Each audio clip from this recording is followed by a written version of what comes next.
lama lagi, ayo buruan daftar. Universitas PGRI Yogyakarta, gerbang sukses masa depan.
Selamat datang di Universitas PGRI Yogyakarta. Apa aja sih fasilitasnya?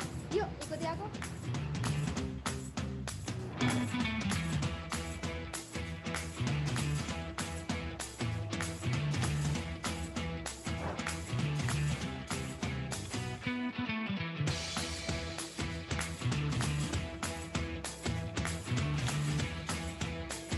Masuk kelas yuk.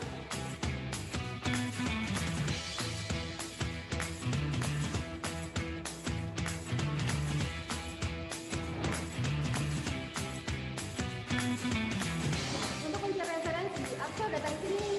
Yuk. Dan buku referensi, ada juga loh ruangan yang nyaman buat ngerjain tugas. Yuk.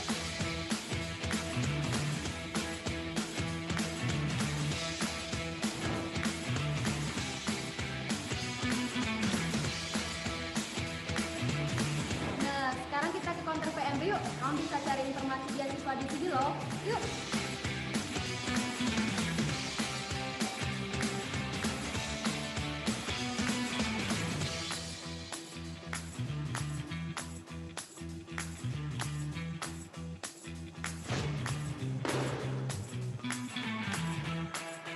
dalam tubuh yang sehat terdapat jiwa yang kuat.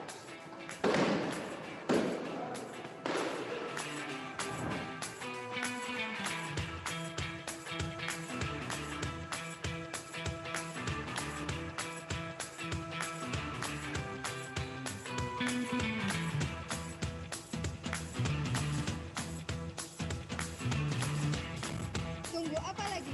Yuk gabung di Universitas PGRI Yogyakarta.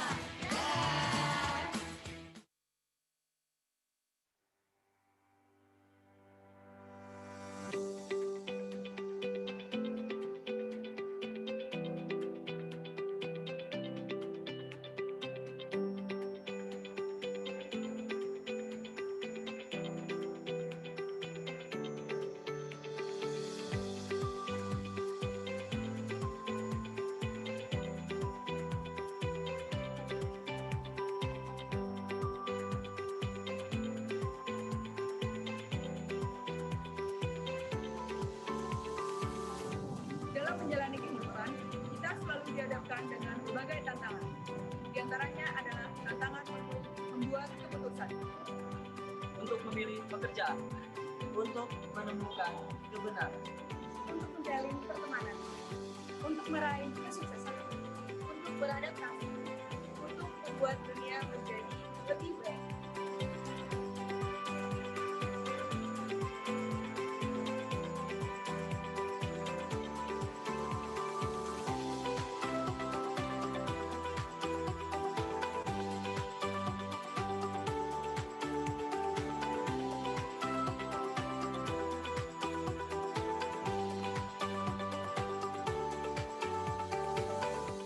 Di sini, program Sarjana Manajemen Universitas PGRI Yogyakarta.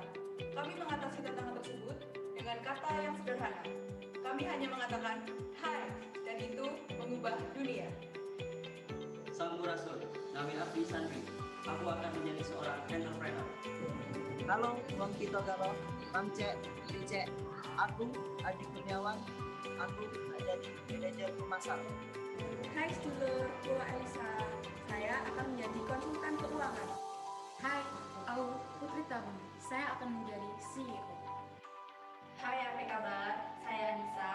Saya akan membangun desa agar menjadi lebih sejahtera. Hai Ayah Hanin, gimana kabarnya? Saya akan menjadi dosen.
Assalamualaikum warahmatullahi wabarakatuh. Good morning, ladies and gentlemen. Welcome again to our virtual conference. How are you this morning? I hope all of you, all of the participants, and especially for all our speakers today are doing great. Ladies and gentlemen, welcome to UPY International Conference and Applied Science and Education 2020. Well, ladies and gentlemen, with me again, Juang Kurniawan, as a master of ceremony of this conference. Today is the second day or the last day of this conference. Today we will have three speakers. They are Professor Suzuki Takashi from Kobe University, Japan. Associate Professor Arman Shah bin Abdullah from Universiti Pendidikan Sultan Idris, Malaysia. And also Dr. Paiman MP, Universitas PGRI Yogyakarta, Indonesia. Ladies and gentlemen, in the second day, we also have a parallel session. And remember, to all of the presenters in the parallel session, you will do the presentation at 1 p.m. or maybe at 13 p.m. So, ladies and gentlemen, in the second day again, I will remind you, we will have three speakers. We'll start by Professor Suzuki Takashi from Kobe University, Japan. Should we start it now? Yeah. All right. But for your information, ladies and gentlemen, Professor Suzuki Takashi is not unwell today. So he is in hospital right now. So I hope that all of the participants, all of the speakers today, would you pray for him, for her recovery soon, because his condition is not good. Professor Suzuki Takashi, let me read the CV of Professor Takashi. Professor Takashi was born on August 5th, 1938, born in Manchuria, nationality Japanese. He got his graduate from University of Tokyo, 1962, and then he's also become an economic research department, planning department from Sumitomo Metal Industries, 1962 also. He's also representative manager of Singapore office in 1975.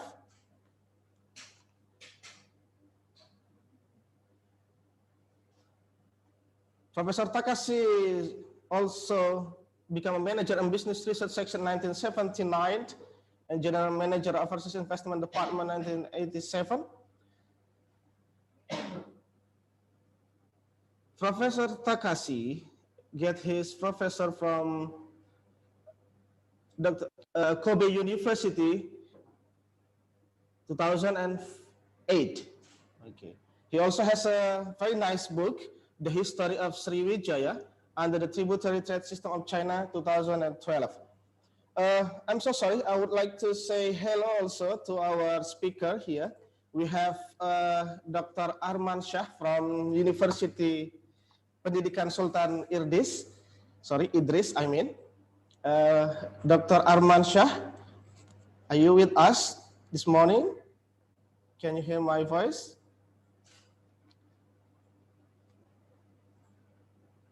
Hello. Okay. Thank you, Dr. Arman Shah. Thank you for joining us this morning. And also we have Dr. Paiman MP. Good morning, Mr. President. Okay.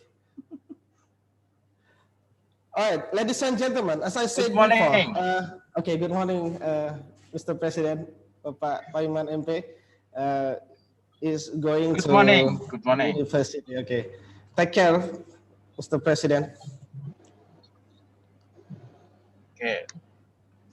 All right, so we are going to the first plenary session of speaker for the second day for all the conference.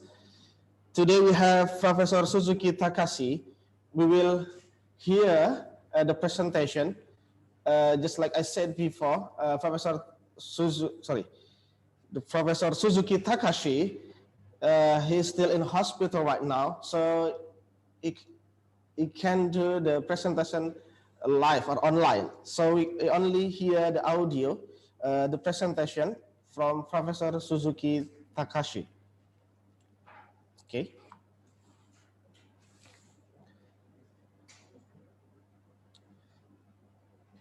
All right, so listen carefully to all of the participants, the honorable participant.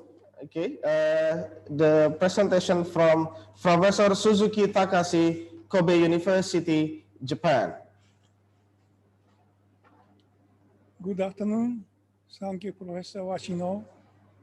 Honorable scholars, ladies and gentlemen. It's my great honor to make a talk in front of you. I used to be a professor of Kobe University, Faculty of Economics. At that time, I had lectured on the contemporary political economics of Southeast Asia. After retirement, I had concentrated on the research of ancient history of Southeast Asia, especially on the history of Srivijaya. I have published 2 English books on Srivijaya, and my name is known in Indonesia as a historian. But today, I'll talk about the current economic and political situation in the world and Indonesia. Now, the world economy is in confusion under pandemic, Wuhan virus, or COVID-19. But before this deadly pandemic, the world economy had been already in long-term stagnation. And now the end of globalization and neoliberalism is near at hand. Actually, the United States has given up free trade. Conclusion. First, the result of globalization. Advanced countries, the United States, West Europe, and Japan, have suffered low growth rate, lost GDP share in the world, no income increase, and high unemployment ratio. Second, advanced economies are in long-term stagnation for nearly 10 years before this pandemic, because common people had been paid low wage and household consumption had been squeezed. As a result, advanced economies got into stagnation. Third,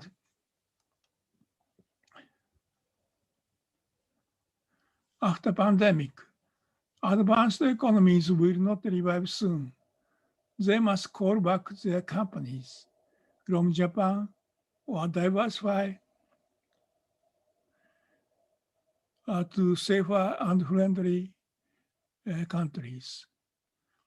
Advanced countries would establish trade barrier to fend off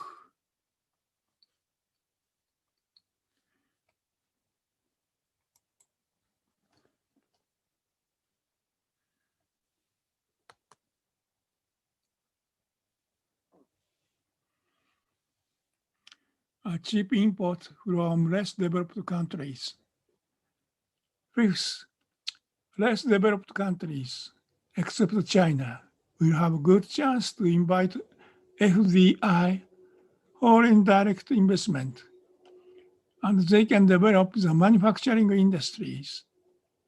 Sixth, Indonesia has possibility to invite FDI because Indonesia has a large population and natural resources. Indonesia has good working people with some experience manufacturing, and the educational level is comparatively high. The Indonesian government understands how to improve the investment environment for FDI. Contents of this discussion. First, historical view of globalization and neoliberalism. Second, a nominal GDP share of the world. The nominal GDP per capita and high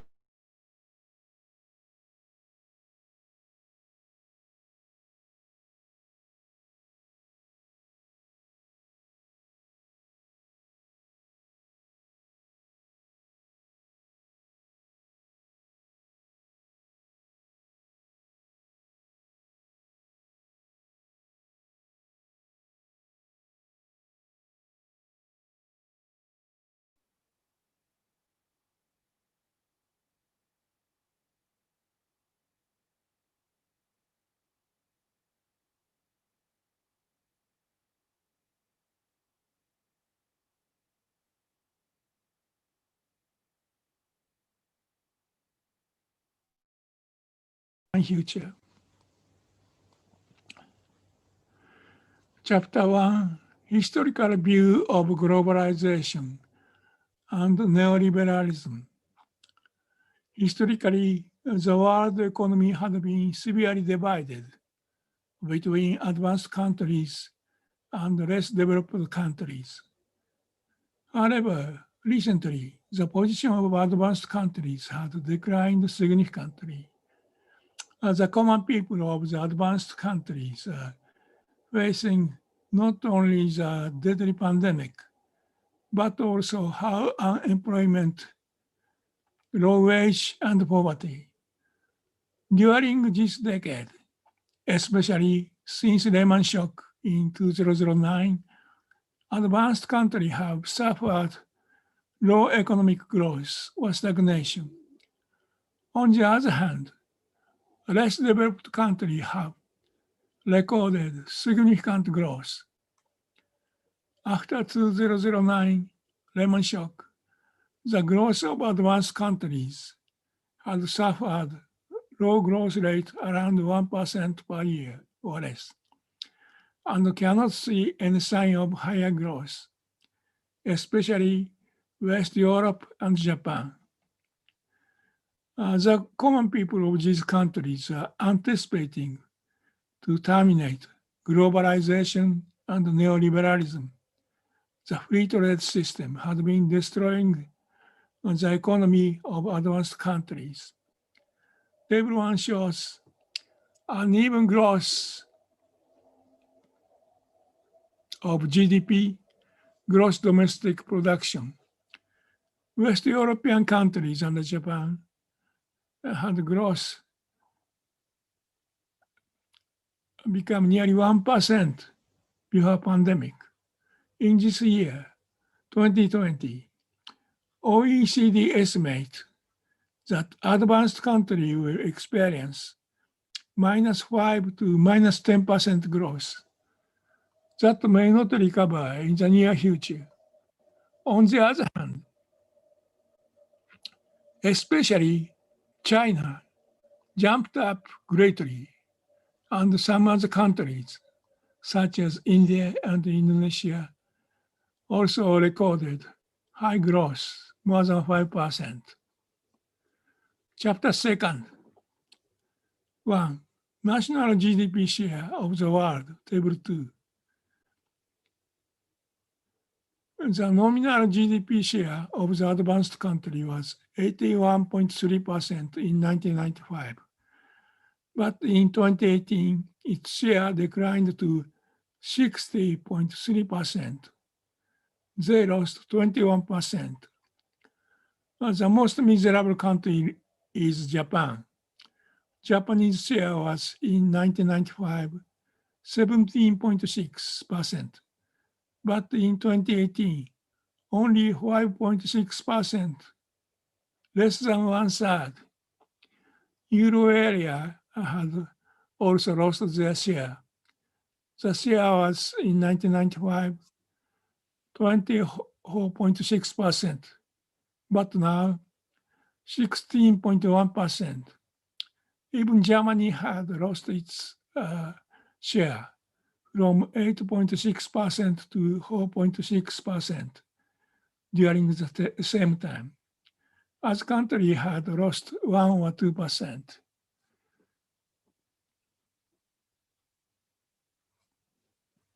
China, on the contrary, has gained amazingly. In 1995, Chinese share was only 2.4%, and in 2018, jumped up to 15.8%, number 2 in the world, 10% bigger than Japan. Japan is now number 3, Germany is number 4. ASEAN 5 countries has so far increased from 2.0 to 2.7. Especially India, Indonesia jumped up from 0.8 to 1.2, biggest gainer in ASEAN.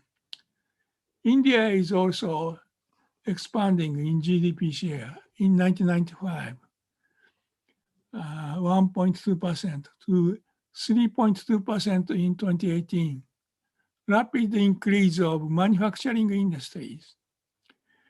Indian government is now making ambitious 5-year program to expand iPhone manufacturing industries. Actually, Apple Group are shifting their 8 factories from China to India.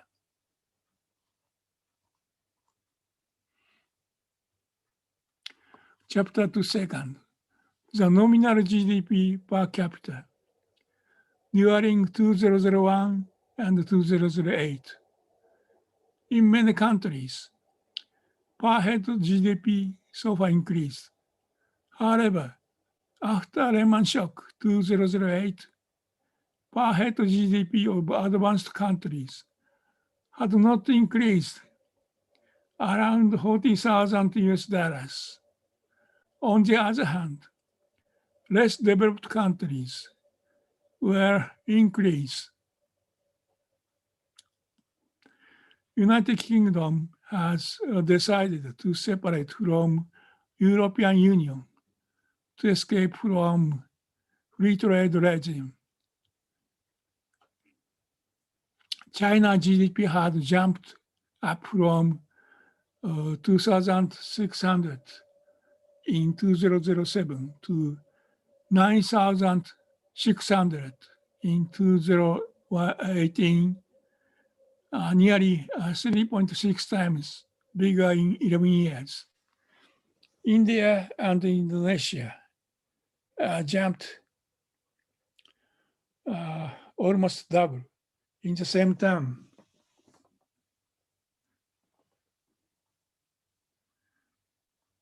About China, the economic strategy of China had been to invite and open the gate for foreign manufacturing companies, such as Japan, the United States, Germany, Taiwan, and South Korea.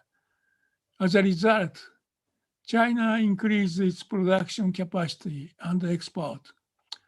However, contents of Chinese exports are low technology products such as textile, assembled electronics, iPhone, etc. China cannot make sophisticated semiconductor, so China imports them from Taiwan, Japan, the United States, and South Korea. The Chinese people didn't become rich recently. Chinese Prime Minister Li Keqiang revealed that more than 6 million people monthly income is only 1,000 renminbi, nearly 140 US dollars. The majority of people of China remain poor. On the other hand, high officials of Communist Party have become very rich, and some of them transferred their money to the United States and Switzerland. Chapter 3, the result of neoliberalism and globalization. In the advanced countries, income of common people had not increased, and consumption of household has been squeezed. That is the cause of long-term stagnation before pandemic. Gross domestic production, GDP, is explained by the following equation. Production equals investment plus consumption plus export minus import. If import increase, GDP will decrease. If consumption will decrease, GDP also decrease. Investment increase, GDP will increase. But if consumption will not change, no capitalist will not invest. Consumption is the key of the advanced countries.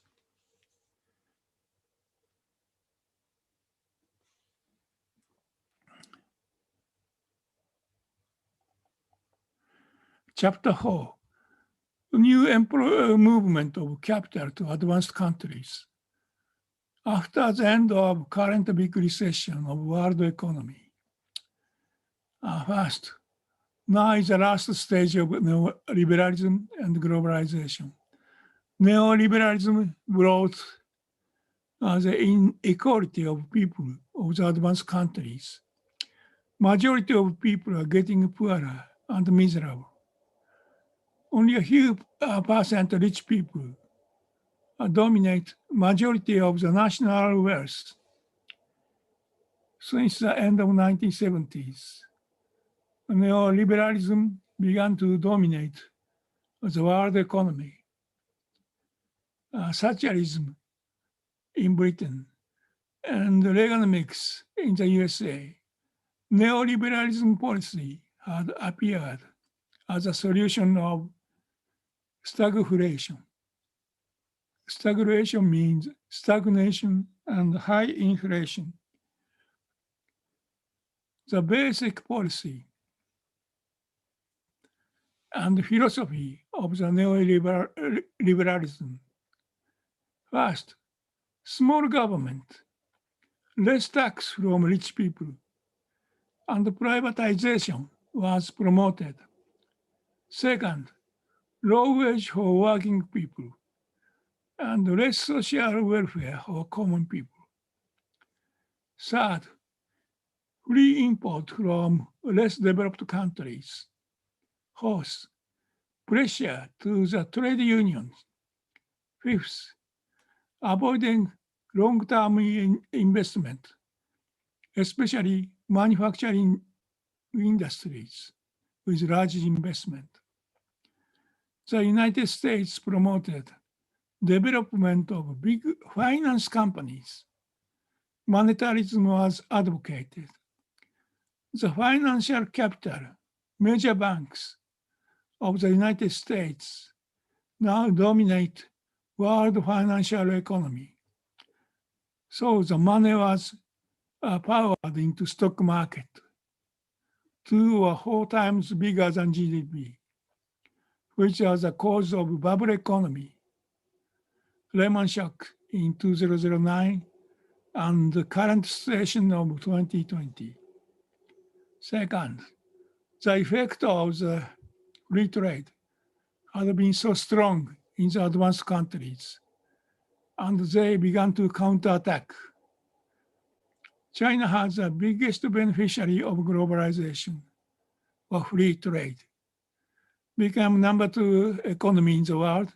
However, Chinese government recently became aggressive and got the illusion that they can dominate the whole world. one brand, one road policy is a typical manifesto of China. But the real economic power of China is not as strong as they think.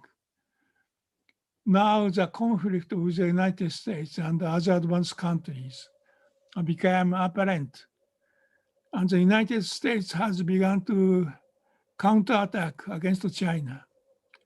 Trump administration now started decoupling policy with China, and the United States started to establish the alternative source of imports.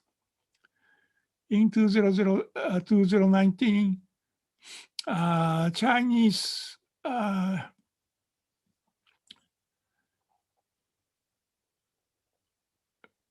decreased export to United States, 12.7%.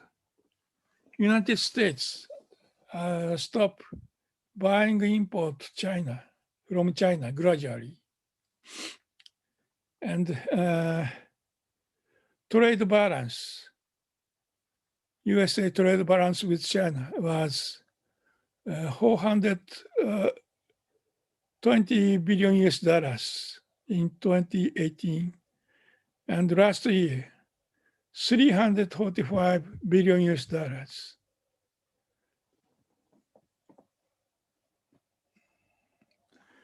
Third, structural change of the world economy. In future, about the end of pandemic, the world economy will be less globalized than before. And year after year, more. Even though economic recovery may be slow, the economic structure will be changed. Major banks will lose their power after burst of bubble. In the past, almost all the government of the advanced countries had supported the free trade systems. But now these countries have to establish some barriers to trade and relocate some portion of manufacturing industries. Recently, President Trump is insisting United States companies should relocate factories from China, from semiconductor makers to auto parts producers. They are recognizing that existing production networks are not safe and risky, especially concentrating on China is very dangerous because China intends to control the whole world. However, the United States understand that if all of the factories go back to the USA, they may face another difficulty because the wage level of American workers is still higher. And the United States had lost many of its manufacturing factories. So Trump suggests they should relocate to safer and friendly countries. Now is a chance as the global capitalism will be rebalanced. Less developed countries have a good opportunity to introduce more manufacturing industry now. India, Vietnam, and possibly Indonesia have started their manufacturing strategy. Indonesian government is arranging good investment environment. Especially Indonesia will have a good chance because Indonesia has plenty of good working people and natural resources. Indonesia has experienced manufacturing industries such as clothes making, steel making, automobile assembling, and electronics. Hence, after the end of current recession of the world economy, advanced countries under the restriction of free trade, the working class will get more jobs and unemployment ratio will be improved, which means that every advanced countries will decrease imports and restart their manufacturing daily needs products. In less developed countries, manufacturing industry will develop by using FDI, but foreign companies will be more selective in investment in these countries. Foreign companies will request better environment for investment. The request of foreign companies to the less developed countries, to the government, clean, transparent, and efficient administration, which are necessary to improve management cost. In case of Indonesia, management cost has been relatively high and time-consuming. To the employees, first, manufacturing skills are requested to make better quality of products, but these high skills will be acquired on the job training, OJT. Second, skill of communication, English language, and basic skill of computer and the internet.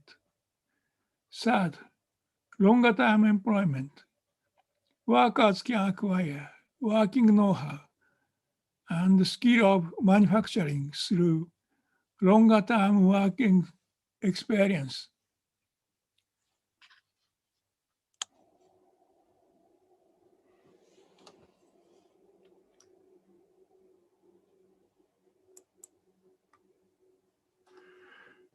Chapter 5, merit of manufacturing compared with agriculture. Income of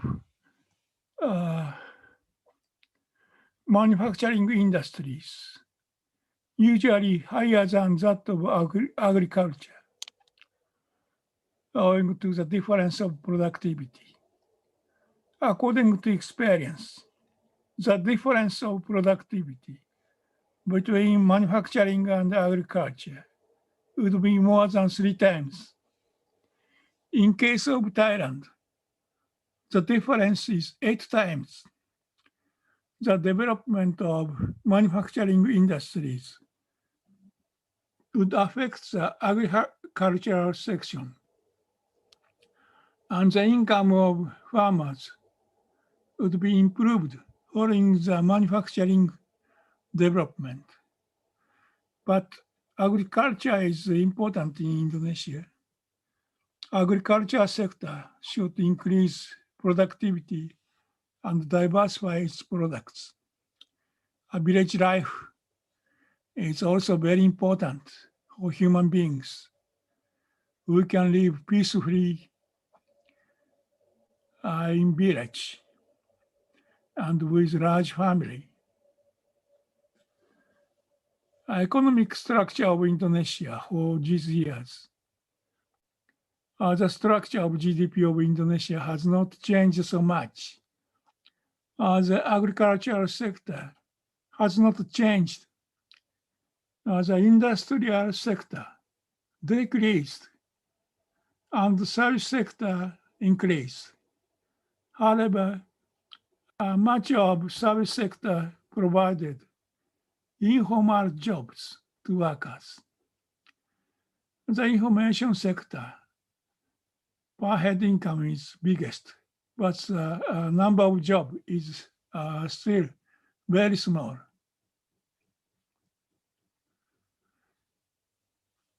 Many foreign companies will move to Indonesia sooner or later. Indonesia can develop manufacturing industries considerably, and at least can substitute imports of low technology products from China. What Indonesia can do in manufacturing industries, assembling industries, clothing, apparel, electronics, personal computer, iPhone, auto parts, battery for automobiles, electric bicycle, compact passenger, EV cars. Chapter 6. Trade between Indonesia and China. Indonesia can replace China's imports very easily. Indonesia imports manufacturing goods from China and export mainly the primary products and natural resources. Manufacturing goods are assembled with low technology, which will easily be replaced by Indonesian workers. In 2019, Indonesia imports from China 45.8 billion US dollars and export to China 34.0 billion US dollars. And trade imbalance was with China was 11.7 billion US dollars. And the major items from China are electric machinery and textile and basic metal. Indonesia exports mainly natural resources, mineral ore, pulp, and palm oil. If Indonesia can establish manufacturing industries, Indonesia can export clothing, sportswear, auto parts, personal computers, and iPhone to the United States and to the other country, because the USA wants to change its supply source from China to other countries. Chapter 7, the problem of Indonesia from the foreign company's viewpoint. Indonesia has broad room to improvement. First, inefficiency of government administration, which is a cause of corruption and high cost of management. Second, non-tariff barrier as a special standard of Indonesia, different from foreign standards. This is what Japanese companies are often suffering. Third, import tax. In case of foreign companies or import material, machineries, they must pay their part of income tax beforehand. The system is complicated, and sometimes the tax will be refunded much later after hard negotiation with government officials. Fourth, fair treatment for foreign companies. 100% share will be requested. 5, Indonesian government should increase vocational schools like Thailand. Younger generation needs education of basic manufacturing skill and internet. In Indonesia, 40% of the primary education students will get better jobs. They must be given education of basic skill, know-how, computer knowledge, and primary English. The student will support the development of manufacturing and communication. In Thailand, these graduates of vocational schools are supporting manufacturing industries, such as automobile, assembling, auto parts making.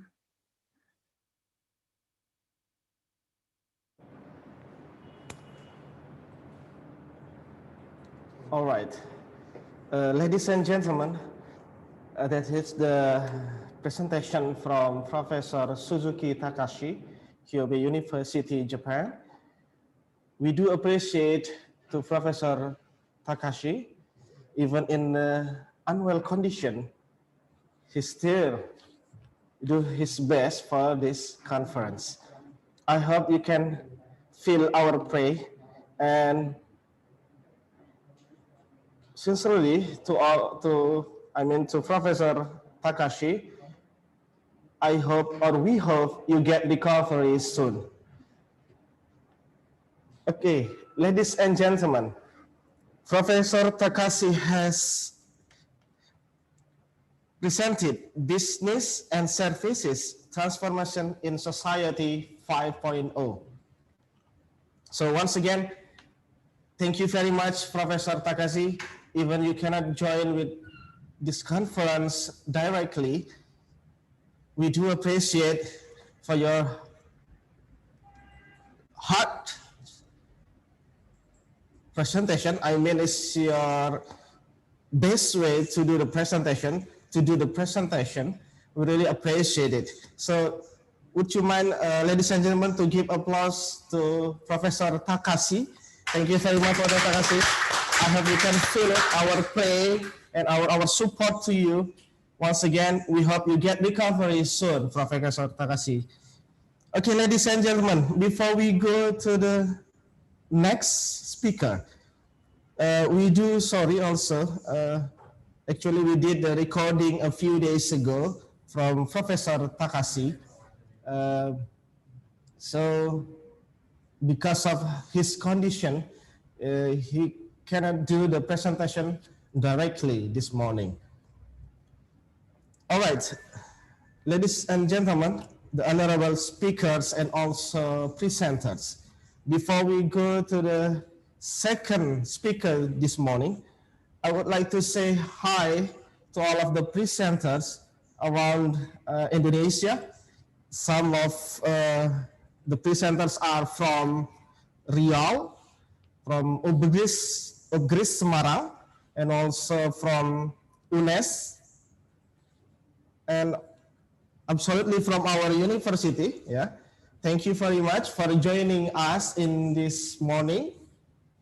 So are you ready for the next speaker? Yes. Okay, I hope so. Okay, well, ladies and gentlemen, the honorable speakers and also presenters, we are going to the second speaker this morning. He is Associate Professor Arman Shah bin Abdullah, Universiti Pendidikan Sultan Idris, Malaysia, under the title Innovation of Educational Technology. Dr. Arman? Yeah, okay. Okay. Can you hear me, Doctor? I share to slide. Okay. All right. Before we start the presentation, Associate Professor or Dr. Arman, let me try to. I should read your CV first, Dr. Arman. Wait. Yeah, yeah. Okay.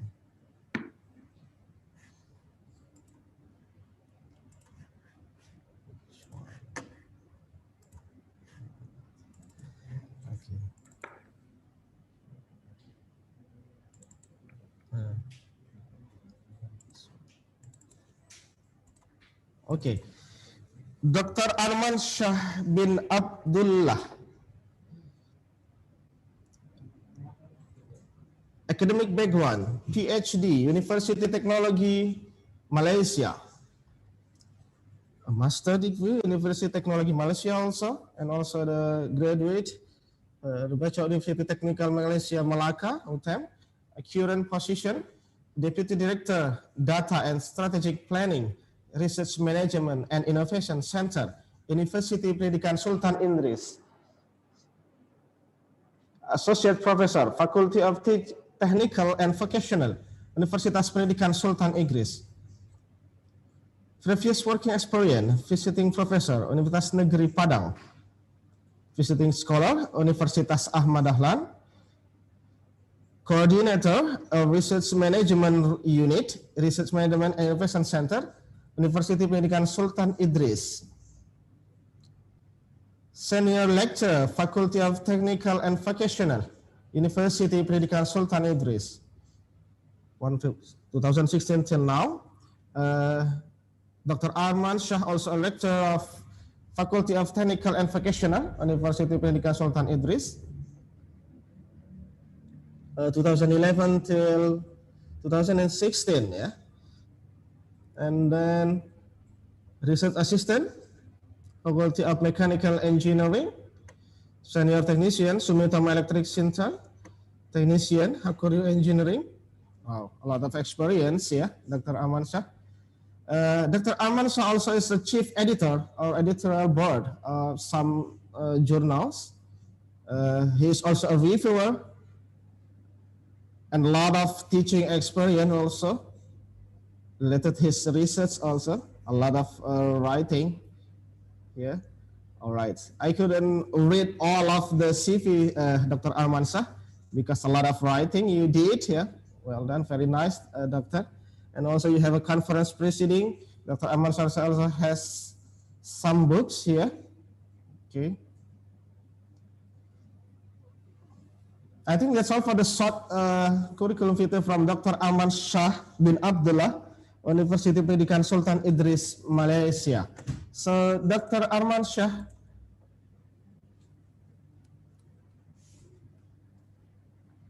Hello, doctor. Yes, yeah. Yeah. Can you hear me, doctor? Yeah, can. Yeah. How are you this morning, Dr. Arman Shah? Alhamdulillah, fine.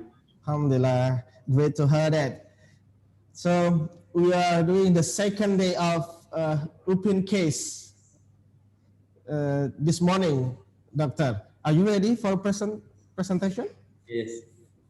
All right. So, ladies and gentlemen, the honorable presenters, we are going to have a second speaker from Dr. Arman Shah bin Abdullah, Universiti Pendidikan Sultan Idris, Malaysia. Doctor, time is yours. Yeah, Assalamualaikum warahmatullahi wabarakatuh and good morning. So thanks to our moderator. So I would like to thanks to our organizations from UPY International Conference on Applied Science Educations 2020. So I'm Arman Shah Abdullah. So now I'm visiting professor in Universiti Negeri Yogyakarta, UNY. So actually I have a class with UNY every week. It's about the machining process. But nowadays, because of the COVID-19, so we have online class with the students S1 degree bachelor. That's right, bachelor. Okay.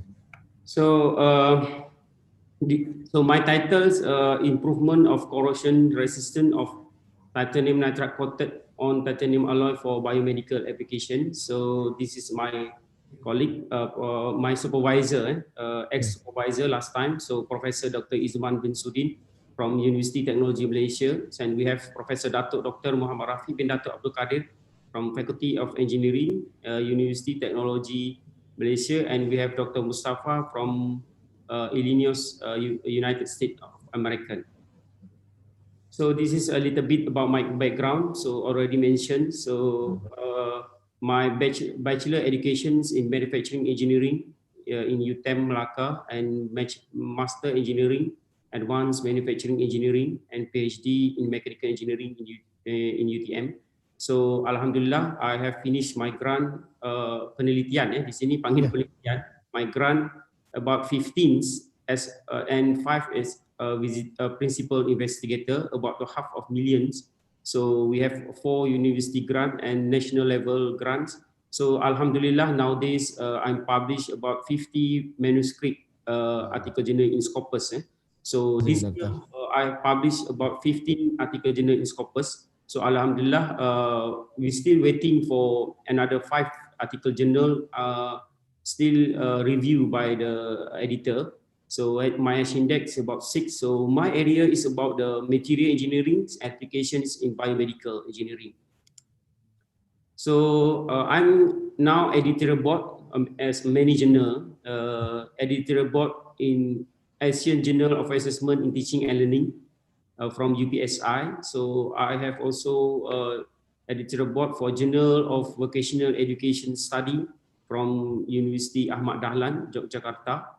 And then editorial board in International Journal Cakrawala Pendidikan, Scopus from UNY, Universiti Negeri Yogyakarta. So I also chief editor for Journal University Technology Malaysia, Journal Technology, which is Scopus Q2 for special issue last time. So now a reviewer for Journal Technology. So now this, and when we submit to this journal, actually it takes 1 year. So this is the new editorial board from our colleague at Complex from Kazakhstan, Complex Use of Mineral Resource, and then the new Journal of Technology and Humanities in Malaysia. So this is my previous talk. So yesterday I talked about how to write article journal in Universiti Negeri Padang. So this is my visiting professor from appointed by Universiti Negeri Padang. So this is today session, Alhamdulillah. So this is a lot of my history. This all in Yogyakarta. Wow. So this is from UPY. I'm chief keynote speaker. So this is from Universitas Negeri Jogja, Cakrawala Pendidikan. This is chief editor, Prof. Burhan. And this is our with UNES, Universiti Negeri Semarang. We have a workshop how to write article journal, and this is UNY, all the deans of Universiti Negeri Jogja. I have talked about how to apply international grant. Alhamdulillah. So we have about 10 grant penelitian from collaborations between UPSI and Universiti Negeri Jogja. So this is my talk about workshop research methodology in Universiti Ahmad Dahlan. This is SMK Powerjo di Yogyakarta, and this is with Paiman and Idris. So this is, I think, last 2 years. So now because of the COVID, so this year I'm stopped to go to Indonesia. So inshallah, I have a lot of invitation from our colleague from Indonesia. So inshallah next year I will have a plan to Yogyakarta.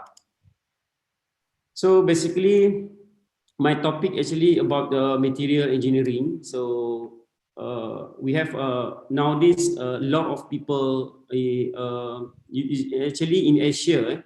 We have highest fatalities accident actually, especially in Malaysia. So the problem is some of them die, and some of them is they have a problem with the bones. So when accidents, the bone is broke, so they need to replace with the new ones. So nowadays, currently in market now, we have a titanium, we have a steel, we have a magnesium alloy. So in this case, normally titanium alloy is still viable in the market, and normally still use this material. So normally we have biomedical implant application for hip joint, knee and shoulder replacement because of accident. So this is an example of hip implant, knee, joint and shoulder. This is the commonly used titanium for biomedical. So why we use the titanium? Because of the biocompatibility is very high, low corrosion rates and low modulus and high strength to weight ratio as compared to stainless steels, and we have zinc, magnesium, and so on. But what are the issues when we use the corrosion? We use the titanium. So even titanium, they say very good, but some of the author, some of the researcher, try to study after 5 to 10 years when you implant your material into your body. So what happened to the body actually after 5 to 10 years? Actually, this is irradiation. So we have a corrosions due to the presence of chloride ion in the body fluid. As we know that in our body, actually we have a chloride ion. So chloride ion is very aggressive to attack this titanium. So actually in titanium, we have oxide layer to protect from corrosion. At normal conditions, actually titanium is very good. But in body fluids, actually because of the chloride ion attack the titanium, so it cannot sustain. So what happens, we need to resurgery, and this is the problems because of the stakes and the cost is very high. So normally in current literature, they use surface modifications method. Surface modifications, for example, coating. We coating with the some of the element, titanium, diamond, or something like that, to protect the surface from the corrosion resistant. So normally we have a lot of method. We have physical vapor depositions, we have chemical vapor depositions, we have chemical, mechanical, and something like that. But this case, we use a low physical vapor depositions because of low processing temperature. Okay, we coat with the PVD coating because of the low processing temperature, because of the chloride ion is very high to attack the surface. So that's why we try to protect this material. So current state of the art, so highly investigate potential surface modifications. For example, for improving the implant material. Normally, we use surface modifications such as coating. Okay, we have blastings and blasting some that. So, but we have a limitations. Even the physical vapor deposition coating is very good, but they have a defect such as a pore. We have a hole, pinhole, and columnar structure. So it requires simple method to improve corrosion resistance on titanium alloy. So that's why we, after 5 to 10 years, when we implant into the body, we still have corrosions because of the defects happens in the physical vapor depositions. Okay, that's why we need a new method. That's why in this case, actually I use what we calling ultrasonic machining. Ultrasonic machining to improve surface modification method. So that's why we use this here is ultrasonic steel ball impingements to improve the coating technique on the surface. So basically we have a titanium. So this is what we calling new titanium. So now this when we accidents, so normally they replace with the titanium with CP with the normal titaniums. So this titanium actually very high potential for corrosion. So that's why when we implant in our body, we have a problems after 5 and 10 years. So that's why in this case I'm use a new material, titanium zirconium niobium. This is why this material actually I bought from China last 2 years. So we try to replace with this new titanium lah. So substrate surface after we cut the material. So actually we have a physical vapor deposition coating. So in this case, okay, we have a lot of various parameter such as nitrogen, substrate temperature, and initial surface roughness. So after that, as I mentioned to you just now, because of the after physical vapor depositions, actually we have core means the structures of the coating still allow the chloride ion to attack the substrate material, the titaniums. So in this case, a lot of method used, but in this case, I'm trying to innovate a new method, means ultrasonic steel ball. We use in this case. So this is actually the novel method, new method. So Alhamdulillah, I'm trying to publish actually this result in Q1 journal. So until now, still under review.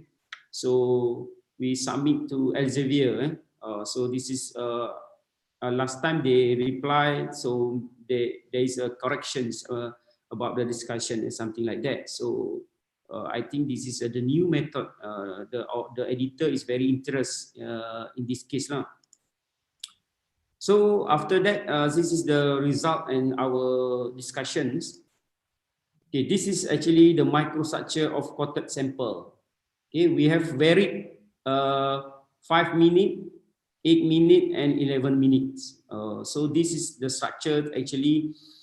If you see here, so the structure of the coating, actually this is the coating. So we have a pinhole, okay, pinhole here. So pinhole actually allow the chloride ions to penetrate in the coating and attack the what they calling the titanium alloy.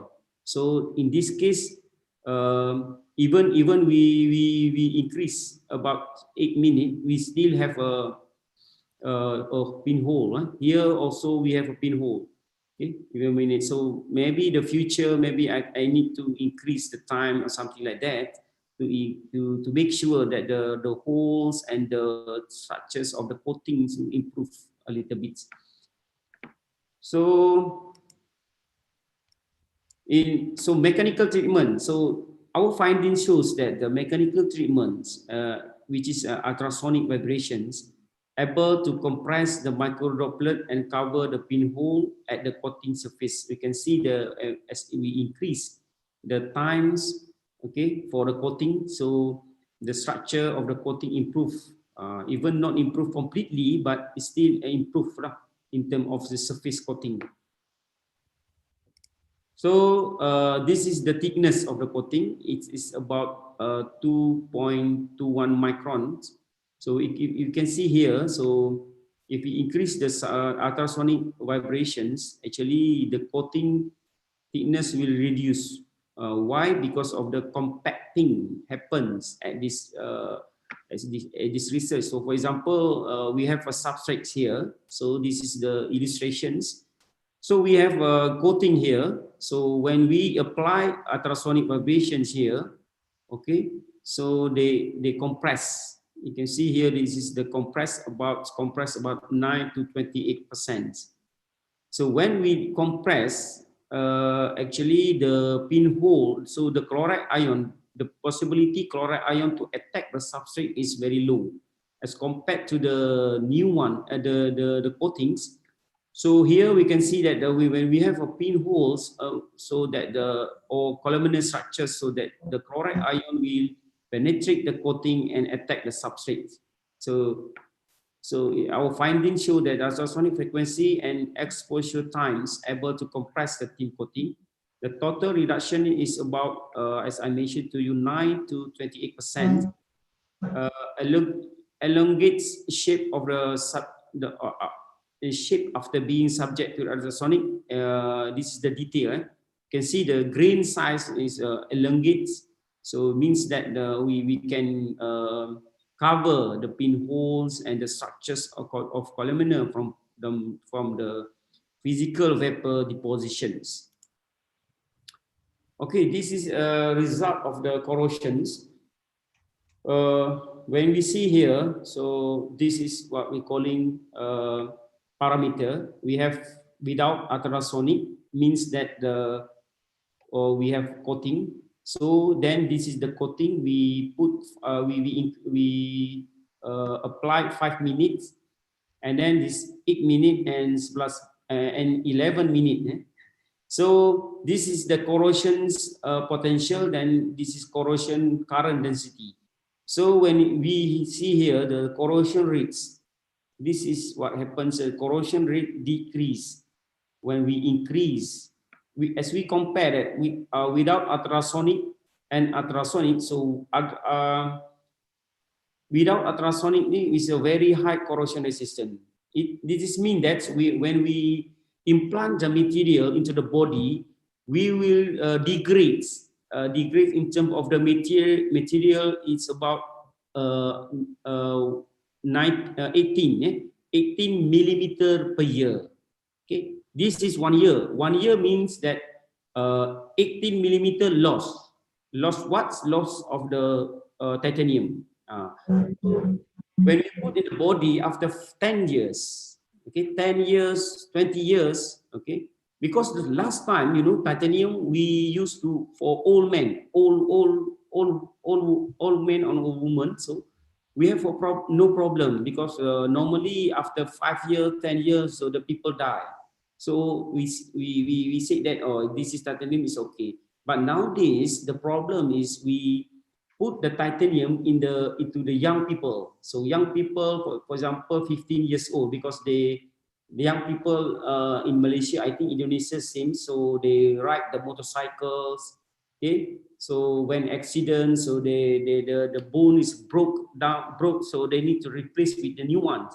So after we replace with the titanium, actually the titanium, when after 5 to 10 years, so we can see here that the corrosions means that the material degrades, loss is about 18.63 millimeter per year. Millimeter per year. If you can see here that it's not high, but if your surface is very hard, it's very big, so the corrosion rate is more increasing. That's why in this case, because we use samples about 2 mm the size, so that's why the corrosion rate is about 18.6. So if you can imagine that if we can use the whole of the body, so we can imagine how many material can degrade. That's why after 5, what happens when they degrade? For example, titanium when degrades. So when they degrade, actually they don't lose. They will flow with your blood. So the blood system will go to all the body. So this is happened actually last times when we input implants materials, we see that the irradiation is not happens at the replacement body. For example, when we replace in the arm or in the hip replacements, so they happens not on the arm. So why? Because of the body, the blood, the blood can flow the what we call it, the degradations of the material into the body. So maybe sometimes they go to the heart, for example. So very dangerous. So that's why we try to coating, and then we try to improve with the ultrasonic, which is the mechanical treatment. So even we use we can see here the improvement a lot, right? So from 18 to 4 improve. But when we increase, we prolong the times. We can see here they improve, but not big, but it's quite good as compared to without ultrasonic. So it means that the corrosion rate still happens actually. So because of the what? Because all the metal actually in the world, they will corrode. It is a normal because of the metal come from the earth, like people. We from the earth. So when we die, so we go to the earth. So that's why in this case, metal also, because of when we process the materials. Actually, when we process the material, what's happened? The energy is very hard. So when energy is very hard, so a lot of they cannot sustain. So that's why they want to retain. We retain to the what we're calling they want to retain the old ones, the first of the material. So this is the what we're calling the corrosions. So normally every metals in the world actually they have a corrosions. Okay, they have a corrosion. We can see here the corrosion current. So the corrosion current decrease. Means that what that means that. So in this case we use electrochemical. Why electrochemical? Because of when the corrosion actually they release the what we call it ion. When they release the ion, so corrosions, the currents will flow. Okay, when we release the ion, so the current is very high. So means that when we implant the titaniums in the body, so we see that the what we call the ion is not increase because of the protect. Okay, the protect from the coating. Then we implement the what we call mechanical treatments. Okay, when we see here, so this is the current density. Okay, when we increase, this is without ultrasonic vibrations, so the current is very high. So it is very very high. So when we increase at certain points, that the titaniums have a really low corrosions, low ions, ion flow. So it shows that mechanical treatment actually improve the compactness of coated sample, thus increase the corrosion resistance. Why corrosion resistance actually decrease here? So as I mentioned to you just now, so actually in corrosion we have a pore, pinhole, and something like that. So when we implement the mechanical treatment, so that they can cover, they can stop what we call the pin or the chloride ion to penetrate into the coating. So this is what happens.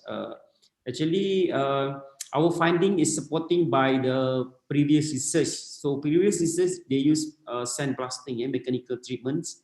But what happened in mechanical sandblasting? Actually, sandblasting will increase the surface, the roughness of the surface. So when we increase the roughness of the surface, so what happened to the body? Actually, when we implant our titanium in the body, so the surface is very rough.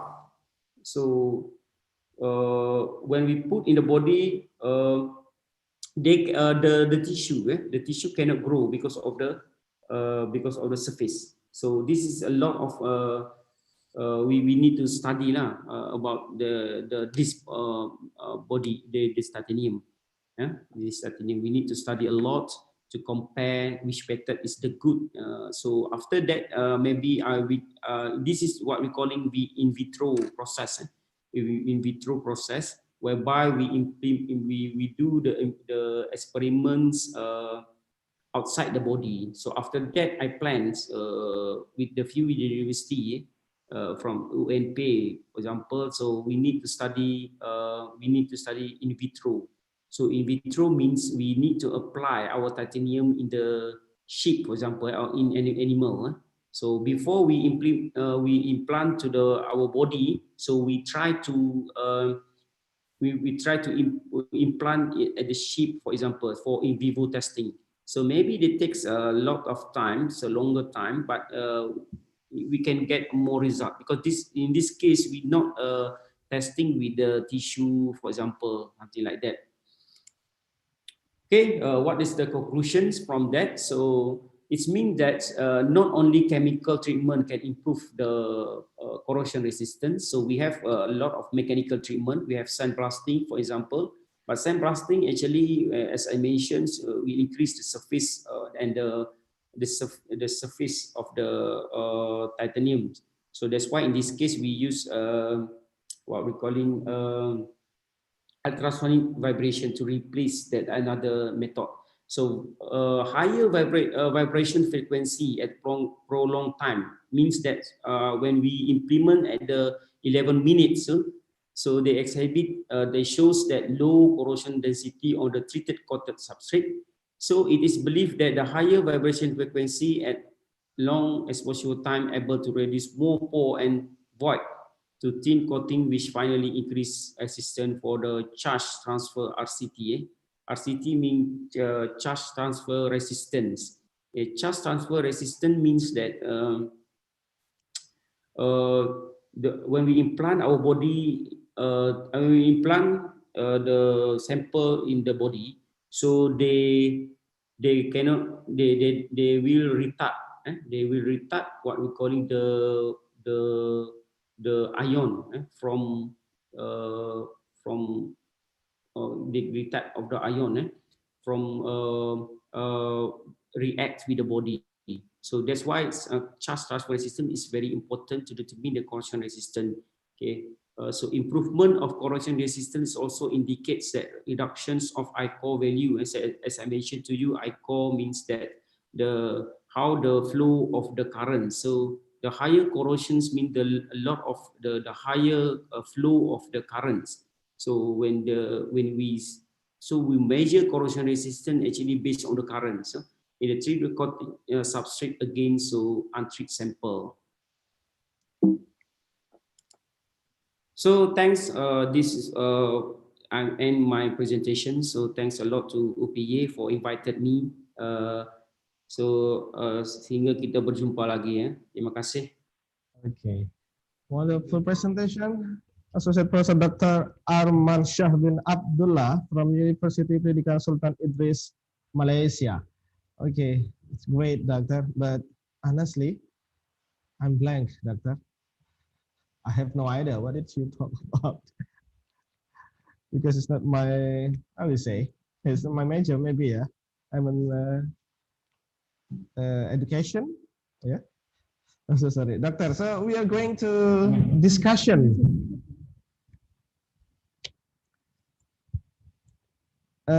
Ladies and gentlemen, if you have any question to our speaker, Dr. Arman Shah from UPSI, or University Pendidikan Sultan Idris, Malaysia,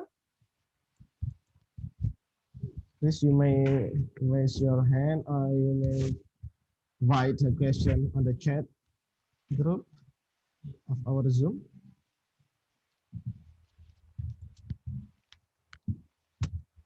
So, Dr. Arman Shah, when is the last time you come to Indonesia? Last time February, before COVID, before COVID-19. Yeah, before COVID-19. We can meet soon, yeah. Inshallah. Okay, doctor. We are still waiting for the question. So,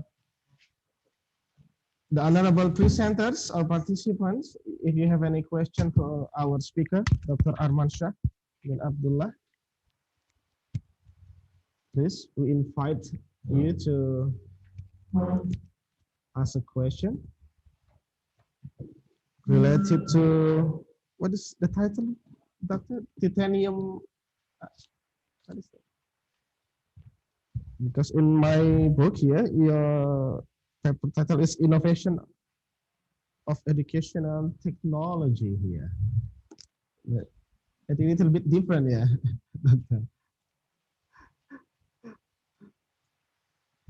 Okay, honorable presenters, do you have any question to our speaker?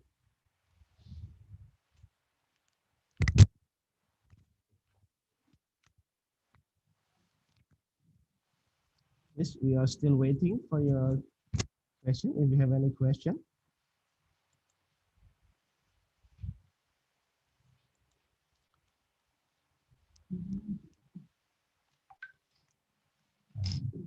All right, doctor, we have one question here. If it is produced, is it expensive? Wow. Yeah, basically titanium is very expensive. Yeah, okay. Because as I mentioned, we have steel, stainless steel. Okay, we have stainless steel. So normally they use stainless steel in the body, but we have problem with stainless steel. You know, stainless steel is the weight is very high. So the weight, so in terms of titanium, so titanium is height strength to weight ratio, means that they're very strong, but they're very light. So that's why we use titanium. So you can imagine, if you use steel, stainless steel. So you maybe you can walk, but longer time, so you have a problem. So very expensive, yes, but how much in dollar? How much in dollar? So last time I bought it's about 10,000 Malaysia ringgit. How much in Indonesia? Indonesia is about 15 million. Yeah. How much in rupiahs? In rupiah, 34. Yeah, $10,000, 15 million. Yeah. Yeah. In Indonesia, rupiahs. Okay. All right. Thank you for the answer, Doctor.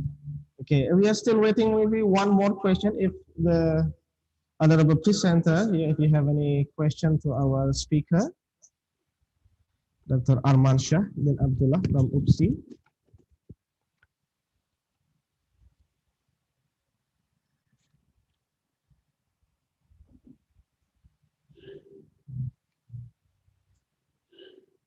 So maybe I have a question, Doctor.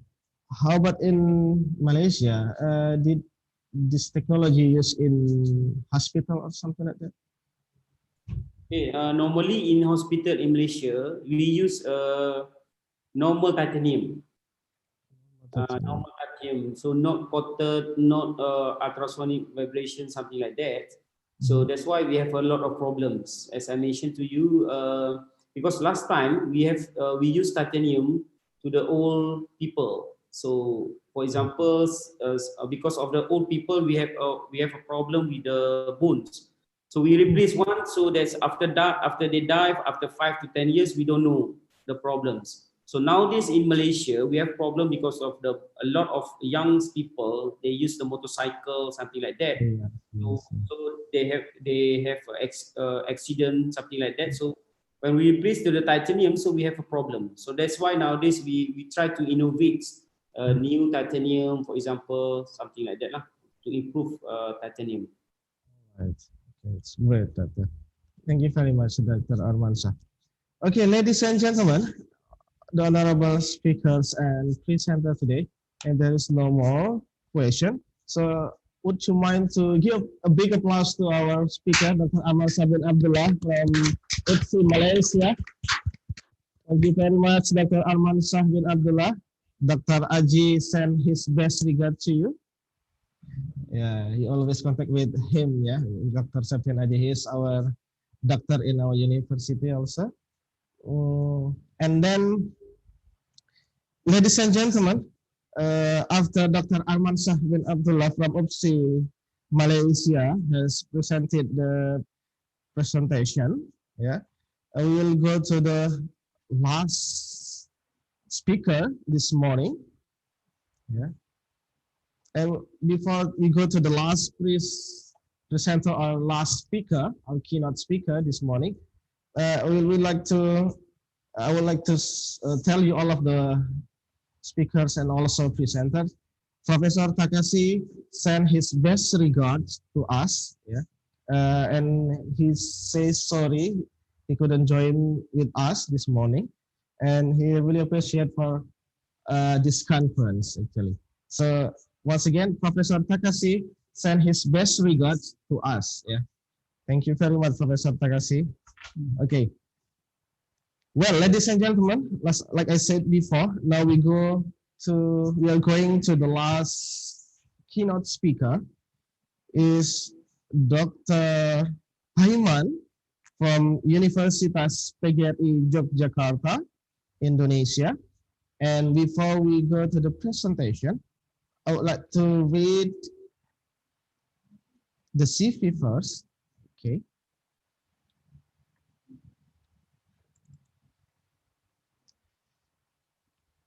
Okay. Dr. Paiman MP, Faculty of Agriculture, Universitas PGRI Yogyakarta.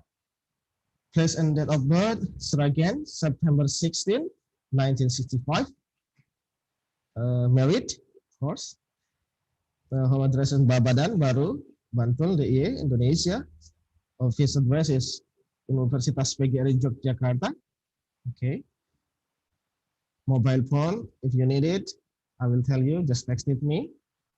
Okay, and email, paiman@upy.ic.id. Academic qualification, 2014, Doctor of Agronomy, 1994, Master of Agronomy, 1991, Bachelor of Agronomy, okay. Work experience, 1997 to 2001, Head of Department of Agri-Technology, UPY. 2001-2005, Vice Dean of Faculty of Agriculture. 2005 and 09, Dean of Faculty of Agriculture also. 09 to 13, Vice Dean of Faculty. 13 to 17, Vice Dean of Faculty of Agriculture. 19 to 17, Secretary of Chairman of UPY. And now, 2017 to 2021, next year, a Rector of Universitas PGRI Yogyakarta, UPY. And Professional Organization, 2017-2021, Head of Association of ADRI, Association of Lecturer in Yogyakarta. 2006 till now, a member of Perhimpunan Anggrek Indonesia, Daerah Istimewa Yogyakarta, the Orchid. 2016 till now, member of Persatuan Guru Republik Indonesia, PGRI. Field of Specialization, Agrotechnology, Research Interest, Weed Control, Horticulture, and Food Crop. Okay.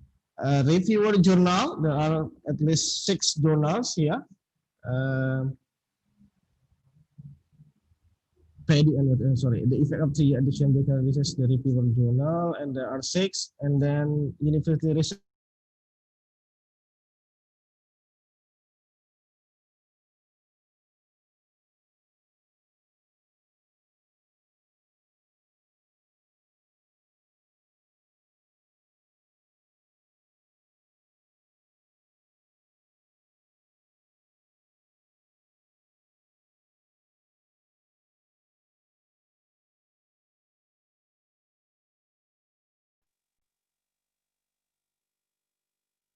The theme is technology development to increase crop production. So, Dr. Paiman, can you hear me? Yes, of course. ready. Yeah. Are you ready, Mr. President? Ready. Okay, our keynote speaker will do the presentation. Okay, so time is yours, Dr. Paiman, please. Thank you. Thank you very much. Dear keynote speakers and international seminar participants, wherever they are. Hopefully, you will remain in good health. My name is Paiman from Yogyakarta, Indonesia. My main job is a lecturer at the Faculty of Agriculture, Universitas PGRI Yogyakarta, Indonesia. Today, I was interested with the firing material with the salibu rice cultivation technology to increase production and land productivity. Well, I will start the firing material at the seminar. The population number grows in Indonesia. The demand for foodstuff increase, especially rice. Various efforts continue to be made to nationalize self-sufficiency. One of which is with the cultivation of salibu rice. Salibu is acronym from Salin Ibu, Indonesian, or earthing mother or parent in English. This technology is modification of the rattan rice and has been developed in several regions in Indonesia. Whereas it manages well, the production can be the same as the parent plant. This technology can significantly increase rice production and land productivity. Salibu rice cultivation is technological innovation to encourage increased rice production in land productivity per year. Harvest of foreign rice transplanting indicated by the grain of rice looks yellow, physiologically ripe. Soil in a state of fill capacity. After harvesting, the main rice stalk are cut immediately at the height of 3 centimeters above the soil surface. A few days later, shoot will be appear from the basal stem of the main rice. There needs to be an acceleration of vegetative growth by providing inorganic fertilizer with the right dose. Salibu SH is short than foreign rice. If the planting age of foreign rice is 105 days, then Salibu rice harvesting only taken 84 after cutting of the stem.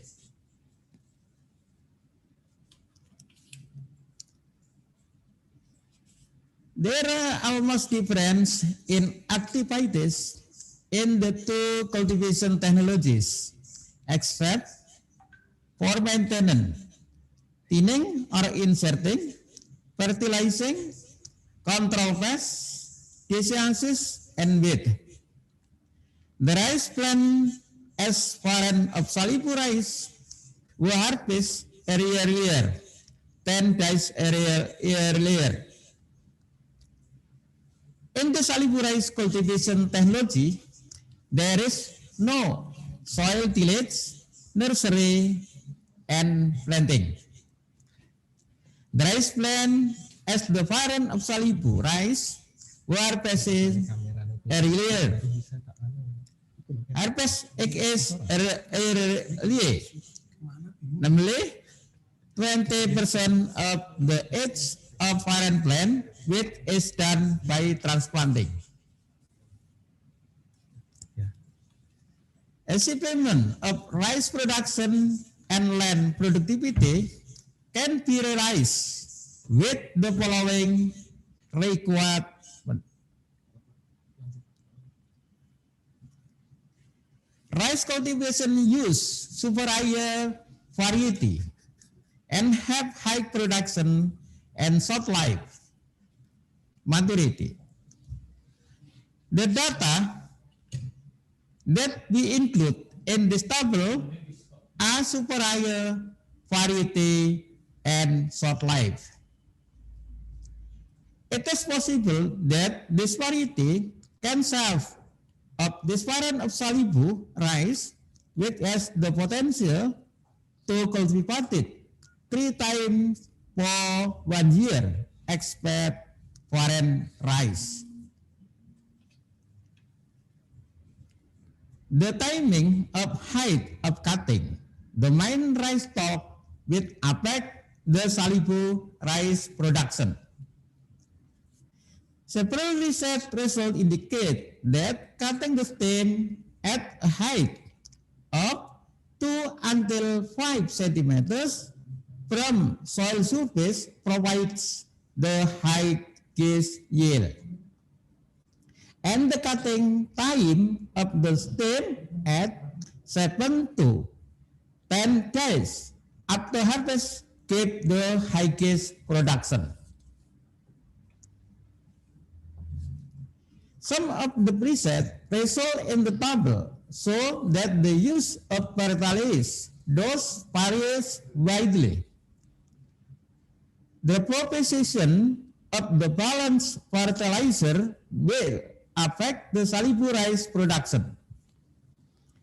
The Salibu rice is relatively short compared to its parent, so it is necessary to know the time and frequency of applying the right fertilizer. Differences in soil type will affect the optimum dose of fertilizer given. So, the fertilizer application is adjusted to the recommendation issued by the Agriculture Office as well as the place.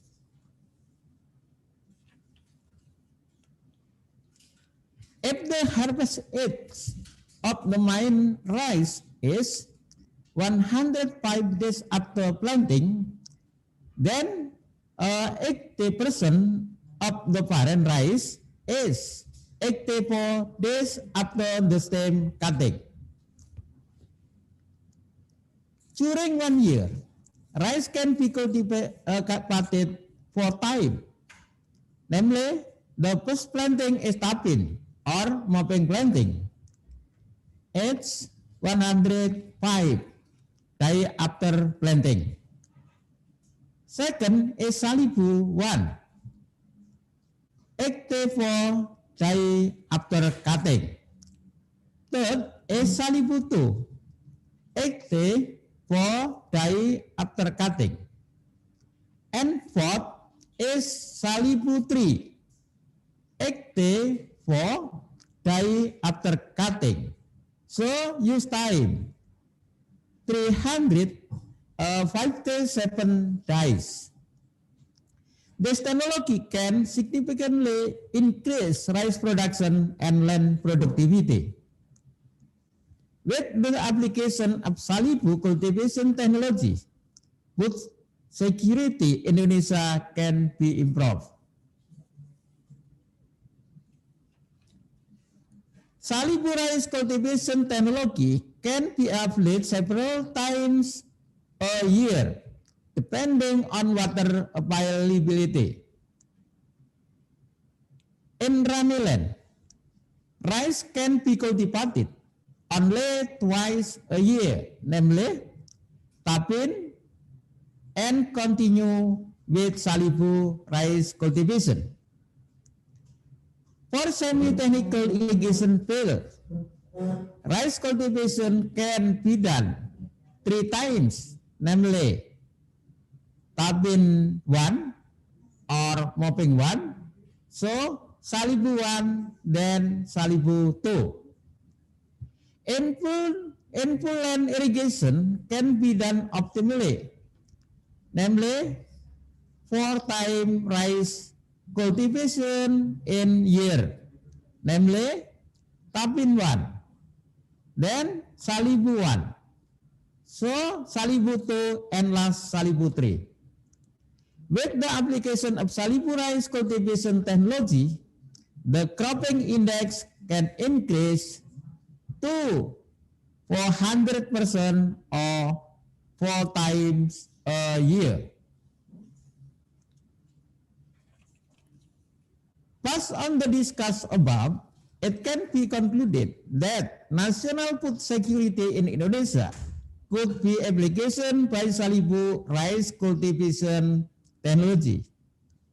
The use variety varieties and short lifespan, the timing and height of cutting of stem as remaining harvest, and balance in organic fertilizer can increase Salibu rice production and land productivity. Salibu rice cultivation technology could be increased production and land productivity at the time of 1 year. In future, it can increase the food security in Indonesia. Such as the delivery of this mineral material, believe this technology can be useful for increasing rice production in Indonesia. Thanks.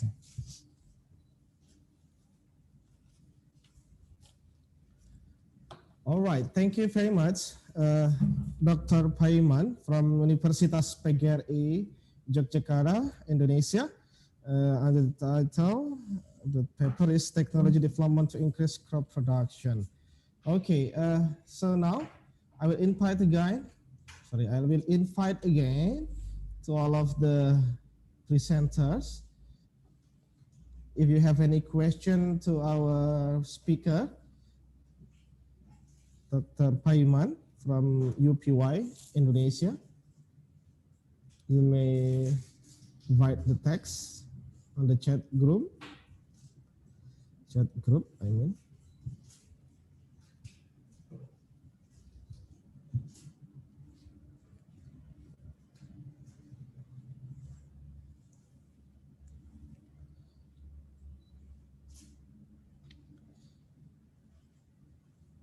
Okay. Anyone, please, from the honorable presenters or maybe lecturers from agriculture, if you have any question to our speaker this morning.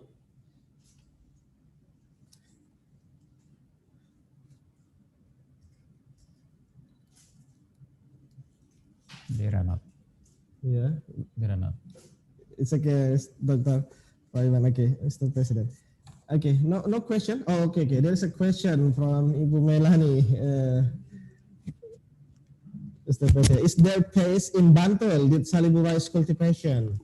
In Bantul. In Bantul. In Bantul. Yes.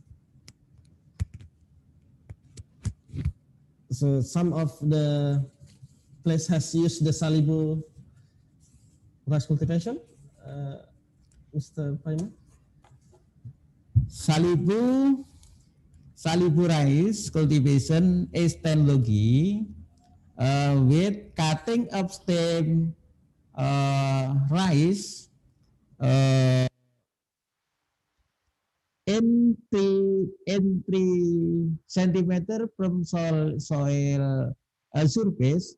So after 7 days, so the shoot growth and the harvest rice very earlier than rice parent. Okay. So it is effective to increase rice production in Indonesia. This during in Indonesia, 1 year only harvest 3 times. So with salibu technology, salibu can harvest 4 times a year. Okay. How about in Bantul, Dr. Paiman? Is there any rice field use this technology? Okay, test in Bantul is suitable with this technology. Okay. All right. So, Ibu Melani, yeah, some rice field use the technology of salibu. And the other question, Dr. Paiman, is salibu a superior variety? What different with the other? Oh yes, the superior variety in salibu use variety with its very short because if the it's very long, it is still harvest rice in field only 3, but short its lifespan if it's very short, so can harvest index 4 times on 1 year. So fill in the short X of variety rice. All right. So, okay, there's some differences maybe, Mr. Hafid, based on your question. Is there a superior variety? I think salibu technology or the salibu rice are one of the superior variety, and that based on the difference that has mentioned by Dr. Paiman. And one more question. Do you planting it in our university? Okay, yes. I'm planting in my greenhouse, Faculty of Agriculture. Okay, yes. Mr. Melki, Dr. Paiman and his staff also plant the salibu technology in a greenhouse of our university. Thank you very much for the question. Any more questions from the honorable presenters?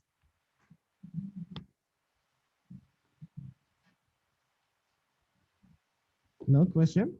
All right. So, ladies and gentlemen, the honorable speaker and presenters, because there is no more question, so would you mind to give applause to our last speaker today, Dr. Paiman from UPY. Thank you very much, Dr. Paiman. and also our president of our university. Okay, I hope that the presentation from Dr. Paiman MP will give you more, less like inspiration, something like that. Okay, ladies and gentlemen, here we are. All of the speaker has done the presentation. I think we are going to the final session of this plenary session of International Conference of UPINCASE. Me, as a master of ceremony, will remind you again to all of the presenters. Yeah, we have shown you on the screen. All of the presenter, you still have to do the presentation after this. Actually, at 1 p.m. Yeah, the parallel session. Okay, but before I close the plenary session, ladies and gentlemen, the honorable speakers, and also the presenters, the participants, the students who join this conference, let me give a big applause to all of the speakers from day 1 until day 2, or the last day today. Give applause to all of the speakers today. Thank you very much. Okay. Once again, we would like to say thank you very much to Professor Tai-Chen from National Dongwa University, Taiwan. Prof. Wasino from Universitas Negeri Semarang, Indonesia. Dr. David Nwanna Dumbiri from University of Benin, Nigeria.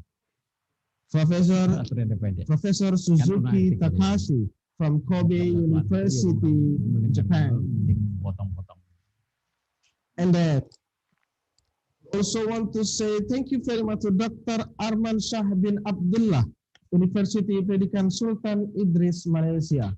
And last but not least, we also thank you for our last speaker, Dr. Paiman, Universitas PGRI Yogyakarta, Indonesia. Ladies and gentlemen, last thanks to Allah Subhanahu wa Ta'ala, the chairman of the foundation of UPY, Mr. Arman Shah Prasakti, and also the president of UPY, our rector, Dr. Paiman MP, and his staffs, the head of LPPM, Ibu Rosalia, the chief of committee, Mrs. Marty Widya, to all of the presenters, and also of the questioners, to all of the committee, and also our beloved student who has joined this conference from day 1 till the last day today. So ladies and gentlemen, I will remind you again, especially for our presenters, we have the parallel session this afternoon. So make sure that you do the presentation based on the time that the committee given to you. Me, Juang Kurniawan, as master of ceremony, I do apologize if I bring this conference a lot of mistake maybe, or maybe you feel inconvenience with me, or maybe of the situation that the committee. All in all, we will say thank you very much once again to all of the speakers from Taiwan, from Nigeria, from Japan, from Malaysia, and especially from Indonesia. See you again at the next conference. Thank you very much, and Assalamualaikum warahmatullahi wabarakatuh.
pendidikan di Universitas PGRI Yogyakarta. Apa aja sih fasilitasnya? Yuk, ikuti aku.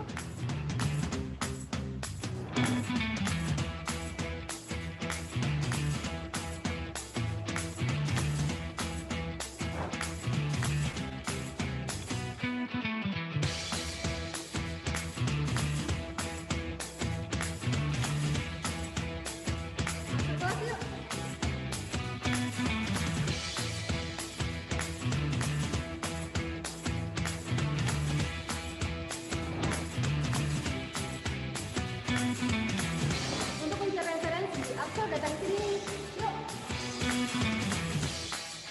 Dan buku referensi, ada juga loh ruangan yang nyaman buat ngerjain tugas. Yuk.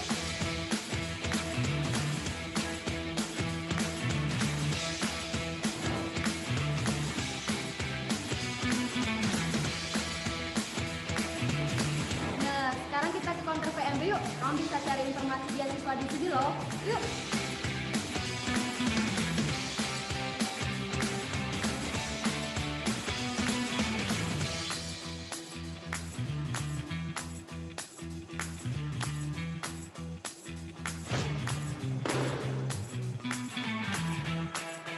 Dalam tubuh yang sehat terdapat jiwa yang kuat.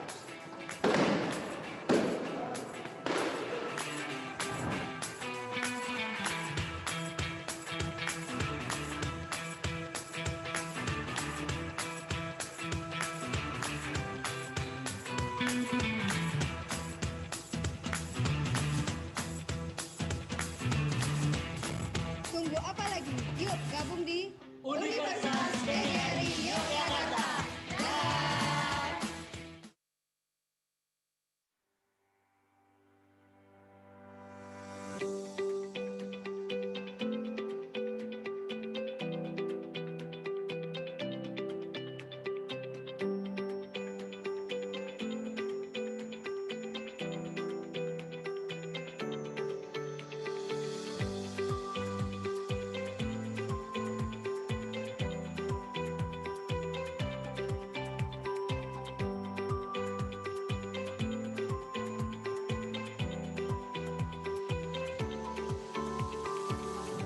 Dalam menjalani kehidupan, kita selalu dihadapkan dengan berbagai tantangan.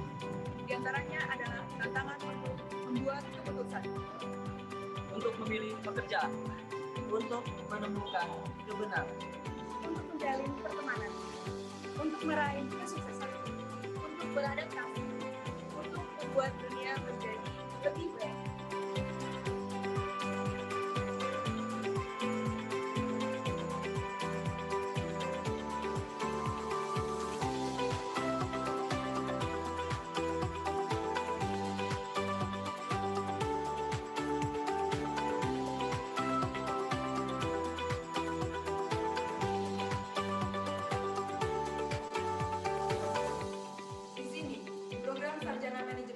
Universitas PGRI Yogyakarta. Kami mengatasi tantangan tersebut dengan kata yang sederhana. Kami hanya mengatakan hai, dan itu mengubah dunia. Sampurasun, Nabil Abdi Sandri. Aku akan menjadi seorang entrepreneur. Halo, Bang Kito Galo, Bang Cek, Cek. Aku Adi Kurniawan. Aku jadi manajer pemasaran. Hai sedulur, Pulau Elisa. Saya akan menjadi konsultan keuangan. Hai, aku Putri Tabung. Saya akan menjadi CEO. Hai, apa kabar? Saya Anissa. Saya akan membangun desa agar menjadi lebih sejahtera. Hai, Ayah Hanin. Gimana kabarnya? Saya akan menjadi dosen.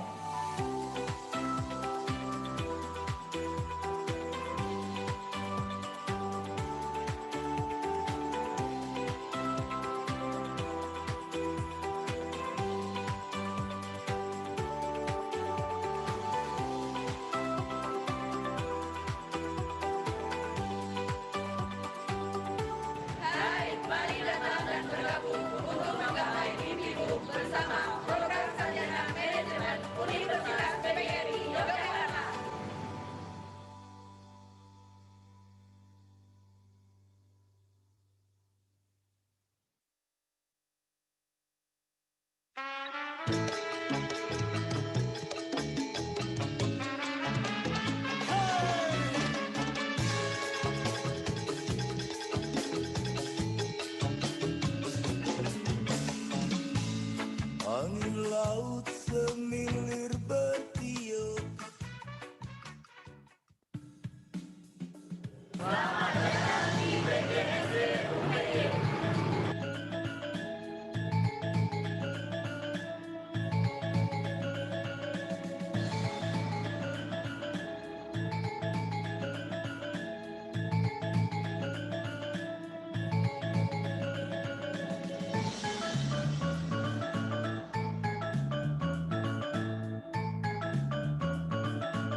Untuk informasi lebih lanjut, kalian bisa lihat di pmb.upy.ac.id atau kalian juga bisa lihat sosial media kami dan kalian juga bisa menghubungi di hotline di sini. Jadi, tunggu apa lagi? Ayo buruan daftar. Universitas PGRI Yogyakarta, gerbang sukses masa depan.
Selamat datang di Universitas PGRI Yogyakarta. Apa aja sih fasilitasnya?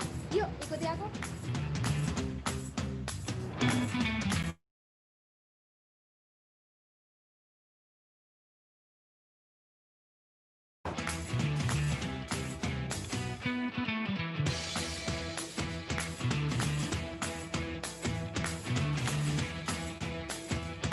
Kelas yuk.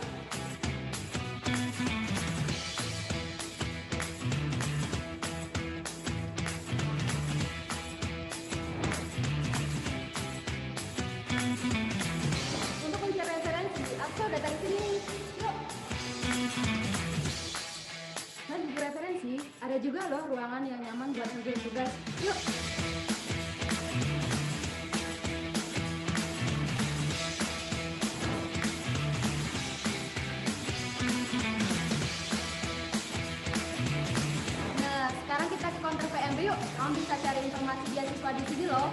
Yuk!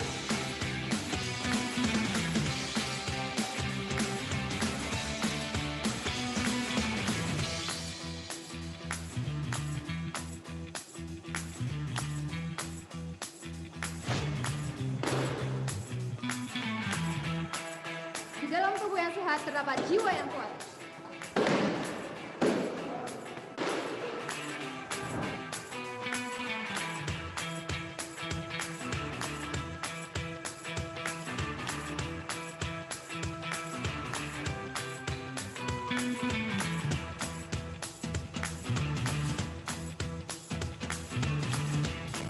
Tunggu apa lagi? Yuk gabung di Universitas PGRI Yogyakarta.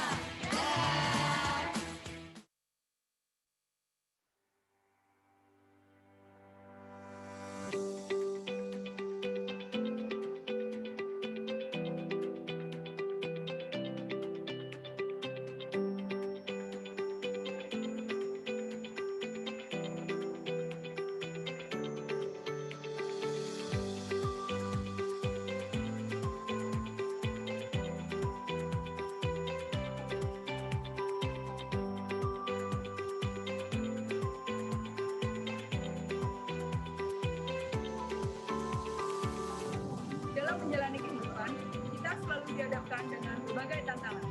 Di antaranya adalah tantangan untuk membuat keputusan, untuk memilih pekerjaan, untuk menemukan kebenaran, untuk menjalin pertemanan, untuk meraih kesuksesan, untuk beradaptasi, untuk membuat dunia menjadi lebih baik.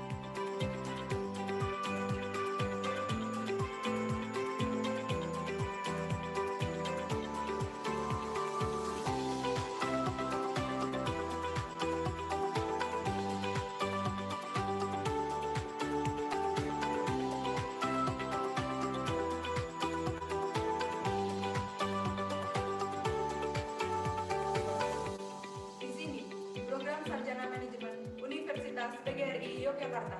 Kami mengatasi tantangan tersebut dengan kata yang sederhana. Kami hanya mengatakan, hai, dan itu mengubah dunia. Sampurasun, Nawi Abdi Sandri. Aku akan menjadi seorang entrepreneur. Halo, Bang Tito Galau, Pamce, Pice, aku Adi Kurniawan, aku jadi manajer pemasaran. Hai sedulur, aku Elisa. Saya akan menjadi konsultan keuangan. Hai, aku Putri Taman. Saya akan menjadi CEO. Hai, apa kabar? Saya Anissa. Saya akan membangun desa agar menjadi lebih sejahtera. Hai, Ayah Hanin. Gimana kabarnya? Saya akan menjadi dosen.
Untuk informasi lebih lanjut, kalian bisa lihat di pmb.upy.ac.id atau kalian juga bisa lihat di sosial media kami dan kalian juga bisa menghubungi di hotline di sini.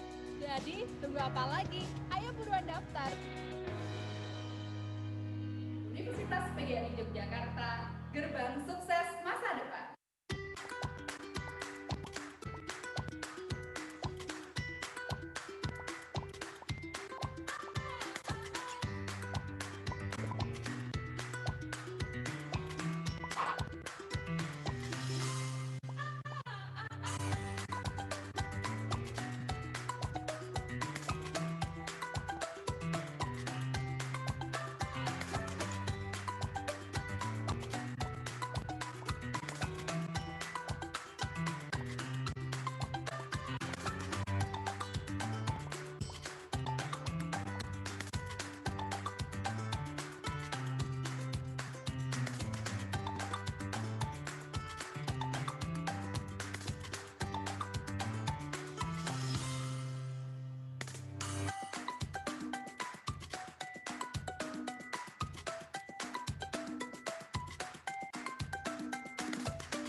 Selamat datang di Universitas PGRI Yogyakarta. Apa aja sih fasilitasnya? Yuk, ikuti aku.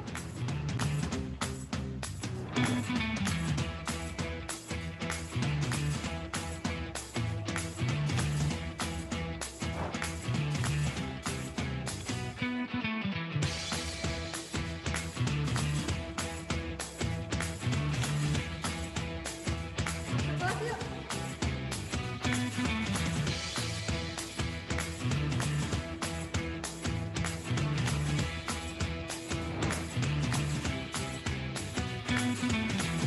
Untuk mencari referensi, aku datang ke sini. Yuk. Dan buku referensi, ada juga loh ruangan yang nyaman buat ngerjain tugas. Yuk.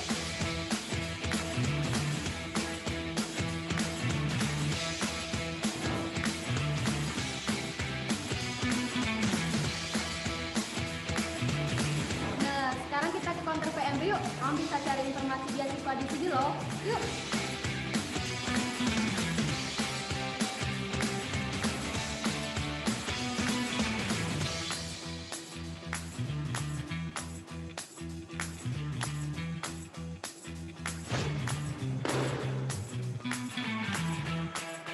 Di dalam tubuh yang sehat terdapat jiwa yang kuat.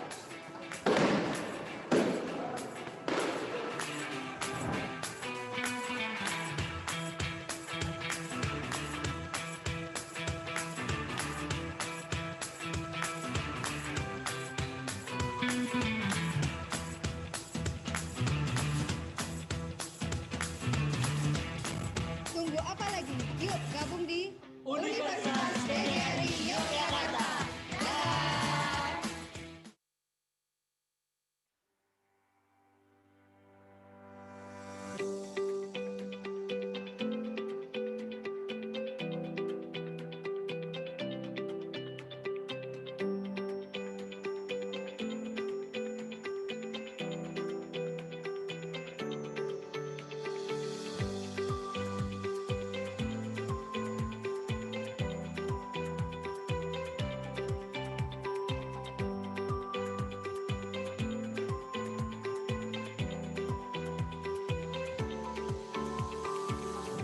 Dalam menjalani kehidupan, kita selalu dihadapkan dengan berbagai tantangan.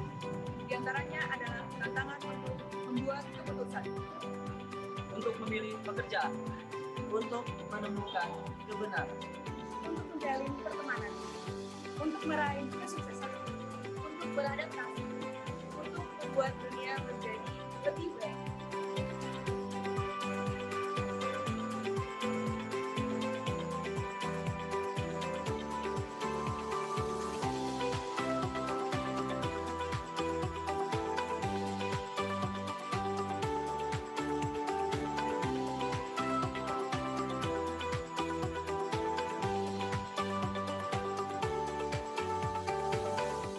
Di sini, program Sarjana Manajemen Universitas PGRI Yogyakarta. Kami mengatasi tantangan tersebut dengan kata yang sederhana. Kami hanya mengatakan hai, dan itu mengubah dunia. Sampurasun, nami Abdi Sandri. Aku akan menjadi seorang entrepreneur. Halo, Bang Tito Galo, Mamce, Dice, aku Adi Kurniawan, aku dari manajer pemasaran. Hai sedulur, Gua Elisa. Saya akan menjadi konsultan keuangan. Hai, aku Putri Tabung. Saya akan menjadi CEO. Hai, apa kabar? Saya Anissa. Saya akan membangun desa agar menjadi lebih sejahtera. Hai Ayah Hanin, gimana kabarnya? Saya akan menjadi dosen.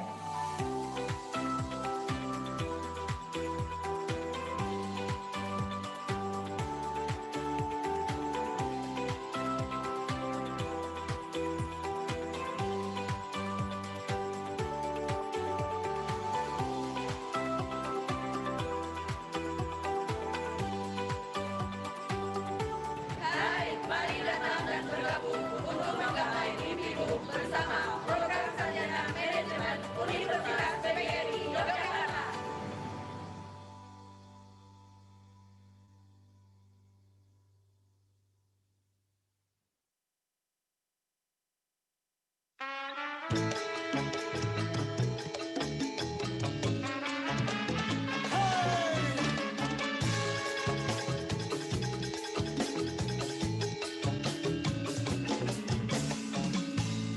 Angin laut semilir bertiup. Selamat datang di BGSD UPY.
Untuk informasi lebih lanjut, kalian bisa lihat di pmb.upi.ac.id atau kalian juga bisa lihat sosial media kami dan kalian juga bisa menghubungi di hotline di sini.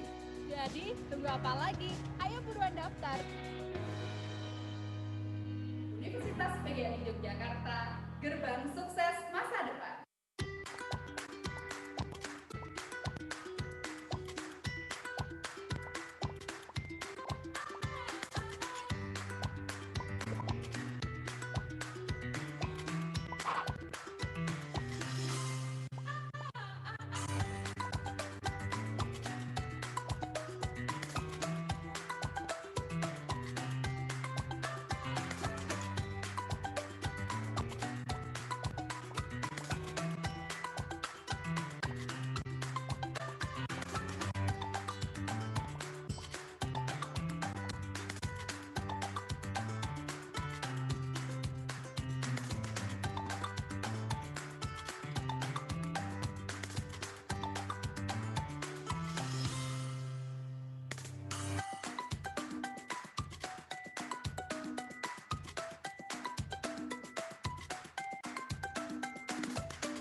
Selamat datang di Universitas PGRI Yogyakarta. Apa aja sih fasilitasnya? Yuk, ikuti aku.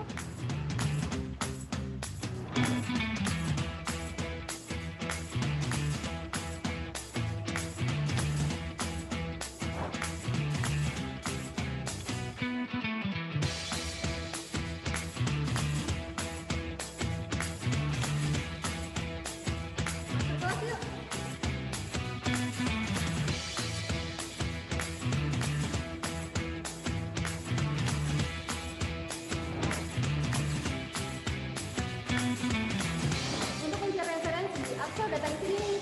Yuk. Dan buku referensi, ada juga loh ruangan yang nyaman buat ngerjain tugas. Yuk.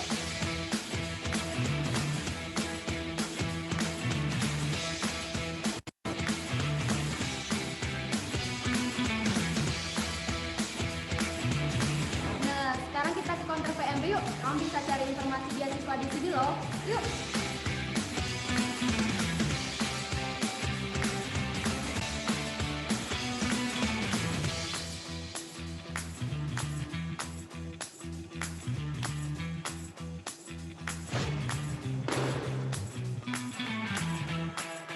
Di dalam tubuh yang sehat terdapat jiwa yang kuat.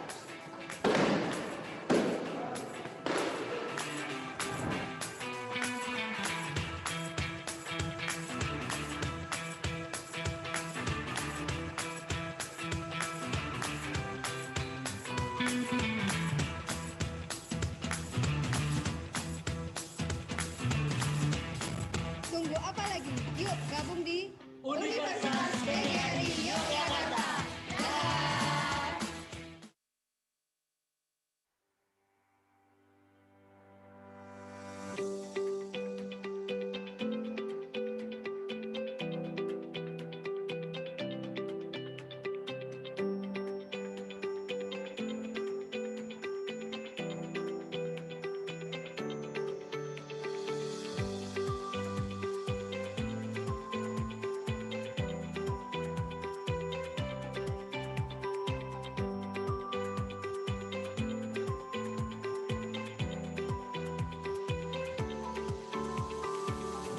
Dalam menjalani kehidupan, kita selalu dihadapkan dengan berbagai tantangan.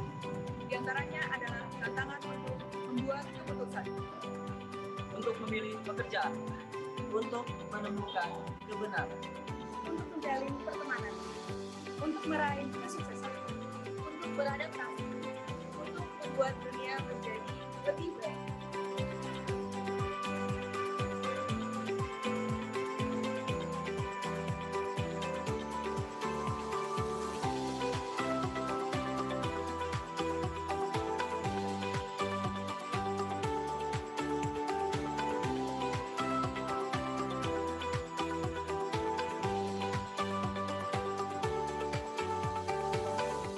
Di sini, program Sarjana Manajemen Universitas PGRI Yogyakarta.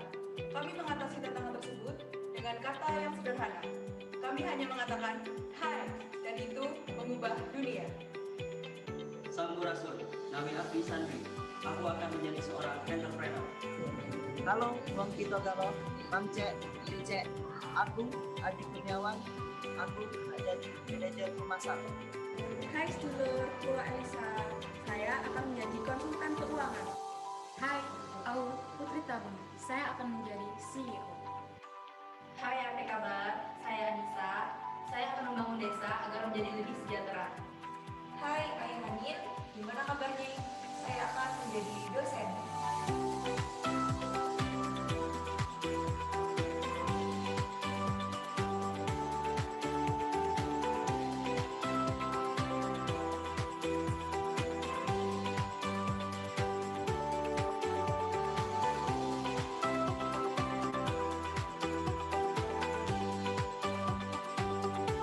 Hai, mari datang dan bergabung untuk menggapai mimpimu bersama program Sarjana Manajemen Universitas PGRI Yogyakarta.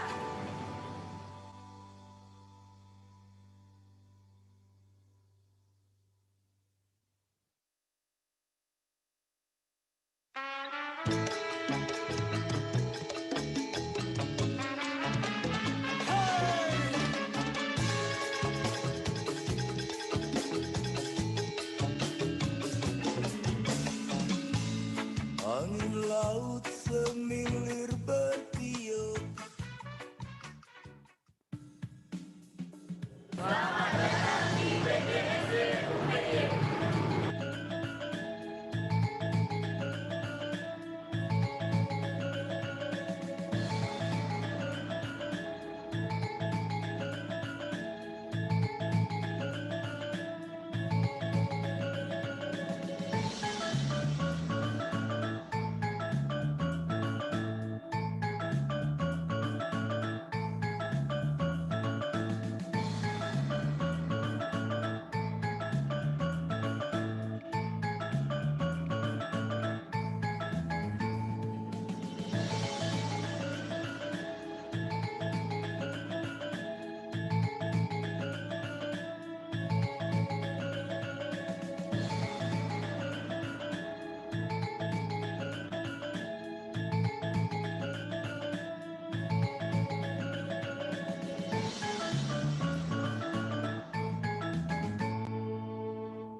Inilah Universitas PGRI Yogyakarta, salah satu dari 10 universitas terbesar di Yogyakarta.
Untuk informasi lebih lanjut, kalian bisa lihat di pmb.upy.ac.id atau kalian juga bisa lihat di sosial media kami dan kalian juga bisa menghubungi di hotline di sini.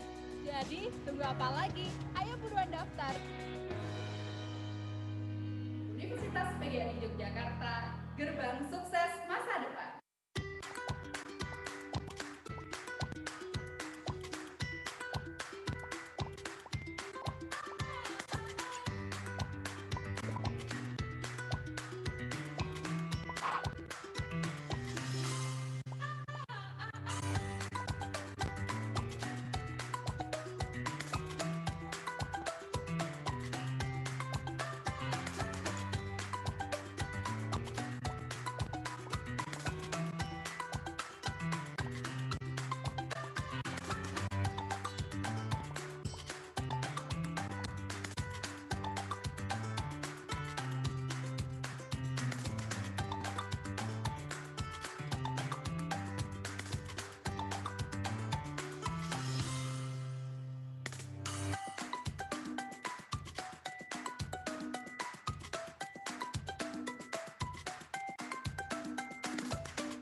Apa aja sih fasilitasnya?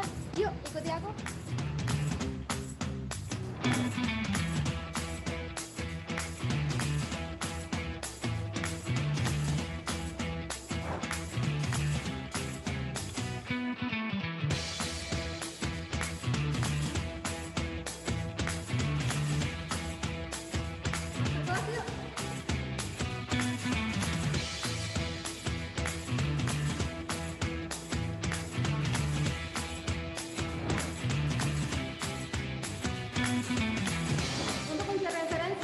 Datang ke sini. Yuk. Dan buku referensi, ada juga loh ruangan yang nyaman buat ngerjain tugas. Yuk.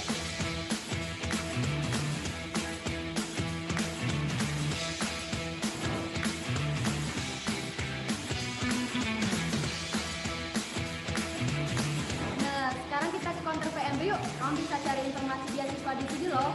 Yuk.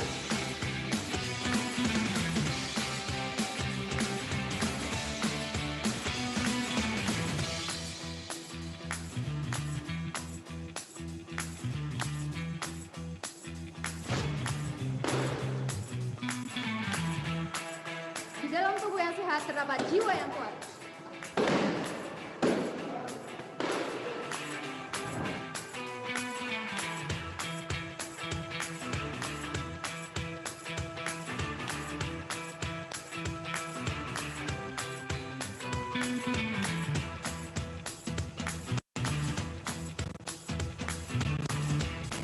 Tunggu apa lagi? Yuk gabung di Universitas PGRI Yogyakarta.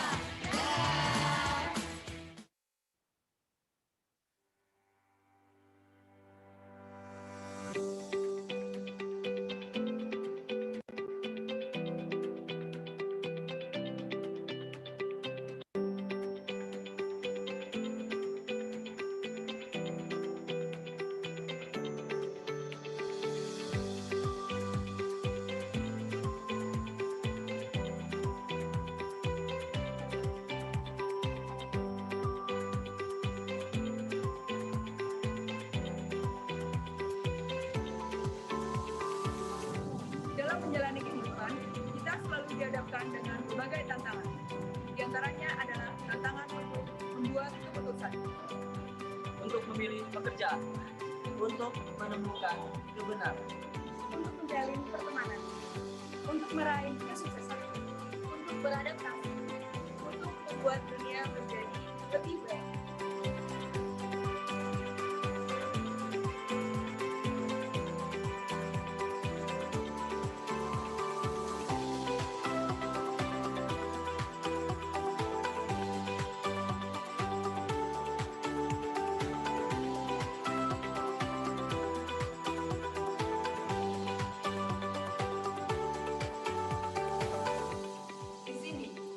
Sarjana Manajemen Universitas PGRI Yogyakarta.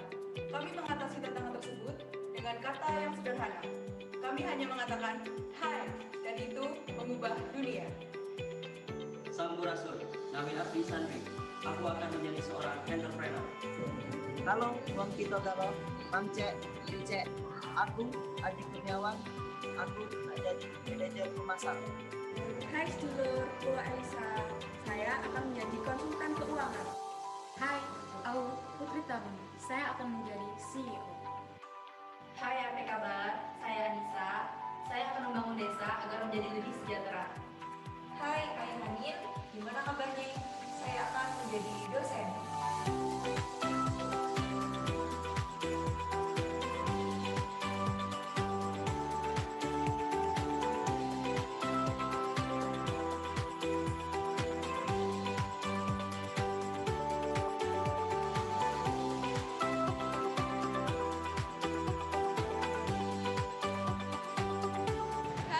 Mari datang dan bergabung untuk menggapai mimpimu bersama program sarjana manajemen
Untuk informasi lebih lanjut, kalian bisa lihat di pmb.upy.ac.id atau kalian juga bisa lihat sosial media kami dan kalian juga bisa menghubungi di hotline di sini.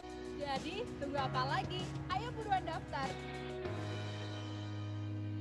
Universitas PGRI Yogyakarta, gerbang sukses masa depan.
Selamat datang di Universitas PGRI Yogyakarta.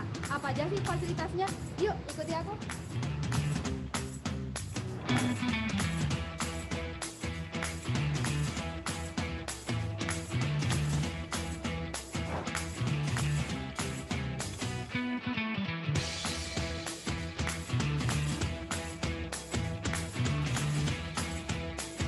Masuk kelas yuk.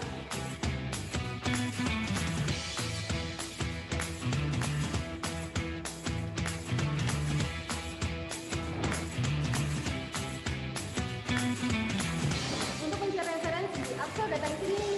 Yuk. Dan buku referensi, ada juga loh ruangan yang nyaman buat ngerjain tugas. Yuk.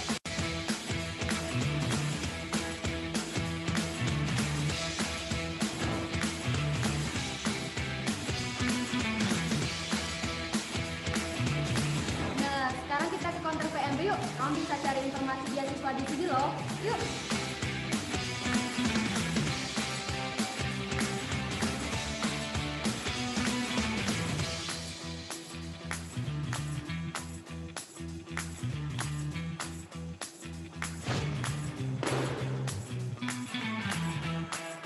Di dalam tubuh yang sehat terdapat jiwa yang kuat.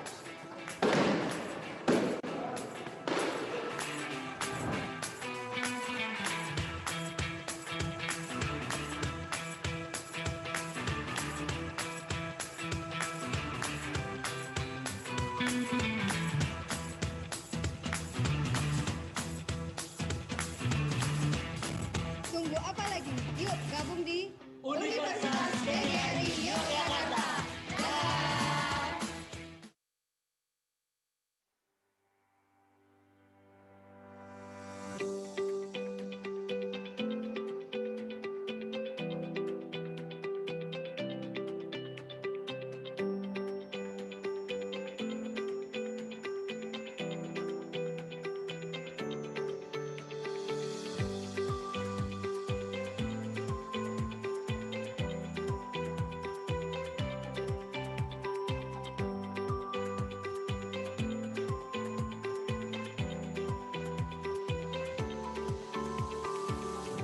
Dalam menjalani kehidupan, kita selalu dihadapkan dengan berbagai tantangan. Di antaranya adalah tantangan untuk membuat keputusan, untuk memilih pekerjaan, untuk menemukan kebenaran, untuk menjalin pertemanan, untuk meraih kesuksesan, untuk beradaptasi, untuk membuat dunia menjadi lebih baik.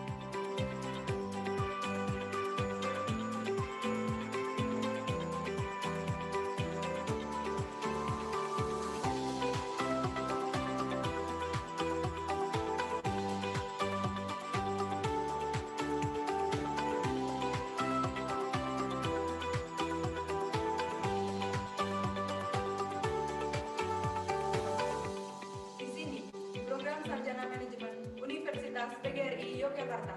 Kami mengatasi tantangan tersebut dengan kata yang sederhana. Kami hanya mengatakan, hai, dan itu mengubah dunia. Sampurasun, Nami Abdi Sandri. Aku akan menjadi seorang entrepreneur. Halo, Bang Tito Galo, Bang Cek, Cek. Aku Adi Kurniawan. Aku jadi manajer pemasaran. Hai sedulur, Puwa Elisa. Saya akan menjadi konsultan keuangan. Hai, aku Putri Tabung. Saya akan menjadi CEO. Hai, apa kabar? Saya Anissa. Saya akan membangun desa agar menjadi lebih sejahtera. Hai, Ayah Hanin. Gimana kabarnya? Saya akan menjadi dosen.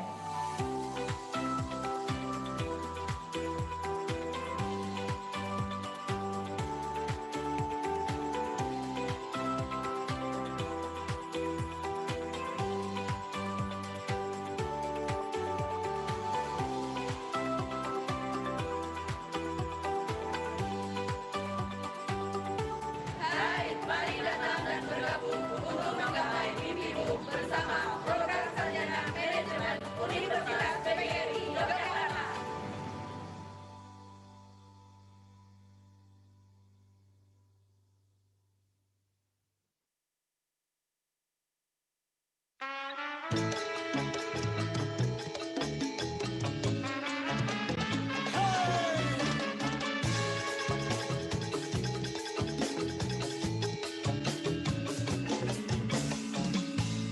Angin laut semilir bertiup.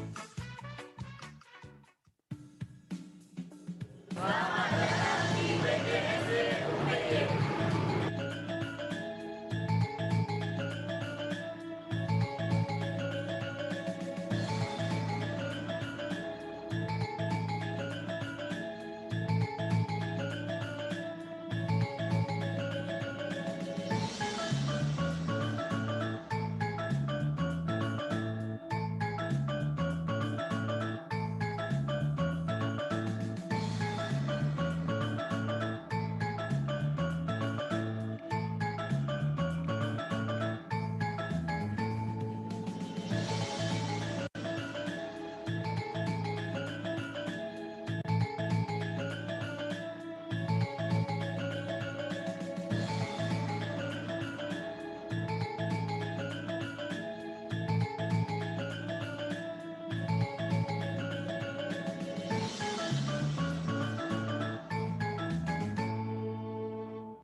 Untuk informasi lebih lanjut, kalian bisa lihat di pmb.upy.ac.id atau kalian juga bisa lihat sosial media kami dan kalian juga bisa menghubungi di hotline di sini.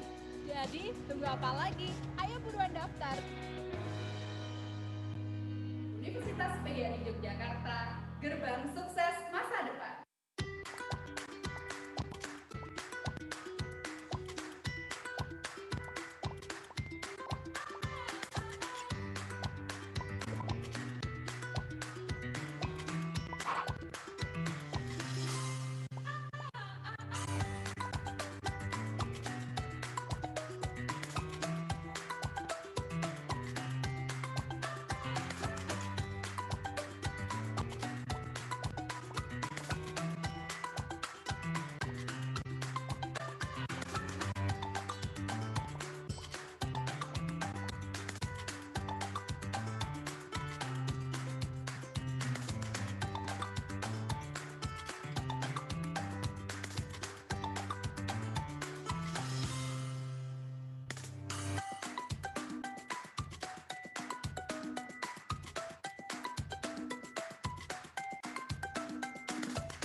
Selamat datang di Universitas PGRI Yogyakarta.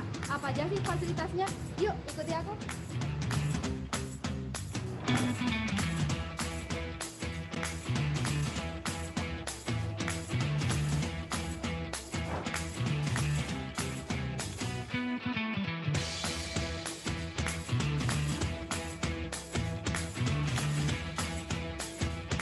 Kelas yuk.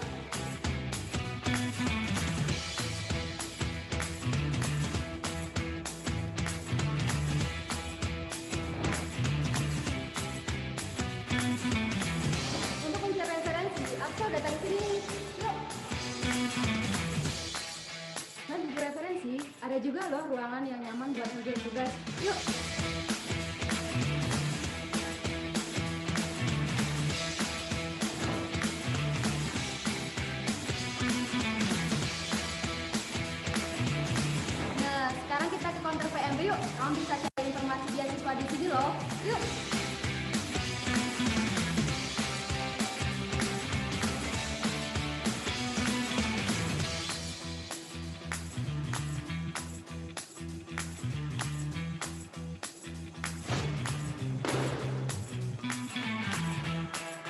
Di dalam tubuh yang sehat terdapat jiwa yang kuat.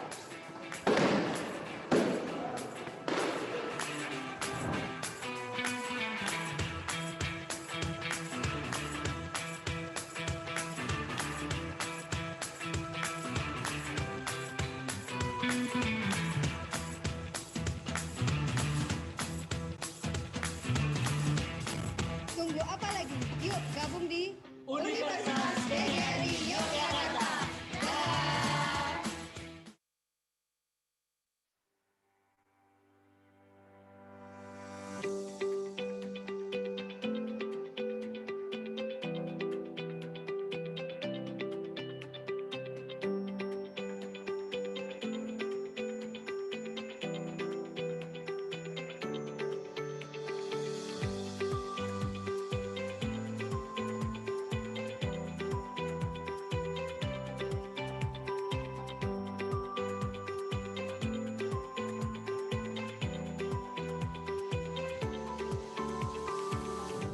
Dalam menjalani kehidupan, kita selalu dihadapkan dengan berbagai tantangan.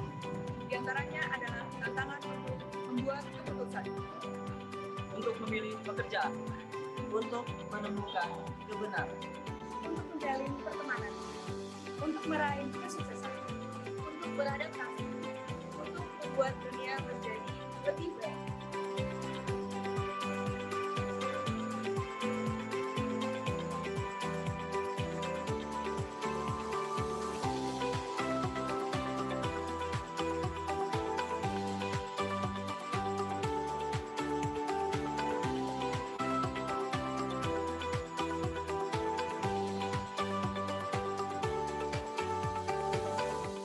Di sini, program Sarjana Manajemen Universitas PGRI Yogyakarta.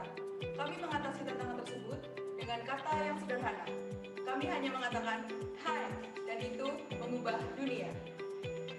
Sampurasun, nami Abdi Sandri. Aku akan menjadi seorang entrepreneur. Halo, Bang Tito Galo, Bang Cek, Cek, aku Adi Kurniawan, aku jadi manajer pemasaran. Hai sedulur, aku Elisa. Saya akan menjadi konsultan keuangan. Hai, aku Putri Tabung. Saya akan menjadi CEO. Hai, apa kabar? Saya Anissa. Saya akan membangun desa agar menjadi lebih sejahtera. Hai, Ayah Hanin. Gimana kabarnya? Saya akan menjadi dosen.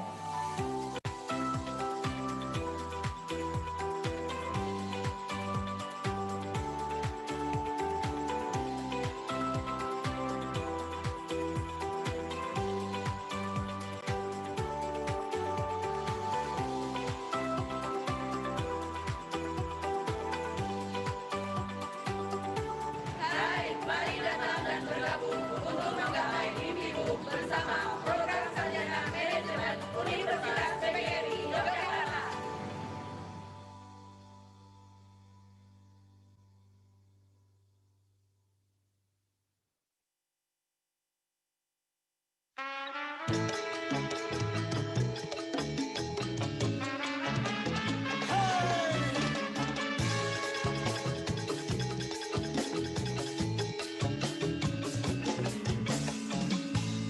Angin laut semilir bertiup.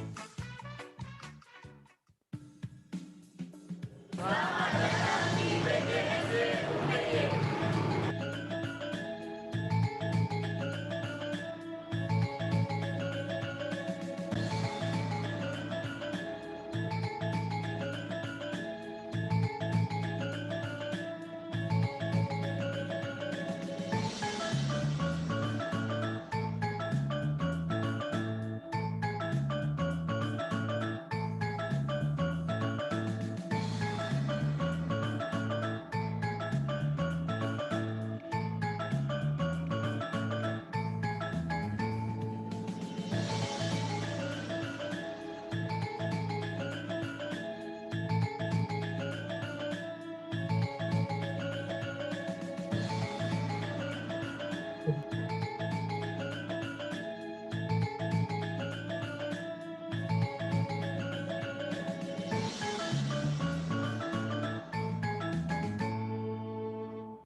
Cek. Masih?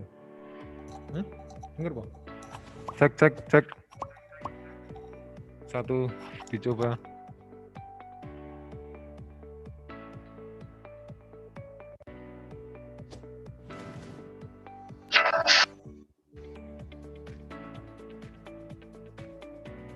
Cek.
Untuk informasi lebih lanjut, kalian bisa lihat di pmb.upy.ac.id atau kalian juga bisa lihat sosial media kami dan kalian juga bisa menghubungi di hotline di sini.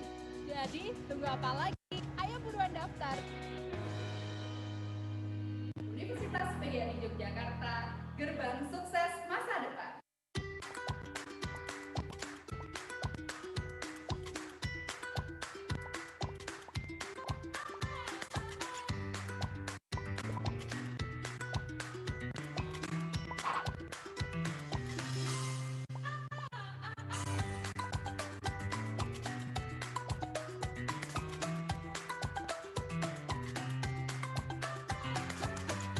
Cek.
Selamat datang di Universitas PGRI Yogyakarta. Apa aja sih fasilitasnya? Yuk, ikuti aku.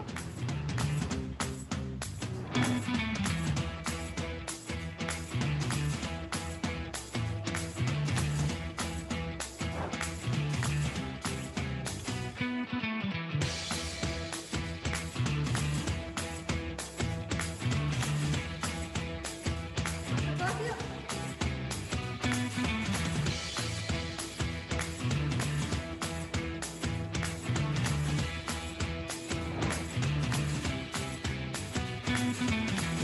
Untuk mencari referensi, aku datang sini. Yuk. Dan di referensi, ada juga loh ruangan yang nyaman buat ngerjain tugas. Yuk.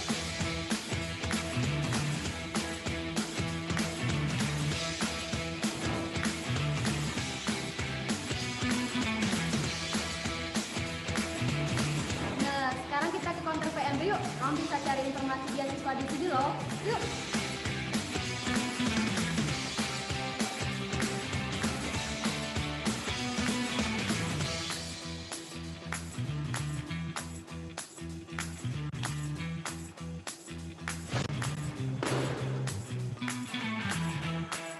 Di dalam tubuh yang sehat terdapat jiwa yang kuat.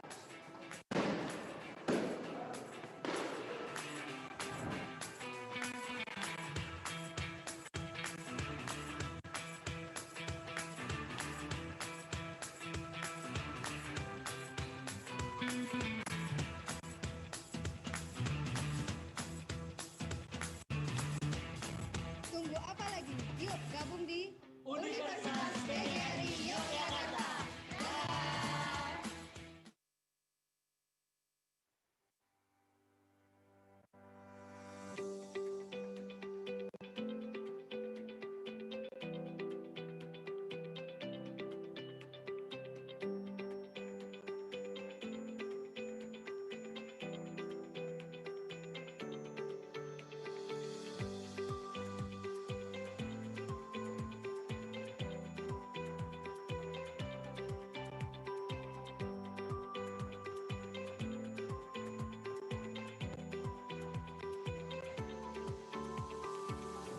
Dalam menjalani kehidupan, kita selalu dihadapkan dengan berbagai tantangan. Di antaranya adalah tantangan untuk membuat keputusan, untuk memilih pekerjaan, untuk menemukan kebenaran, untuk menjalin pertemanan, untuk meraih kesuksesan, untuk beradaptasi, untuk membuat dunia menjadi lebih baik.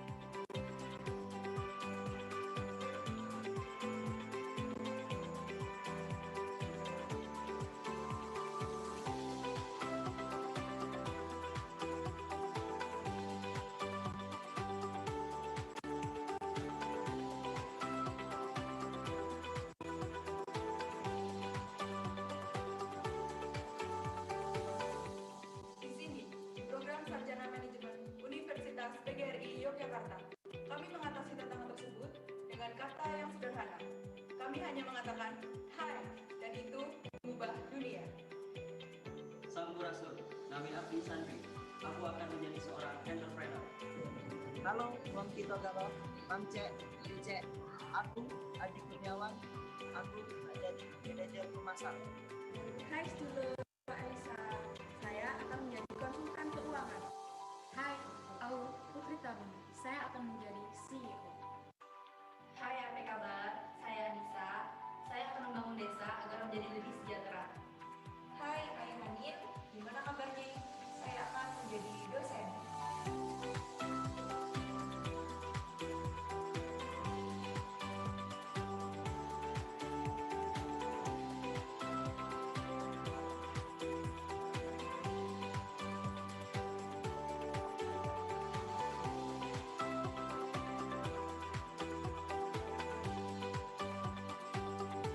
Hai, mari datang dan bergabung untuk menggapai mimpimu bersama program Sarjana Manajemen Universitas PGRI Yogyakarta.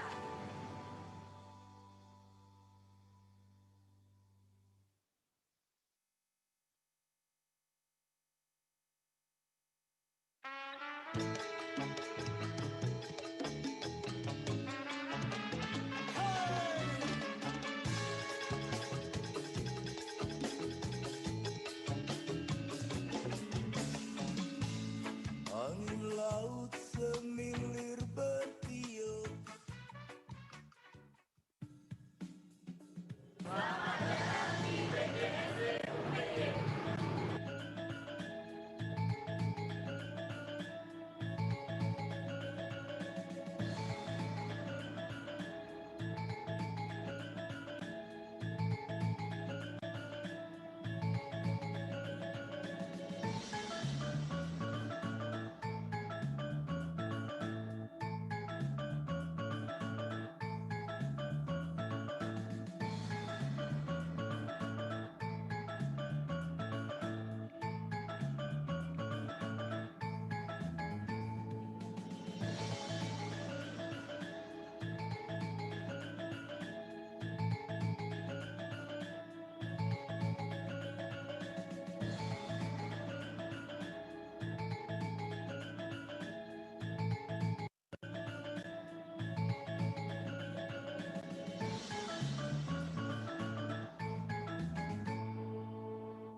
Untuk informasi lebih lanjut, kalian bisa lihat di pmb.upy.ac.id atau kalian juga bisa lihat sosial media kami dan kalian juga bisa menghubungi di hotline di sini. Jadi, tunggu apa lagi? Ayo mendaftar. Universitas PGRI Yogyakarta, gerbang sukses masa depan.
Selamat datang di Universitas PGRI Yogyakarta. Apa aja sih fasilitasnya? Yuk, ikuti aku.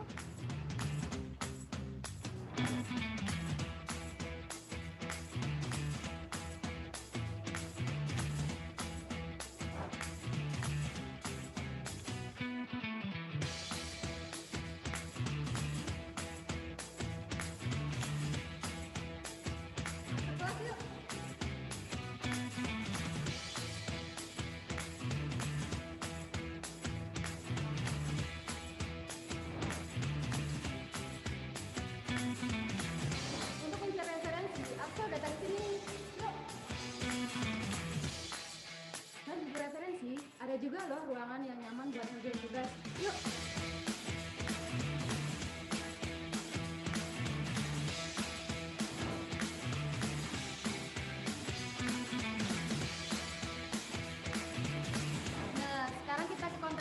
Yuk, kamu bisa cari informasi beasiswa di sini loh.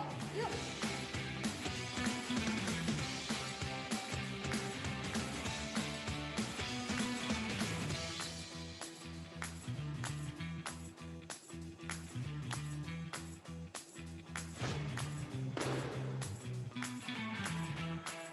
Di dalam tubuh yang sehat terdapat jiwa yang kuat.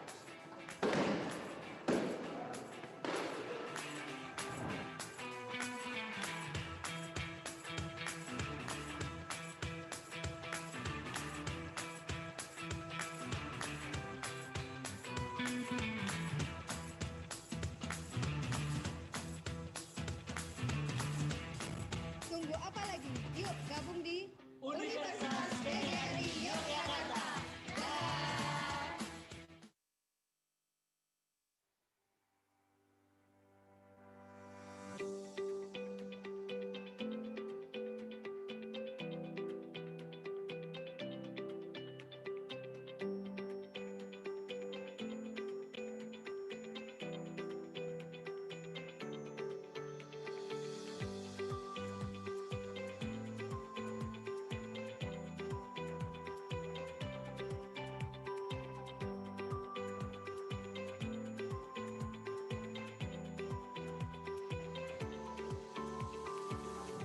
Dalam menjalani kehidupan, kita selalu dihadapkan dengan berbagai tantangan.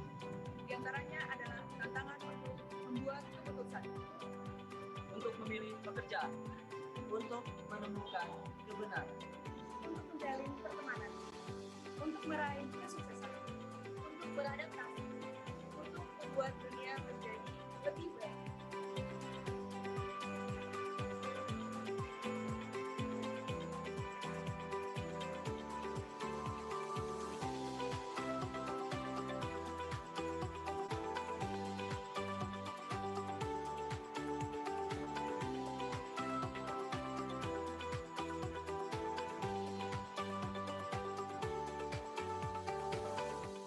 Di sini, di program Sarjana Manajemen Universitas PGRI Yogyakarta, kami mengatasi tantangan tersebut dengan kata yang sederhana. Kami hanya mengatakan, hai, dan itu mengubah dunia. Sampurasun, nami abdi Sandri. Aku akan menjadi seorang entrepreneur. Halo, Om Tito Galo, Mam Cek, Cek, aku Adi Kurniawan, aku dari manajer pemasaran. Hai sedulur, Pulau Elisa. Saya akan menjadi konsultan keuangan. Hai, aku Putri Tabung. Saya akan menjadi CEO. Hai, apa kabar? Saya Anissa. Saya akan membangun desa agar menjadi lebih sejahtera. Hai, Ayah Hanin. Gimana kabarnya? Saya akan menjadi dosen.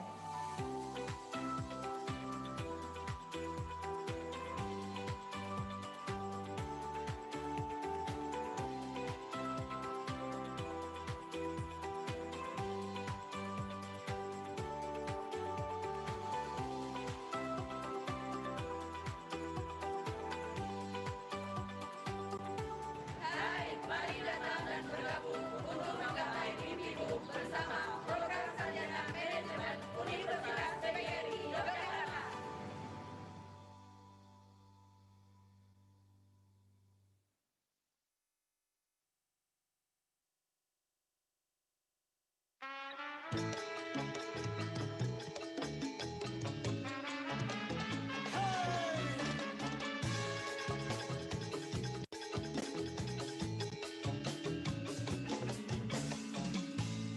Angin laut semilir bertiup.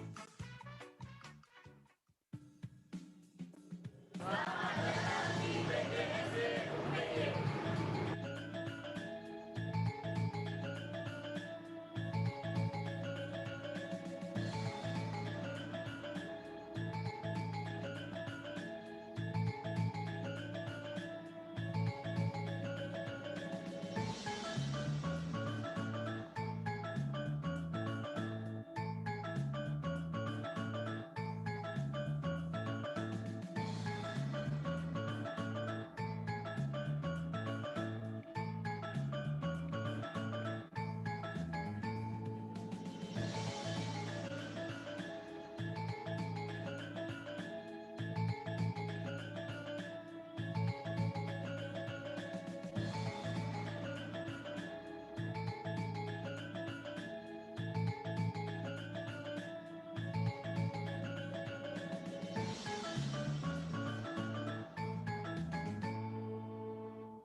Selamat datang di Universitas PGRI Yogyakarta. Apa aja sih fasilitasnya?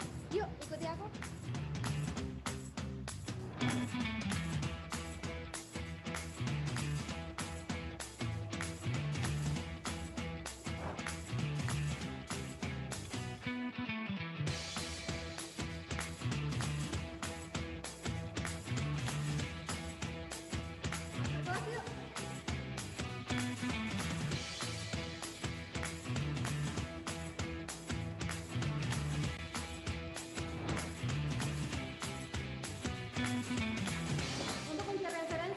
Datang sini, yuk.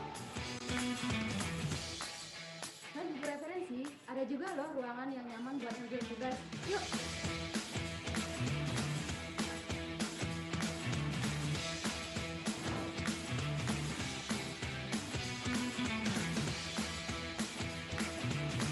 Nah, sekarang kita ke counter PMB yuk. Kamu bisa cari informasi beasiswa di sini loh.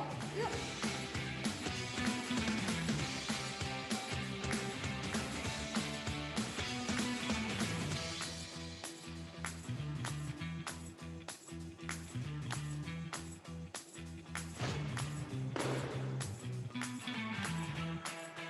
Dalam tubuh yang sehat terdapat jiwa yang kuat.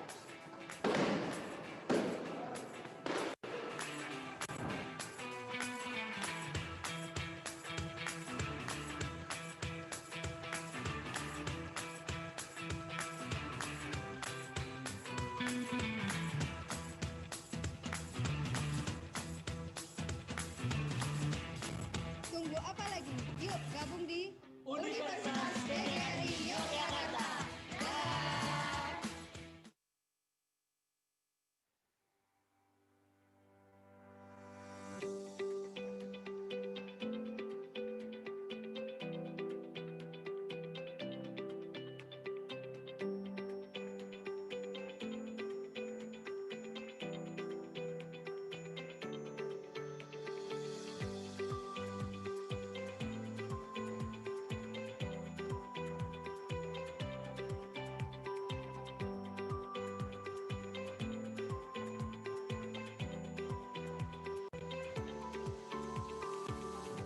Dalam menjalani kehidupan, kita selalu dihadapkan dengan berbagai tantangan.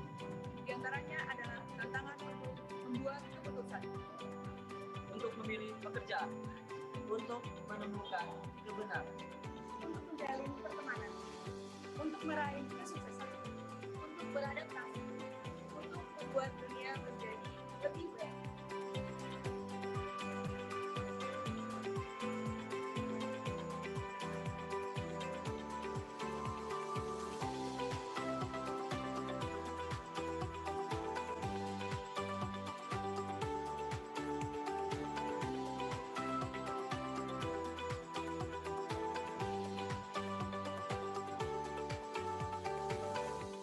Di sini, program Sarjana Manajemen Universitas PGRI Yogyakarta. Kami mengatasi tantangan tersebut dengan kata yang sederhana. Kami hanya mengatakan, hai, dan itu mengubah dunia. Sampurasun, nami Abdi Sandri. Aku akan menjadi seorang entrepreneur. Halo, Bang Kito Galo, Mamce, Dice, aku Adik Kurniawan, aku jadi manajer pemasaran. Hai sedulur, Pulau Elisa. Saya akan menjadi konsultan keuangan. Hai, aku Putri Tabung. Saya akan menjadi CEO. Hai, apa kabar? Saya Anissa. Saya akan membangun desa agar menjadi lebih sejahtera. Hai, Ayah Hanin. Gimana kabarnya? Saya akan menjadi dosen.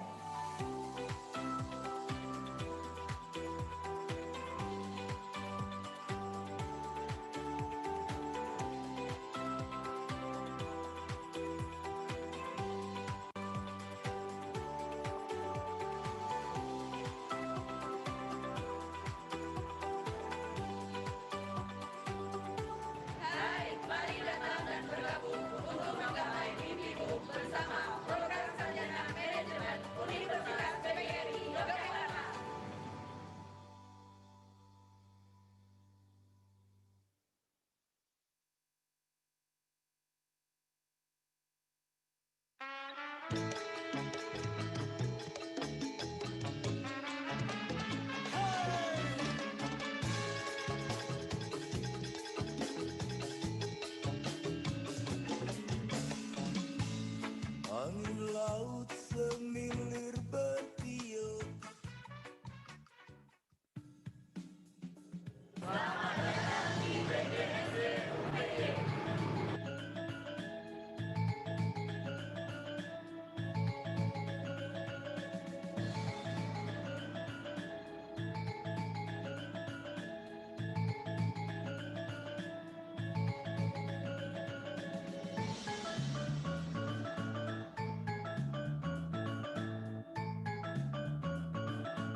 PGRI Yogyakarta, gerbang sukses masa depan.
University in University PGRI Yogyakarta.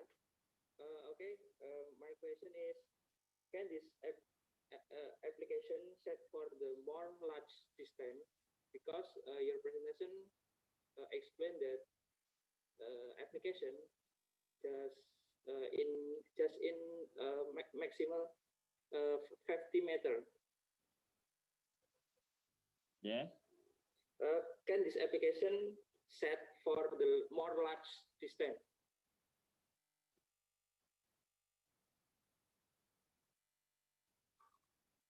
Okay.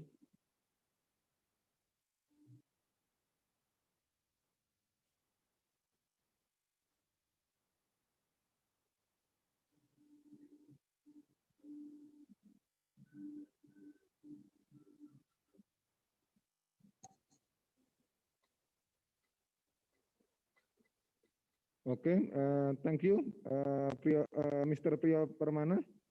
Next question. Hello. No question, sir. Okay. Mr. Denis Setiawan. Okay. Yeah. Yes.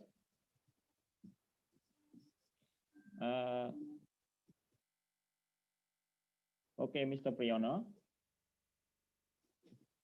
Because the geofence area, the bird adjustable long as the specified area.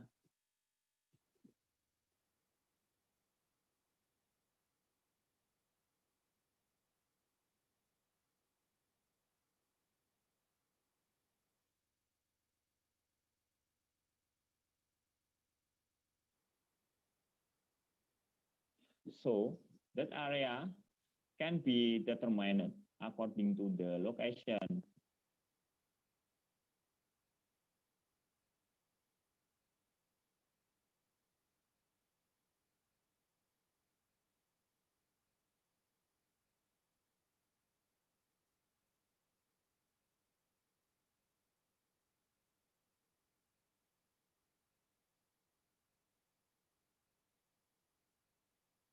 Itu pola yang pertama, yaitu belajar sepanjang hayat di lingkungan keluarga atau melalui pewarisan, atau bisa juga disebut dengan istilah enkulturasi budaya. Ini biasanya orang tua memberikan pendidikan nilai-nilai gusigang yang terdiri dari nilai karakter. Itu bagus. Pendidikan itu konsep ngaji, dan entrepreneur, dagang. Ini ada teknik produksi dan keterampilan dalam memproduksi tas maupun pisau, sehingga anak ketika tumbuh berkembang menjadi dewasa menjadi mandiri sebagai seorang pengusaha, baik dalam bidang pengrajin pisau maupun bidang pengrajin tas. Dengan kata lain, keluarga memiliki kontribusi penting terhadap penanaman nilai-nilai moral seperti kepatuhan, loyalitas, kasih sayang, persaudaraan, tanggung jawab sebagai bagian dari sistem sosial masyarakat. Yang kedua, pelaksanaan pendidikan sepanjang hayat di keluarga ini melalui pewarisan enkulturasi budaya, baik pada partisipan pengusaha tas maupun pengusaha pisau, terdapat pola yang sama, yaitu awal mulanya anak atau si belajar membantu pekerjaan orang tua, pembelajar sebagai pengusaha tas maupun pengusaha pisau. Dengan demikian, pelaksanaan pendidikan sepanjang hayat tanpa mereka sadari dan berjalan secara alamiah. Meskipun demikian, hasil dari proses pembelajaran yaitu pengetahuan, sikap, dan keterampilan dapat diamati.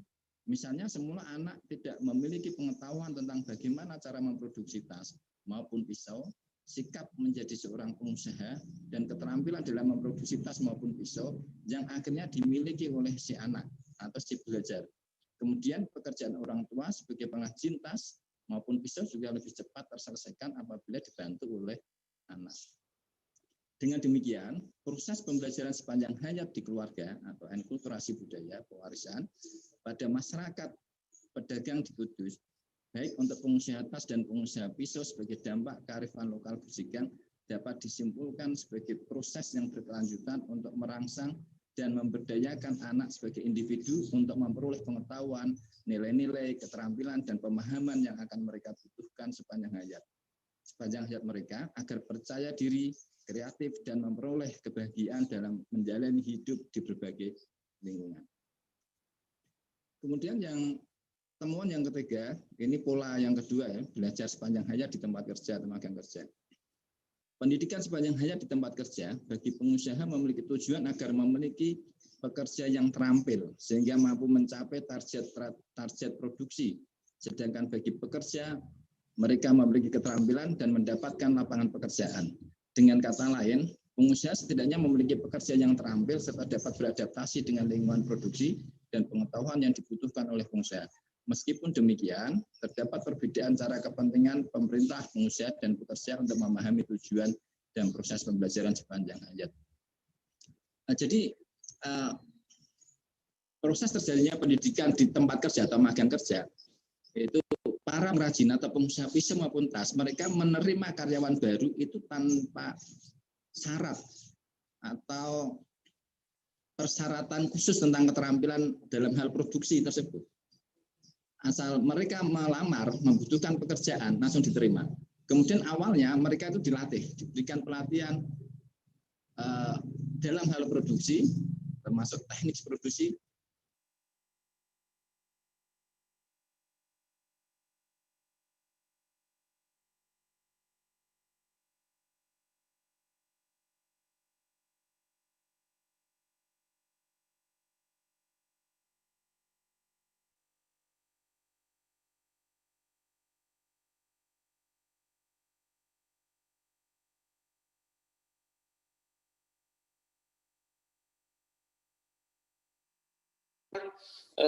Conventional or waterfall method, and then we use web-based.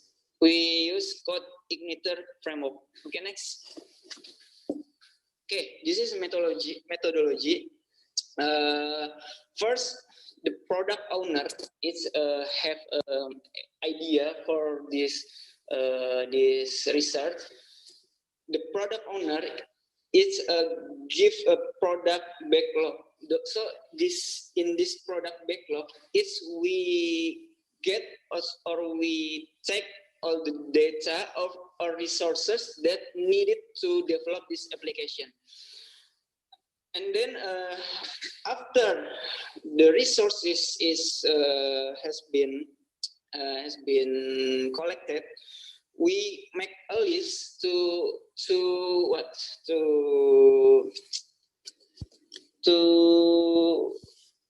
make a little list of the job that it's delivered to a member in the next step in the sprint planning. In this sprint planning, all the member must be recorded the ability.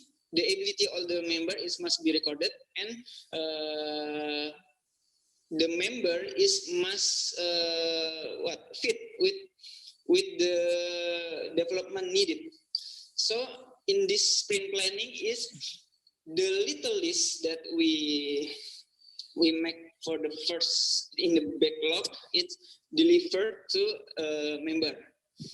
And then next, this is the point of the sprint or scrum. The scrum, we say sprint is like a sprint in sport, like that, because in the scrum methodology is we develop project is fastest. So it said that sprint is like a sprint in sport, and sprint that we use in this development system is 1 to 4 weeks sprint, and then we doing it like a circle, and every day we doing a daily scrum and sprint retro. Sprint retro is we like a flashback about what sprint that we doing, and then a daily scrum is a meeting that we do with our team, and then maximum is only 15 minutes, not greater than 15 minutes, because that's a rule of the scrum. And then after 1 to 4 weeks, if the sprint ended and team deliverable is do not change. Only product owner that can change the end date and team deliver, but usually it's not changed. If we plan 1 to 4 weeks, it must be happen until 4 weeks. And then after all the project is finished, we go to the next step is sprint review. Sprint review is the team project owner and Scrum Master. Scrum Master is leader of team. Is presentation, make a presentation all the project that has been finished, and then after all project it's as what we plan for the first time is finished. Okay, next. Okay, this is a flowchart. Okay, sorry, this is still an Indonesian language mulai. Okay, start login. So the admin, student, and dean, faculty of dean is login, and then choose letter for the student. And then after the choose the letter, fill the form. Fill the form is in student is input the form and then submit to dean. So the first that get the letter is dean. After that, if dean approve or no. If dean approve or no, sorry, I missed to type yes or no in there in that row. If yes, so letter is printed. If no, so the student is back to choose letter type and then fill the form again. And then after the letter is print, so it's end, it's finished. Okay, next. Okay, this is context diagram. Maybe I'm not going to describe what all of this. Maybe I have described in the last presentation. Okay, next. Okay, the result is Scrum. It's 6 times faster than conventional method. When we develop one project or web system, we need maybe a 6 months or 1 semester. In Scrum, we just need 1 month. So it means 6 times faster than conventional method. And based on the survey result of 30 respondents regarding the application is 73 having easy navigation. This is use code igniter framework. Regarding whether the speed, it's 70 agree the system is relatively fast, and feature is 53 agree the system is very fast. And then next. Okay, that's all what I presented this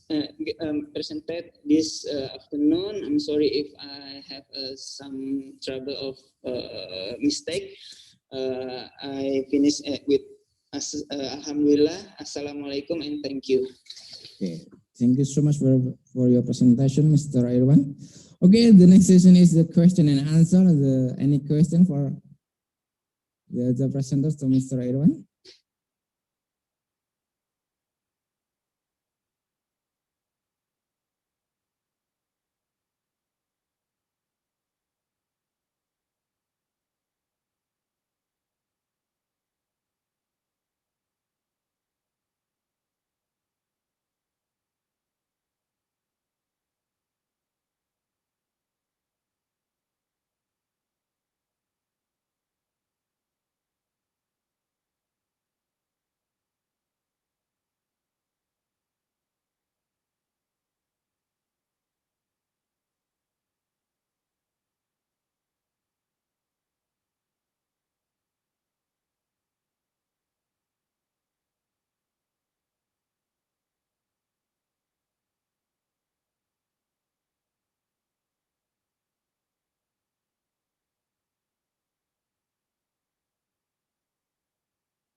Research methodology, my paper, literature study, primer, primary and secondary source, yeah, and historical writing, heuristic, yeah, critic, synthesis, interpretation, and historiography. Right. The Prince Sambernyawa resistance. Pangeran Sambernyawa had the title Kanjeng Gusti Pangeran Adipati Ngayudololono Joyodiso Prawiro Hadiningrat, regarding the result of the Gianti Agreement. Prince Sambernyawa strongly refused and continued to work resistance against the Dutch. And the war ended when the 1757 Salatiga Agreement with the legalization of the Mangkunegaran Projo. And next, this is Geger Pecinan, ya. Geger Pecinan, Pangeran Sambernyawa is struggle in Geger Pecinan. This is Mangkunegaran. Pangeran Sambernyawa is the first king of Mangkunegaran, ya. Mangkunegaran Royal. And the family tree of Mangkunegaran King, yeah, this is tree of Mataram, ya, masih of Mataram. And innovation for character education of Pangeran Sambernyawa. By studying history, we can unite people in the awareness of their personal identity. For students, by studying history, we can create humility, character, and patriotism. Pangeran Sambernyawa, character. By reading various historical works critically, the interpretation of history can change at any time. In the next, writing history, card drafting, proofreading, peer reviewing, editing, or revising, presenting orally, finally producing a written essay, and curriculum, the ending curriculum of school and university. And history will remain part of the curriculum of school and universities as long as human life and writing. The digitization process makes students more interested in learning history and willing to spend all day with history. The number of digital sources is increasing rapidly. In addition, content on YouTube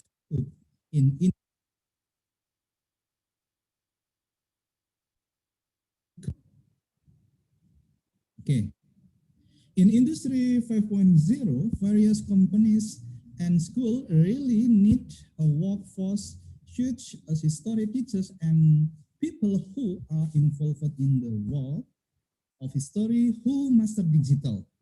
The value is in the story of Prince Sambernyawa struggle can also be socialized through digital media as one of the development of historical learning innovation in the classroom.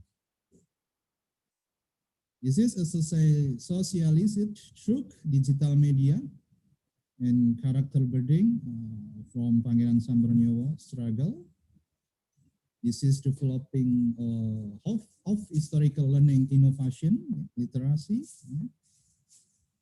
and conclusion. Conclusion. Prince Sambernyawa ascended the throne to become King of Mangkunegaran with title Kanjeng Gusti Pangeran Adipati Arau Sri Mangkunegara I. Educational value that can be developed from this incident are correct. Never give up, unity, love the country, and patriotism. In the process of socialization and internalization of historical learning based on the struggle of Pangeran Sambernyawa in the industrial era 5.0, this can be done through digital content such as website and YouTube, Facebook, Twitter, and other social media. Okay, Mr. Bintang Wicaksono, thank you very much my presentasi. Terima kasih. Assalamualaikum warahmatullahi wabarakatuh.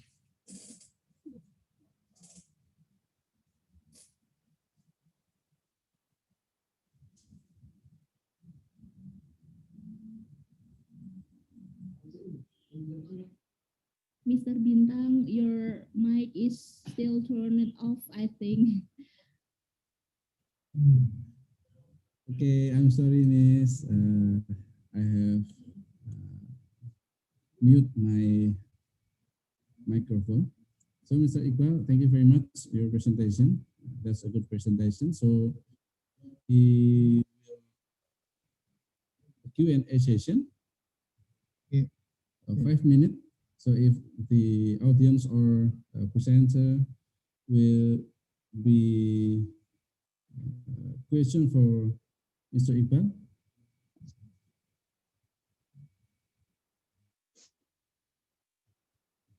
No. Can I have a question? Clear, yeah? Clear. Yes, you can have a question, Mrs.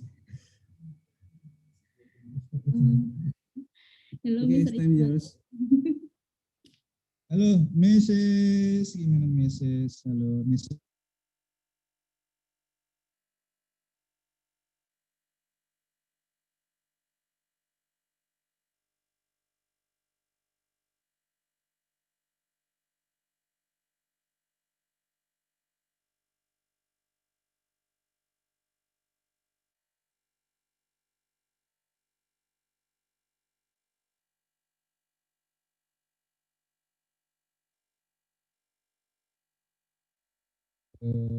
White paper and thin clear plastic can detect it.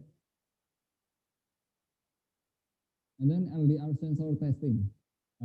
For your information, the LDR sensor has a potentiometer to determine how much the light intensity limit is received. If light condition in light, logic system will be 0.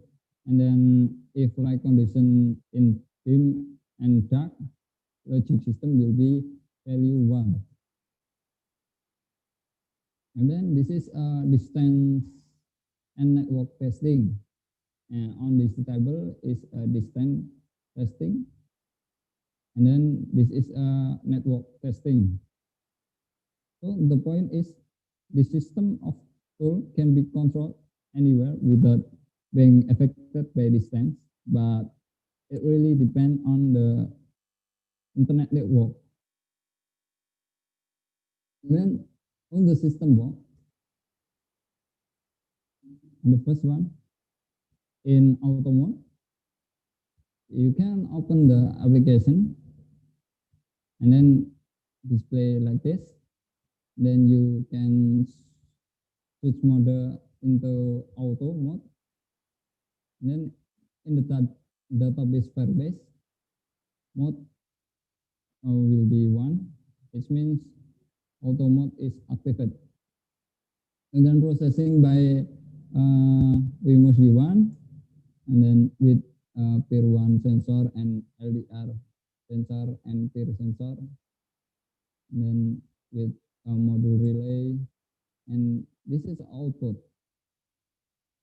If in room 2 detect a motion and light condition in dark or green or dim,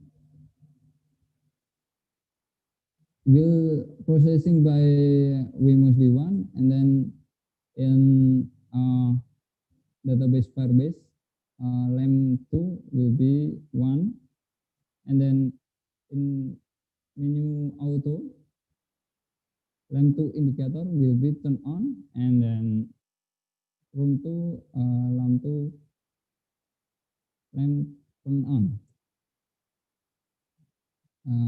This is table of auto mode system logic, like this. Okay, next. This is a manual mode.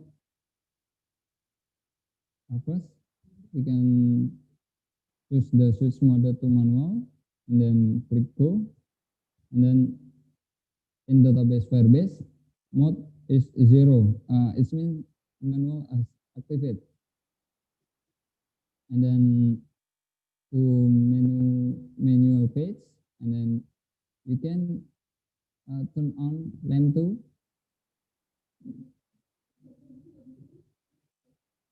And then LAM2 in database Firebase is 1.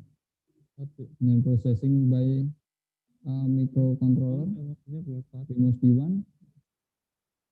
To relay module, and then to room 2, and 2 will be turned on. Okay, this is a table of manual mode system logic. Okay. Okay. Advantage of the system. Number 1, replace the role of manual switch in the home, and then reducing household electricity usage, and then remote control and monitoring of house light. And the system does not require a lot of power. Then easy use by user. And then the efficiency. Number 1, there is no login system for security, and then there is takes 1 until 5-second delay for process. And last, this tool is prototype phase. The tool is still packed into the box. Okay, last. So the conclusion is this tool can work to turn off, turn on, and turn off, like automatically or manually, with the WMOS-B1 microcontroller as a control. In automatic mode, this tool works based on input data from the 2 types of device, namely LDR sensor and a peer sensor. Whereas in manual mode, this tool works based on input data from the Android application, which is controlled and monitored by user. In this automatic light system, the lights that are controlled on and off are 2 lights. The lights are controlled separately, where in the room 1, there is a lamp 1, which use a pure sensor, while in the room 2, there is a lamp 2, which use a pure sensor and LDR sensor. Thank you very much for your great attention. Wassalamualaikum warahmatullahi wabarakatuh. Waalaikumsalam warahmatullahi wabarakatuh. Thank you to Mr. Jaluna Fetri Atmaja. Excellent presentation material. There may be a question from the audience. Okay. If there is no, then I will to Mr. Jalu. Yeah. Okay. Input device in the system using 2 sensor. 2 sensor, LDR sensor, and PIS sensor. Where the LDR sensor function measure of like intensity, and there PIS sensor function as detector of human motion in this room. Yeah. Yes. Okay. If the owner of the house has a pet like a dog or a cat, will the PIS sensor also detect motion like as human motion? Okay, thank you, Mr. Yanto. This is one of the efficiency. The peer sensor will be detected if human or pet rhythm motion. Okay. Still detected. Okay. Not only human. No, yeah. Okay. Thank you, Mr. Jaluna. Give applause to Mr. Jaluna.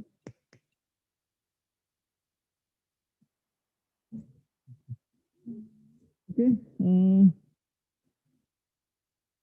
Continue the next presenter.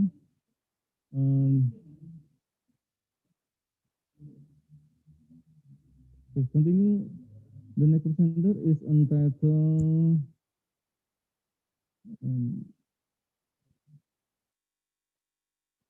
thematic module design based on local wisdom for class elementary school student.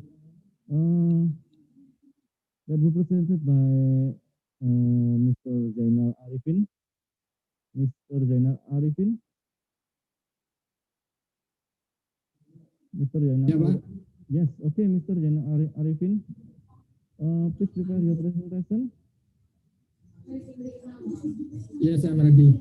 Okay, the presentation will take time is 10 minutes, and then the 5 minutes for question and answer session. No, time is your Mr. Zainal Arifin. Please your presentation. Yes. PPT, please PPT.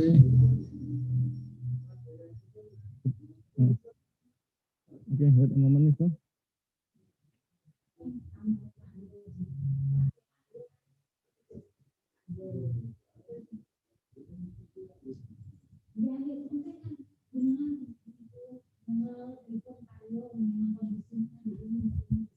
Terima kasih. Assalamualaikum warahmatullahi wabarakatuh.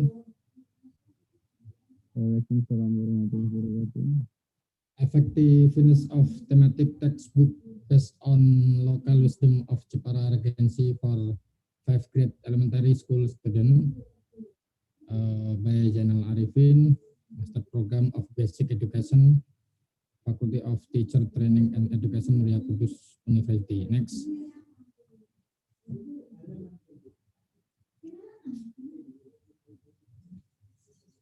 Background: the delivery of class 5 learning material in Jepara Regency only use the Ministry of Education and Culture book with present material nationally.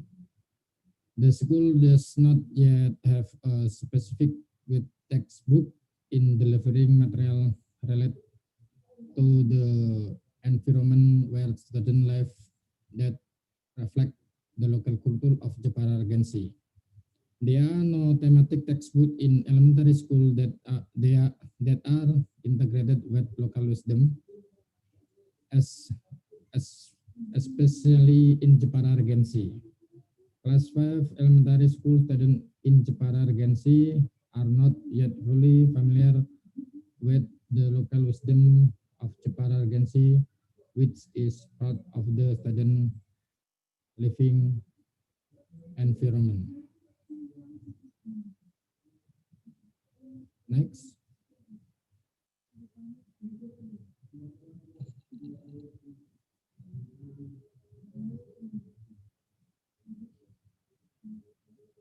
Research purpose: to know the development of thematic textbook based on local wisdom of Jepara Regency for 5th grade elementary school student on the theme or friend environment. This is to determine the effective of thematic textbook based on local wisdom of Jepara Regency for 5th grade elementary school student on the theme or friend environment.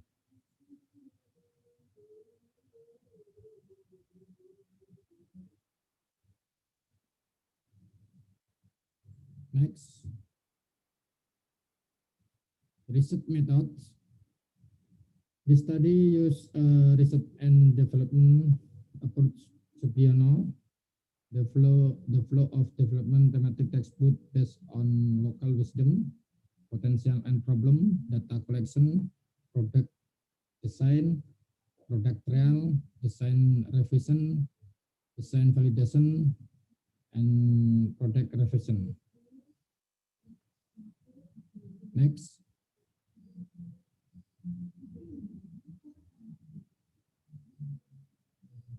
Data source.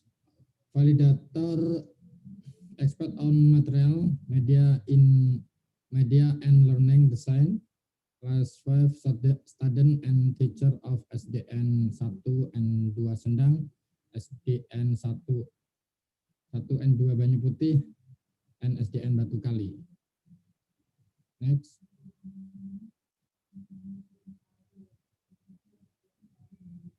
Instrument get data source dan instrument. The need for thematic teacher and student textbook based on local of class 5 SD Wisdom of Jepara Regency for class 5 SD. Instrument observation gate, interview with Dylan's questionnaire. Assessment of thematic expert textbook prototype based on local wisdom of Jepara Regency for grade 5 SD, material and media expert validation questionnaire. Textbook effectiveness, student of class 5 SD, retest and post-test question, observation of attitude and skill, student activity. Practically, teacher and student of class 5 SD, questionnaire teacher response, questionnaire student response. Next. Result textbook need. The result of the interview to analyze the need of textbook, student style have the difficulty understanding the material. If student understand Jepara local wisdom, the teacher want an additional book that address Jepara local wisdom. Next. The result of the analysis of student and teacher respond to teaching matter.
From the chat group, how did you validate the trial result for the 4 parameters, visual, auditory, etc.?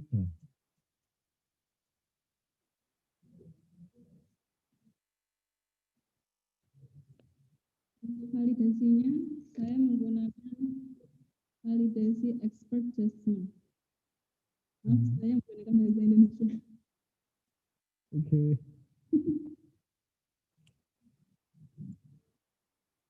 Okay, and then? Validasi expert judgment yang sesuai dengan bidangnya, visual ke pakar ahli yang menggambar dan auditory menggunakan bidang multimedia. Jadi ketiganya itu divalidasi menggunakan expert judgment. Itu menurut saya. Okay. What do you think? Okay, how many respondents did you use, and did you state in your paper that you use expert judgment?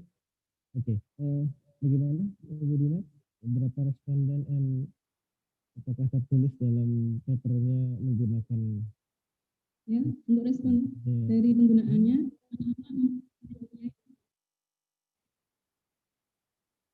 ya.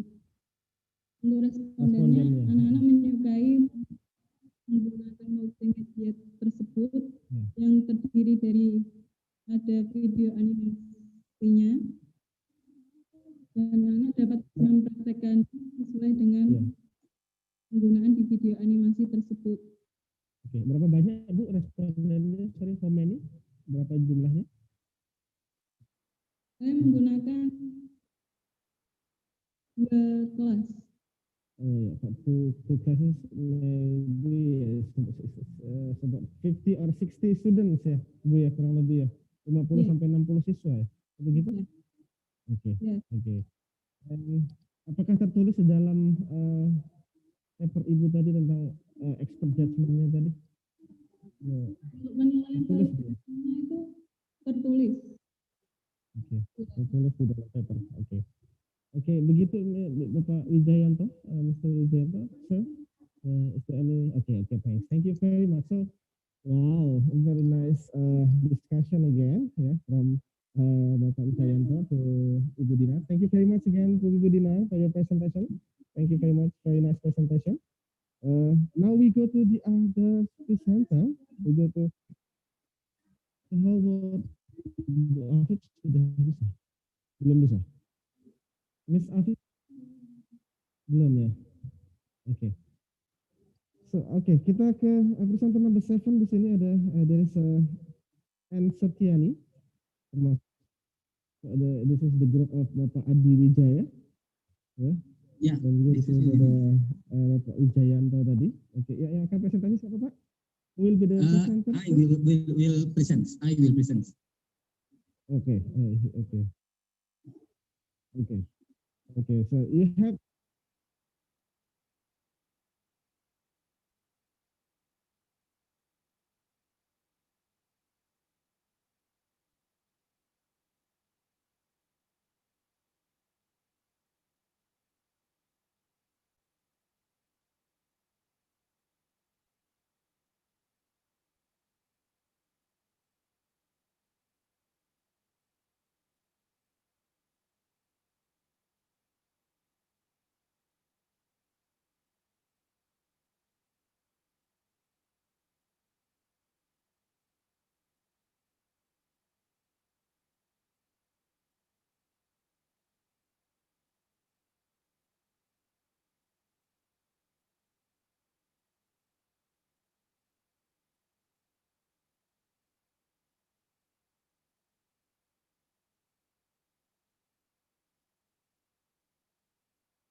Models or style of reference such as IEEE, Harvard, APA, etc. So from this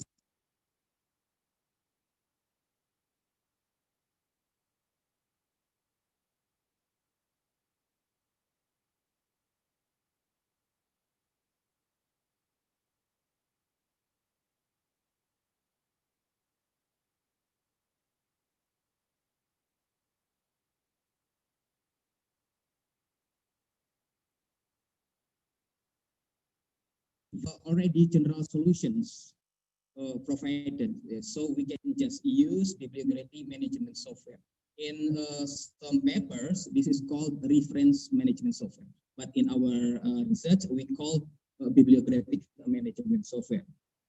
Several studies conducted measure the awareness of the using of BMS, bibliographic management software, such as in Nigeria in 2020. There is a positive significant relationship between the quality of scientific paper with the using of this BMS. So how about Indonesia? Of course, there is problem in Indonesia. So according to the previous study, 40%. Next, 40%. According to the previous study, 40% in the campus of Dickinson College, Pennsylvania, USA, in Faculty of Liberal Arts, there is not many faculty member using there is 40% that did not use.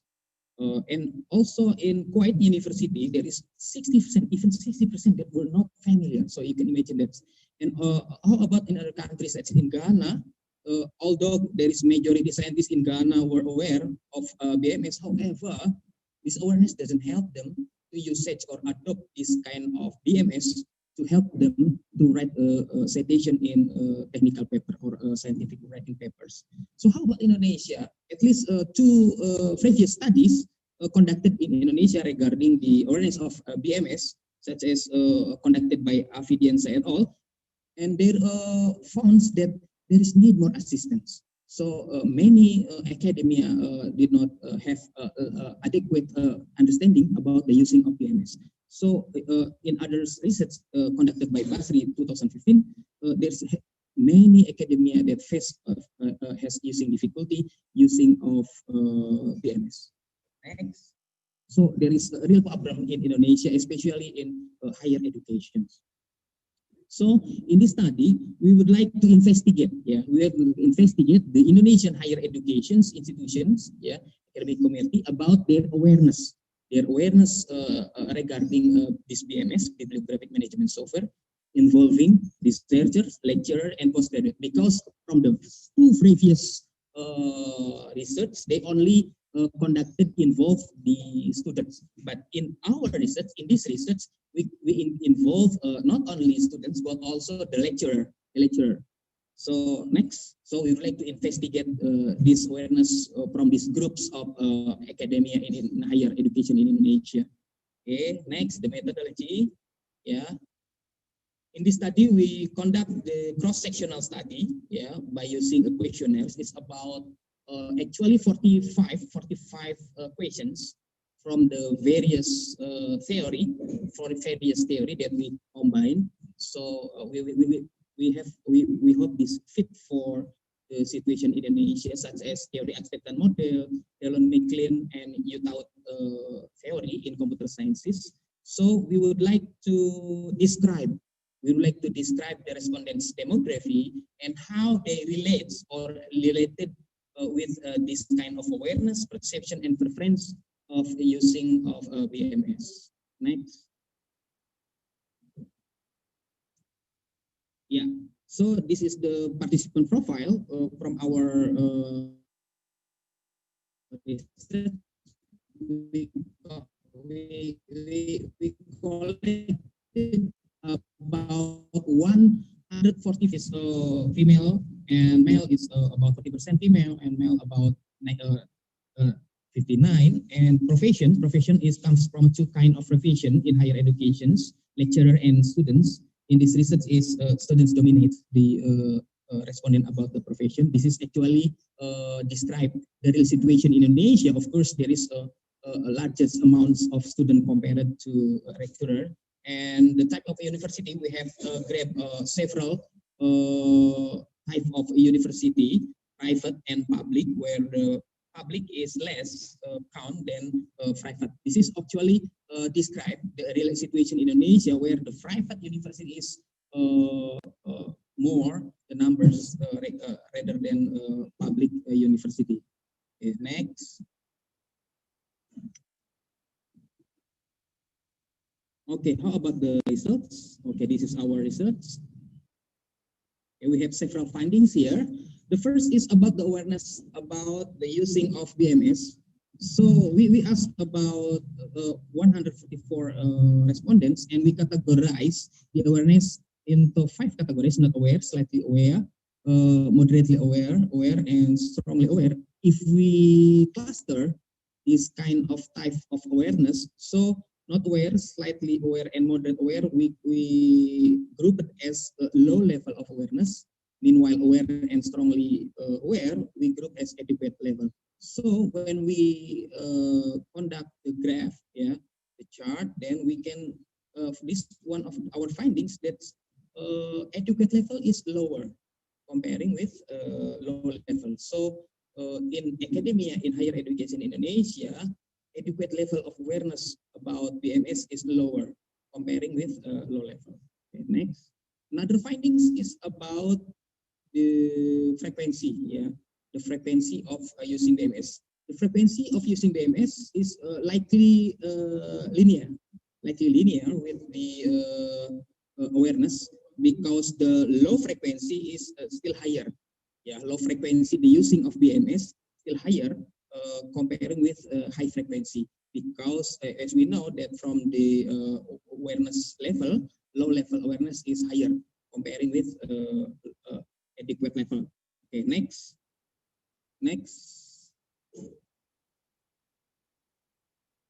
Okay, how about the satisfactions? Yeah, from these respondents that familiar or using the BMS, we ask about their satisfactions by using the BMS software. Yeah, and we can say that mostly from this academia, mostly satisfied. Yeah, mostly satisfied comparing with not satisfied. With 86, 84 and 15 respectively. So this will linear with the findings of reference to continue using BMS. Mostly academia in Indonesia likely will gonna use or will continue the using of BMS in their next writing papers. Okay, next. Okay, from this finding, we can say that satisfied user will likely gonna use the BMS for their next writings activity. So how about the relationship? Yeah, how about the relationship between this type of participants? Yeah, so we conduct the relationship with statistical, with chi-square test, and we can conclude that amongst the genders and type of campus, there is no difference. There is no significant difference. Either in awareness, perception, and preference, there is no significant difference. Meanwhile, we have contradict results in professions. In profession, we know we separate two kinds of professions, lecturer and students, where in professions, there is significant difference, yeah, regarding awareness, regarding perceptions, and regarding preference. So there is different awareness between lecturer and the students. Of course, we can say that the lecturer is better, their awareness better, their perception, and better their preference comparing with the student. So this is, we can say that professions is one of the variable that determine the relationship between the awareness of the using of this BMS. So we can say there is a gap. There is a gap of awareness between student and lecturer. Okay, next. So, okay, the conclusions. Okay, we go to the conclusion sections. Okay, we have concluded our findings. The first is, in Indonesia academic community, there is still low level. Many academia in Indonesia, there is low level of awareness. So this is our homework, yeah, to how to increase this awareness, because the awareness will also has a linear relationship with the productivity of writing papers. And there is a gap. There's a gap between lecturer and students in awareness of the using of BMS. And of course, most of academic communities show that the preference to continue when they're aware, when they're likely ever using the BMS to help them to write a citation style in their research paper, and they will gonna use and use again and use again and use again in their next writing activity, because there were know about its benefits. That's all from us. Thank you very much. All right, wonderful presentation, Pak Adi Wijaya and teams. Yeah, thank you very much. There is Ibu Nafis Setiani, Bapak Bayu Prima Aditya, Bapak Ainung.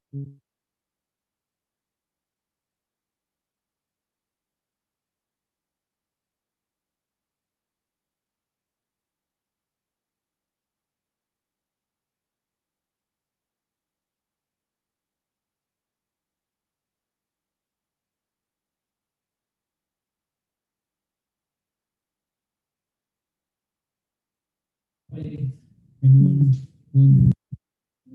It's interesting if you're hunting bule. Usually, the friendly of which country from, Mrs. Andriani? Okay, can I have questions? Oh, please, Mrs. Wiana.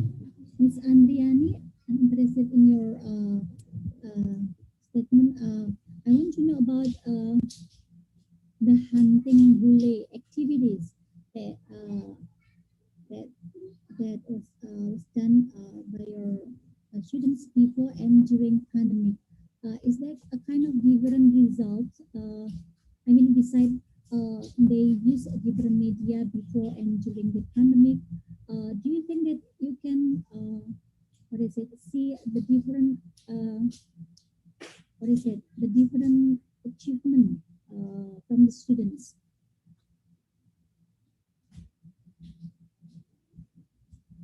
Okay, thank you very much for your question.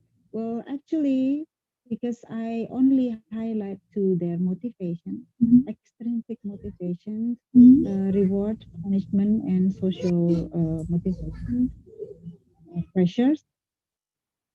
So for the major indicators, there is no difference. They still put reward as the biggest motivation, but derives their work very well. And also the fear of failing and rejoin the course the next year.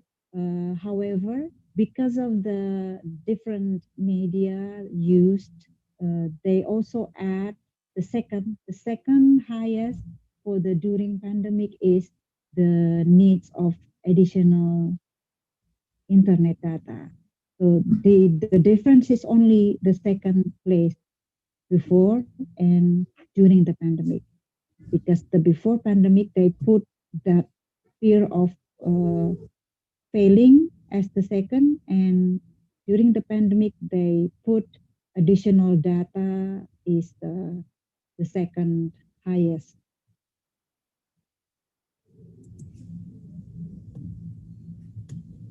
Okay, yeah. One more questions? Yeah, okay. I'm interested in your story whether when students fail to do the test or the activity, so they should wear, what is it, a black and white uniform? You said like that? Oh, okay. Yeah, and then okay. You said that it's kind of humiliating for the students who rejoin the class, yeah, that they had ever joined before, and then so how how how do you think about the student feeling, and also how to motivate the students to learn more or better than before if they should wear that kind of uniform and it is kind of humiliating like that? Okay, thank you very much. Perhaps I don't describe myself clearly, because what I mentioned is the second top of this motivation is the anxiety of failing. So the first is what motivates them the most is to have the best score, but what motivates them secondly is to fail, because if they fail, they need to rejoin the course next year. And as senior, there will be significantly different, because they wear uniform. Meanwhile, their junior, for the first 3 months of their study, they haven't got the uniform yet. So the junior will use white and black because they haven't wear the uniform. But the senior use uniform because it's their second or third year.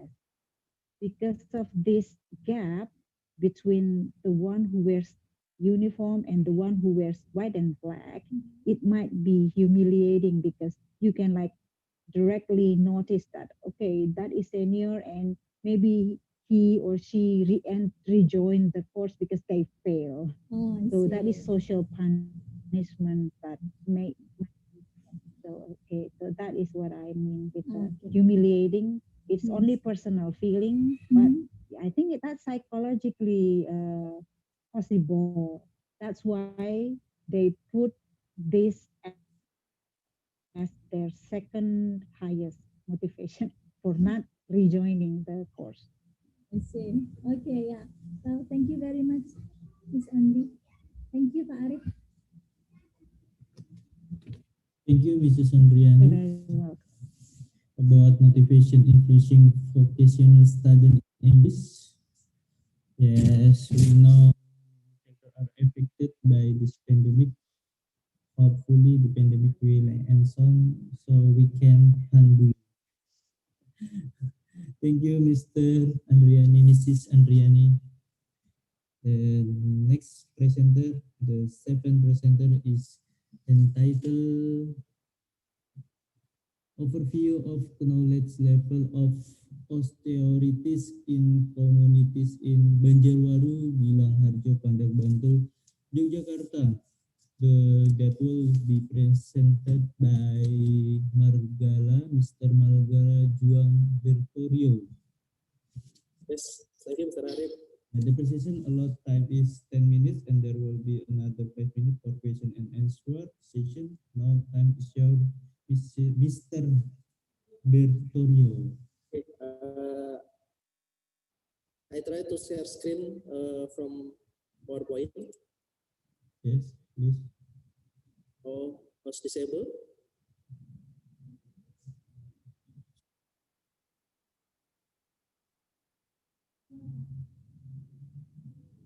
Okay, please share your screen, Mr. Juan. And disable again. Oh, disable again. Yes. Wait a second. Is it disabled?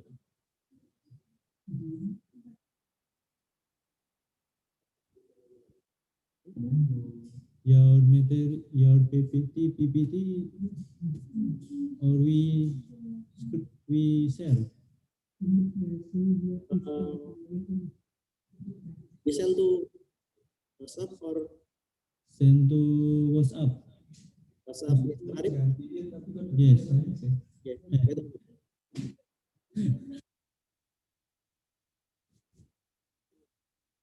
Neng chat room, neng chat room. Chat room. Chat room. Chat room. Okay. Chat room. Nanti kalau ada bisa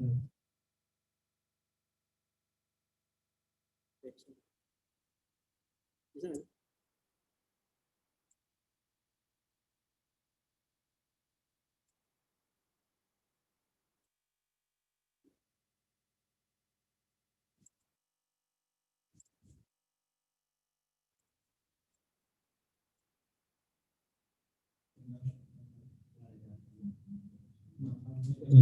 Group chat. Yes, group chat. Not yet, not yet.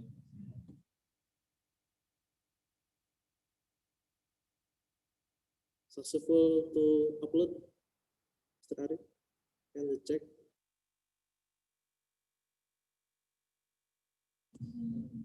We save.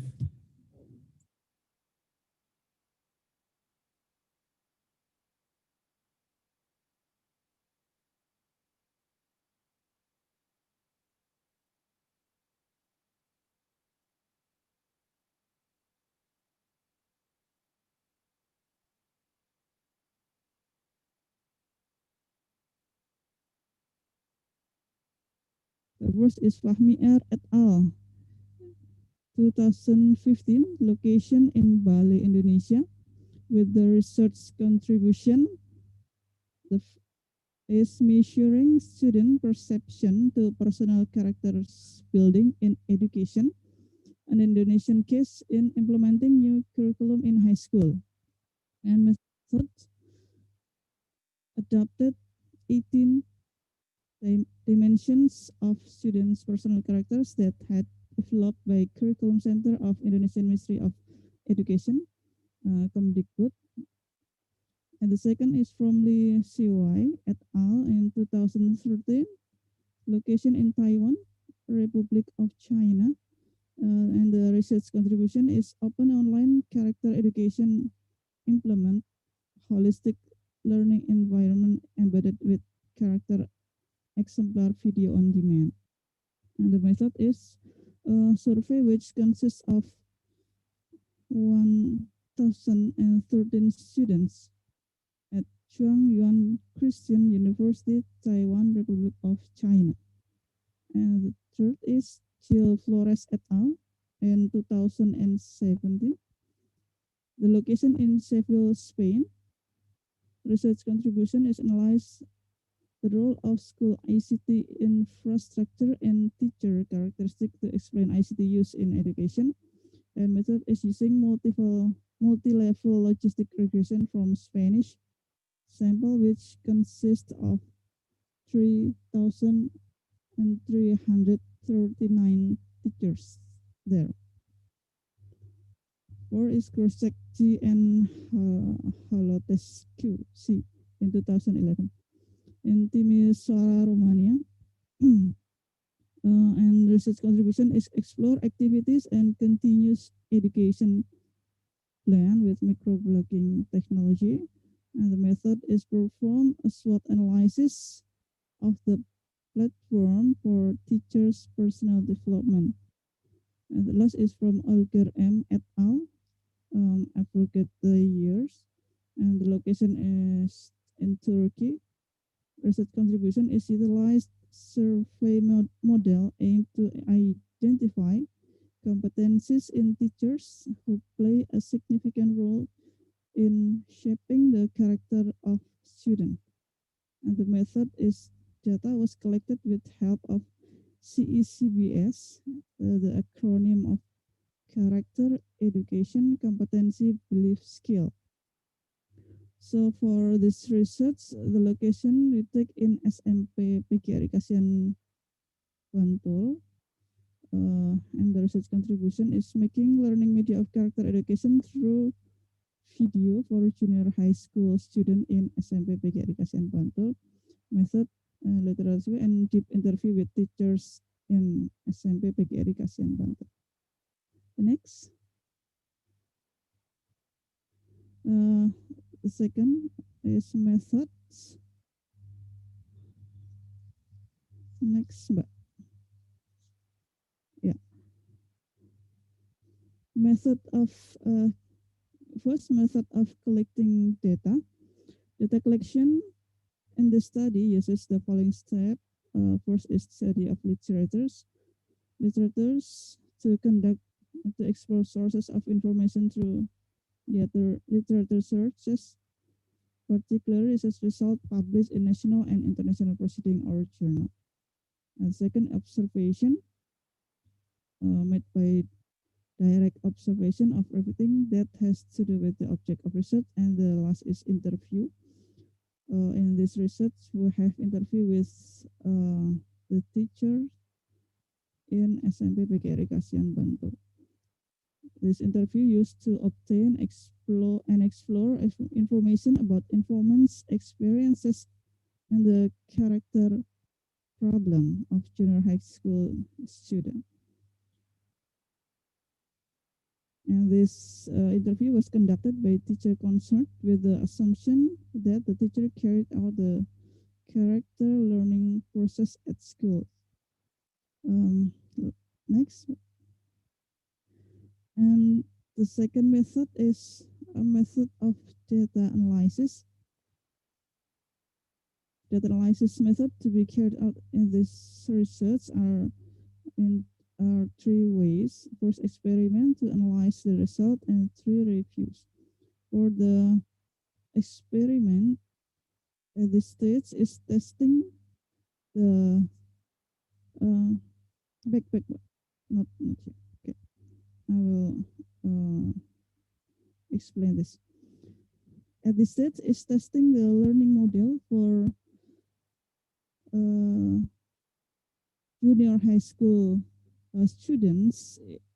In the trial process, researchers act as teachers by using products that have been validated by experts and testing the effectiveness and and efficiency of the product.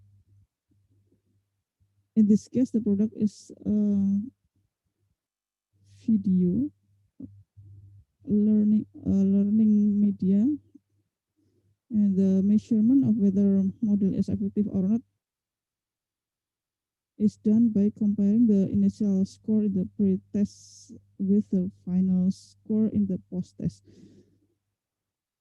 And the second is analysis the result. The trial data that had been collected were then analysis and the review. And then next, for research design,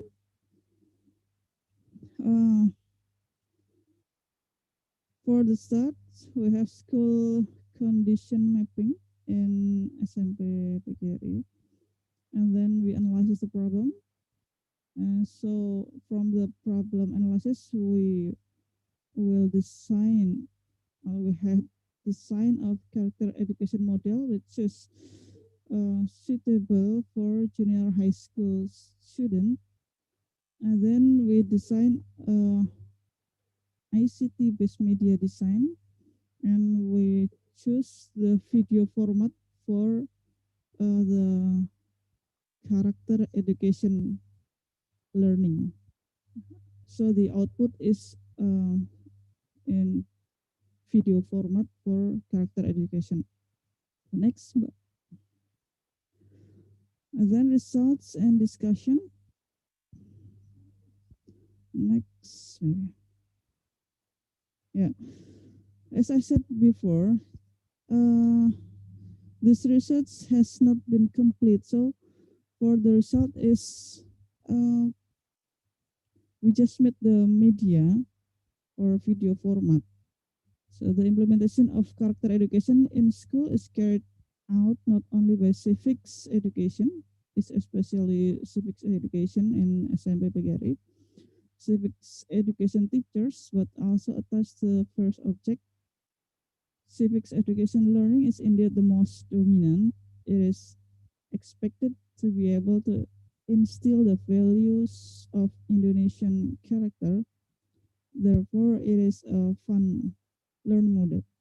From the result of the research, it's known that some teachers have not been optimal in using information media in communicating characters values to students, which is mostly used with PPT media, internet media.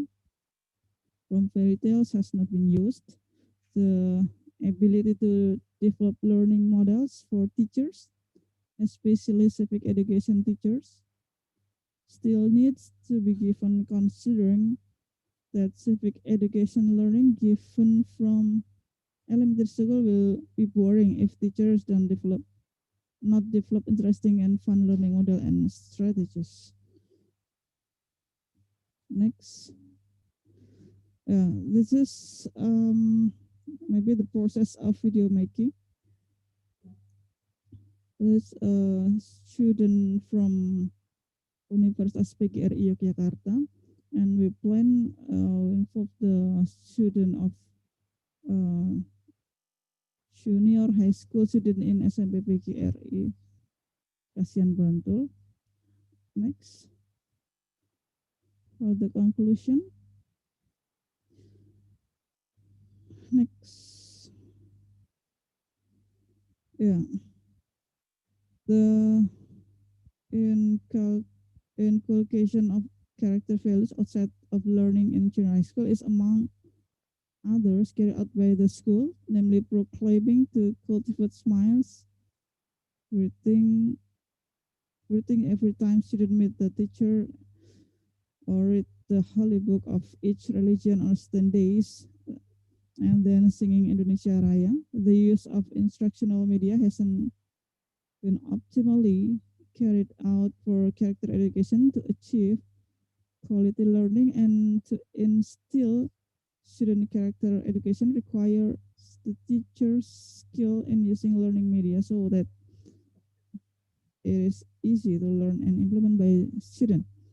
Therefore, teachers need to develop learning media more optimally. Learning media through video learning models play role-playing videos that teach about the multicultural values of Indonesian culture and upload diversity. It is hoped that through the students role-playing, students will be more deeply appreciate the values of Indonesian character, so that it will be easier to implement.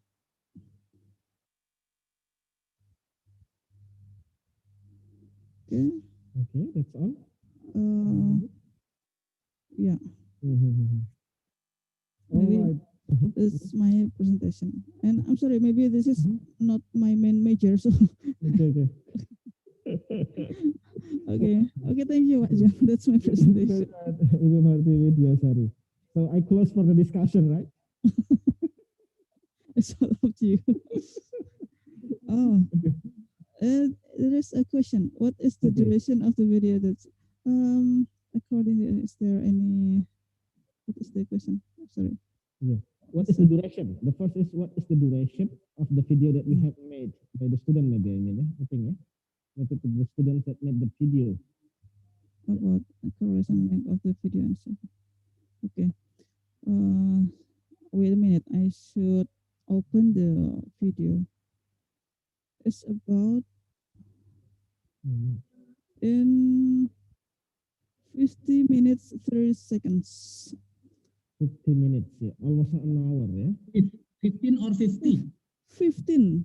Oh, 15. Sorry. 15. Oh, 15. 15. Okay, 15 minutes. 50 is 15. 15. Okay, sorry, my ear. According to, is there any correlation about the length of the video? May I show the video?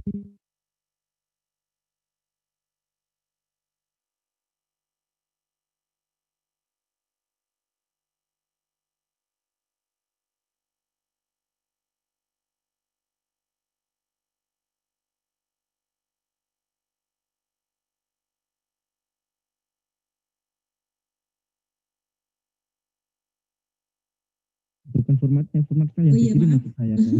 Format file yang dikirim nanti menggunakan ID paper. Nah ini kan semuanya punya ID-nya, ID papernya ya. Kayak misalkan book of 3 itu ID papernya 105. Nah kemudian nanti namanya siapa? Oktri Suhartati. Nah terus judulnya apa? Flip Classroom Learning Base. Nah apa gitu? Nggak usah ditulis semuanya judulnya. Nanti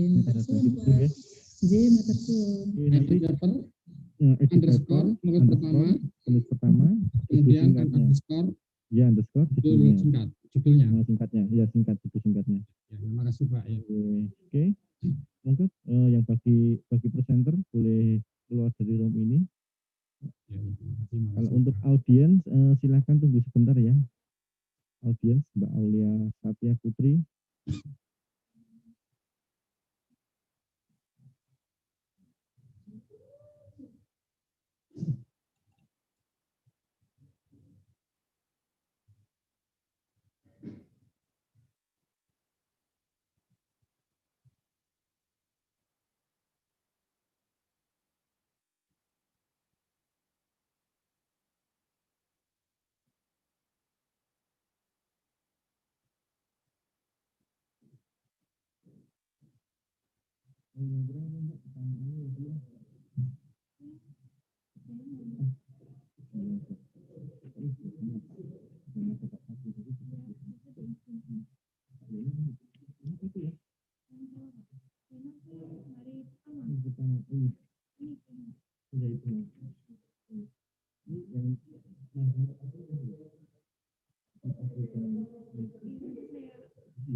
Saya uploadnya di hari pertama atau hari kedua?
Research is the effectivity of accounting information system toward employee performance.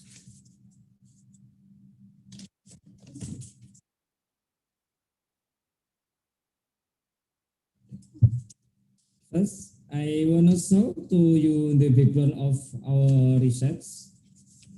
The use of information system for public institutions should be able to generate good results and should increase performance.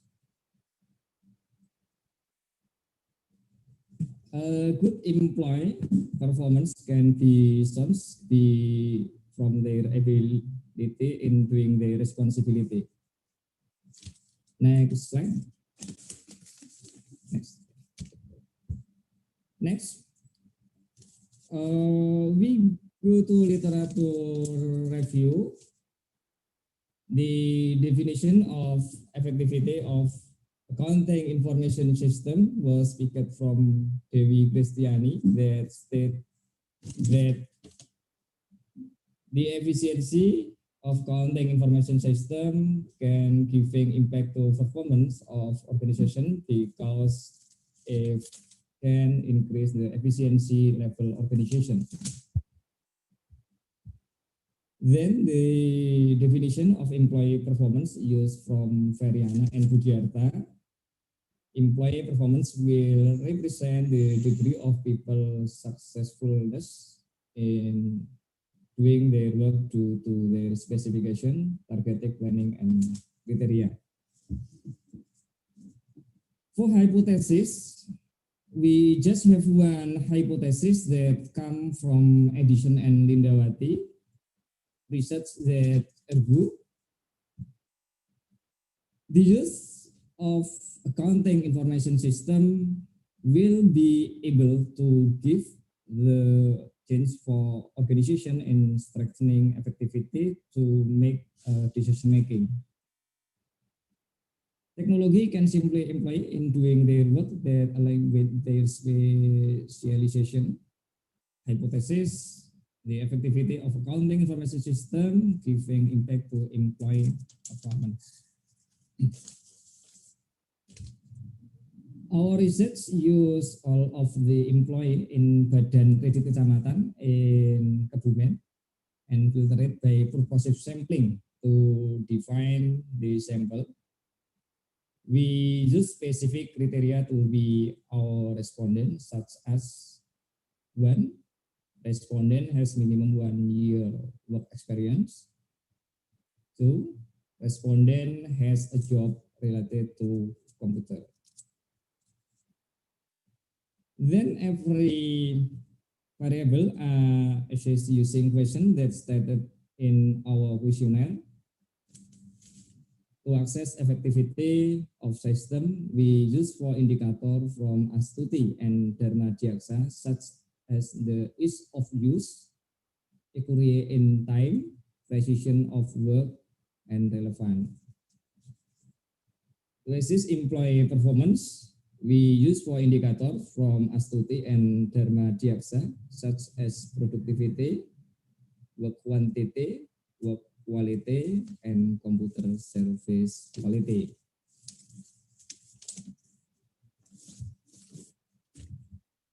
Here the characteristic of our respondent, we have totally 70 respondents. Almost half of them are female and majority having an undergraduate education background. For work position, only 14%, then 50% respondent are work above 5 years. Before doing an analysis, we do test of quality data start from validity and reliability. Both of them are valid and reliable. Because this research is quantitative, we use significant research of the test to make a conclusion in hypothesis. This hypothesis is accepted due to the significancy level. Last, because of the test results show that the hypothesis is accepted, we can conclude that the implementation of information system can generate an on-time, accurate, and trusted information for increasing employee performance. This is the end of our explanations. Thank you very much for your attention. Thank you, Mr. Widodo. Any question for Mr. Widodo about effectivity of accounting information system to employee effective participation?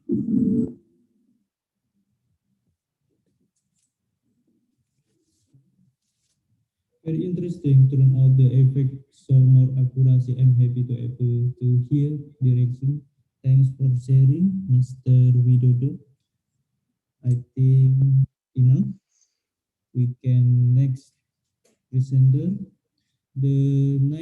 center is entitled Open Space Development Assistant at Rawa Kalibayam Tourist Area Ngesti Harjo Village Kasihan Bantul. The quote by present by Mr. Aldrin Ferbriansa. Mr. Aldrin? Yes. Yes. Mr. Arif. For certain time, I like to ask the moderator how much time left we have. The presentation allowed time is 10 minutes, and there will be another 5 minutes for question and answer. Okay, I'm starting the countdown. Starting now. Now, time is yours. Assalamualaikum warahmatullahi wabarakatuh. Waalaikumsalam warahmatullahi wabarakatuh. May I share this? May I share screen with my PowerPoint? Yes. Oh yeah. Oh, okay. Process. Okay, thank you. Here's we presenting about Kalibayam tourism area in Ngesti Harjo village in our area. Next. Oh, I'm sorry. Back we are from architecture department. We conducting research on Kalibayam with other friends, including me, Aldrin Ferbriansa, and the others is Eka Widyamsi, Ma'am Adiswari, Mr. Rahmat Mahayu Prabowo, and then Ma'am Adinda Rafika Dani. Next. Okay, here's our outline presentation. Next. Yes, Rawa Kalibayam has a significant historical value. First is believed to be a source of water for in Pasangrian under Binangan by Sultan Arman VII. And then the second is at 1947 and 48, the area became the abandoned site of Indonesian first submarine test. Today, the Rawa Kalibayam condition is fully maintained and experience shallowness, although there several times has been carried out dredging effort to increase the depth of swamp water and currently used by fishing spot by local community. Rawa Kalibayam area is planned by local government to be tourist area right now. However, so far there has been no further action to respond to the development plan of the area from local government, which is management expense by committee temporarily oriented and the maintenance and utilization of existing facilities. Next. Here is the location of that location. Location is Kalibayam, storage area is in Rajoda district, bordering with north side is local settlement, east side is the communal land, and the south side and west side local settlement, and then local cemetery. Next.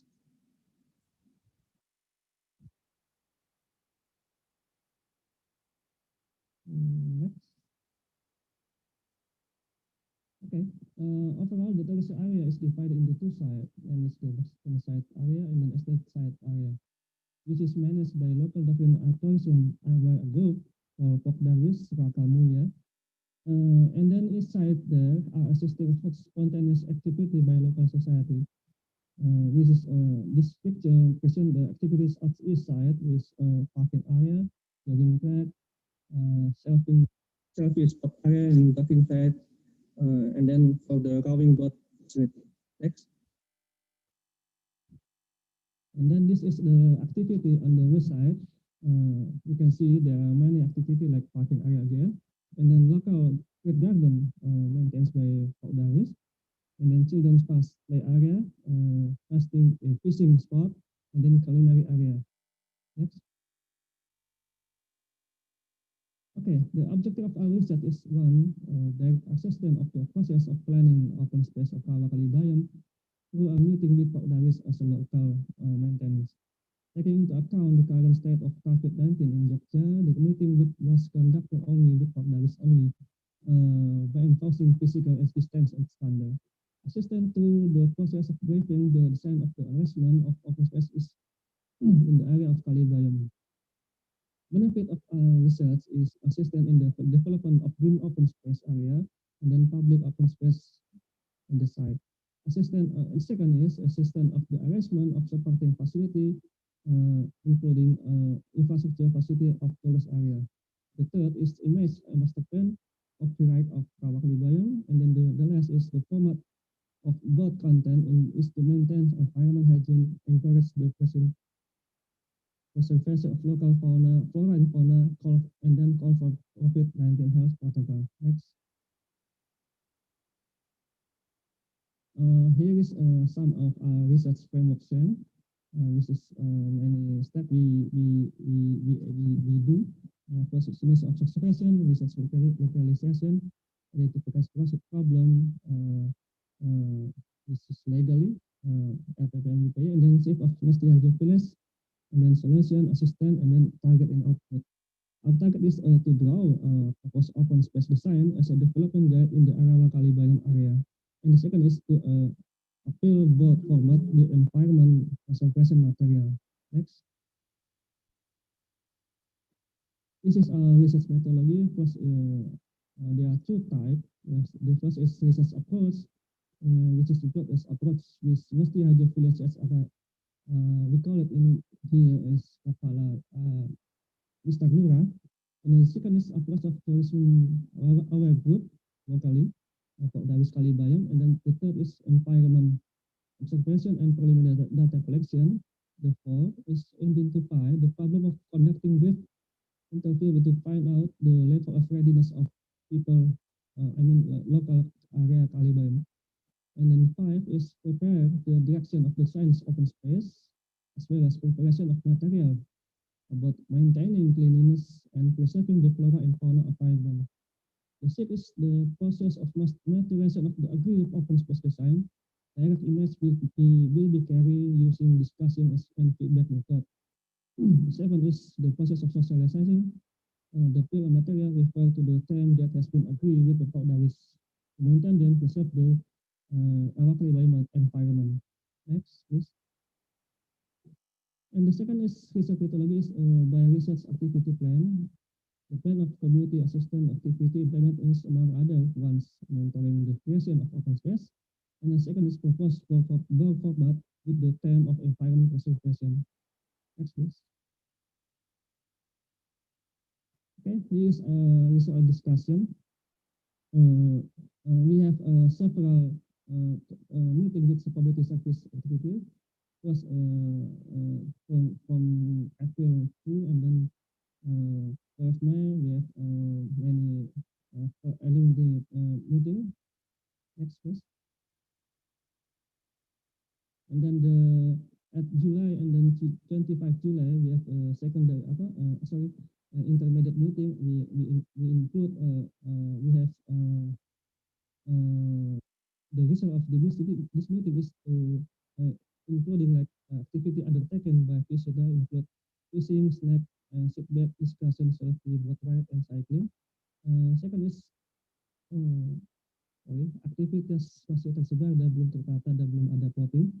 And the third is the need of infrastructure among others like toilet, place of worship, parking lot, and so on. And the fourth is visitor awareness of still law on cleanliness and plant care. Next, please. This is our discussion with local Dawis. Next, please. Okay, in this the last meeting we conduct with Mr. Nura of Kalibayam. Mr. Nura of head of Nesting Hydrophilus. We have in this meeting, it was agreed that a follow-up to the result of consultation will be submitted in the 2021 Flash Development Deliberation. Next, please. Okay, this is the result. There are many existing. There are many results we conclude. The first is existing condition of site. Overall, the tourist area is divided into two parts, namely the western area and then the eastern side. The condition of the tourist is crowded with tourists from 1500 to 1600, while the western area is more crowded with visitors because it's in the afternoon. This area is more shady than the eastern part. It's eastern area. During peak hours, Many street vendors selling their wares and attracting the attention of visitors to Rawa Kalibayam. Next, please. And this is the result of protein development of green open space and in public open space. In this development, the area that can be optimally covered is the eastern side of the land. The Rawa Kalibayam. Because as the western area is mostly private land, belong to the resident that cannot be used for public purpose. And then while the green open space for the development of storage area is used on the land of fruit garden like toga and agrotourism area. As the development of green open space in the Rawa Kalibayam carry out in the Indonesia to become an agrotourism park. Later, this agrotourism park can be developed into an area of jogging track who want to access. This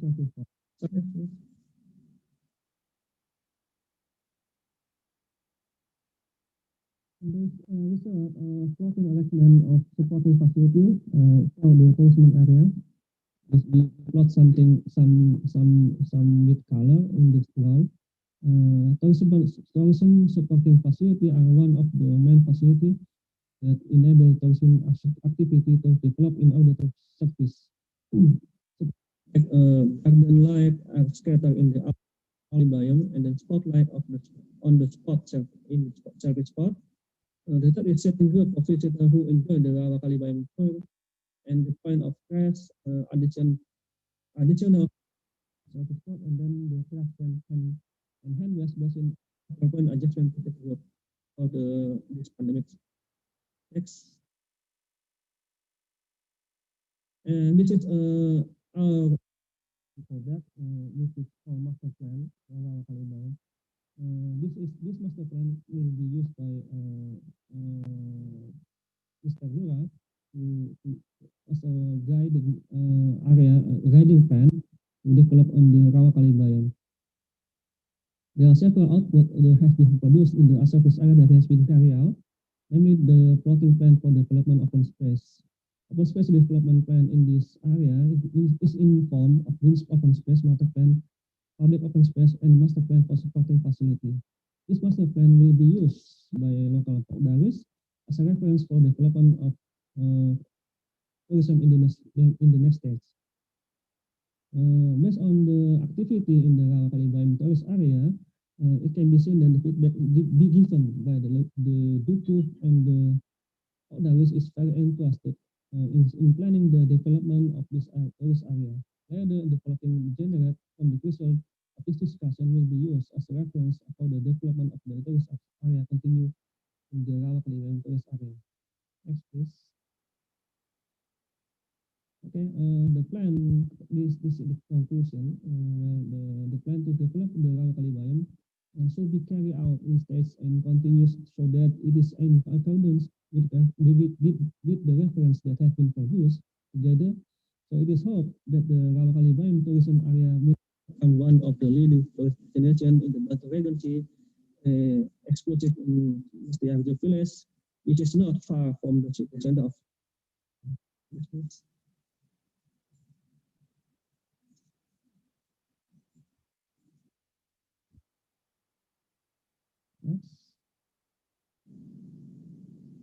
Okay, the reference we saw.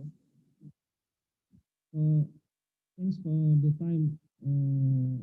Maybe we talking too fast and then too slow. So if audience wants to see again the matter of this presentation, we can. I think Mr. Moderator, we can provide it. Thanks. Before.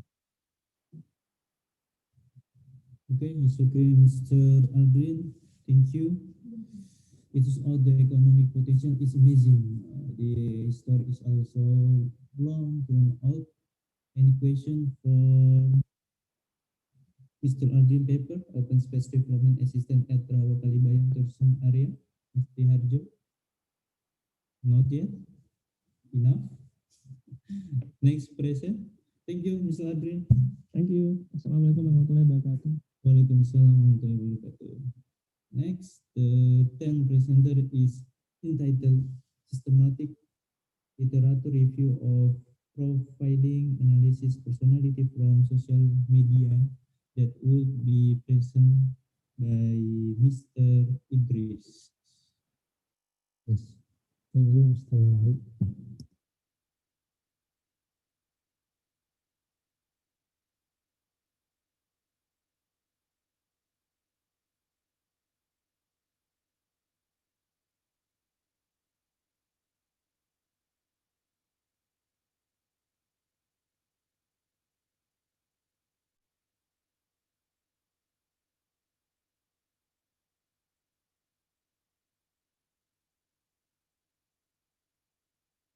Effectivities based on tests. For the first, my development research teaching materials. From the results of the development of these teaching materials, books are prepared according to the conditions required in the fields, which are then adjusted to field observation to be linked to exist theories, so the result product can be effectively solve existing problems. In the assessment of the draft carried out by experts, it gives an average score of 3, which qualitatively falls into the very visible category. And then this is my table by reasons. In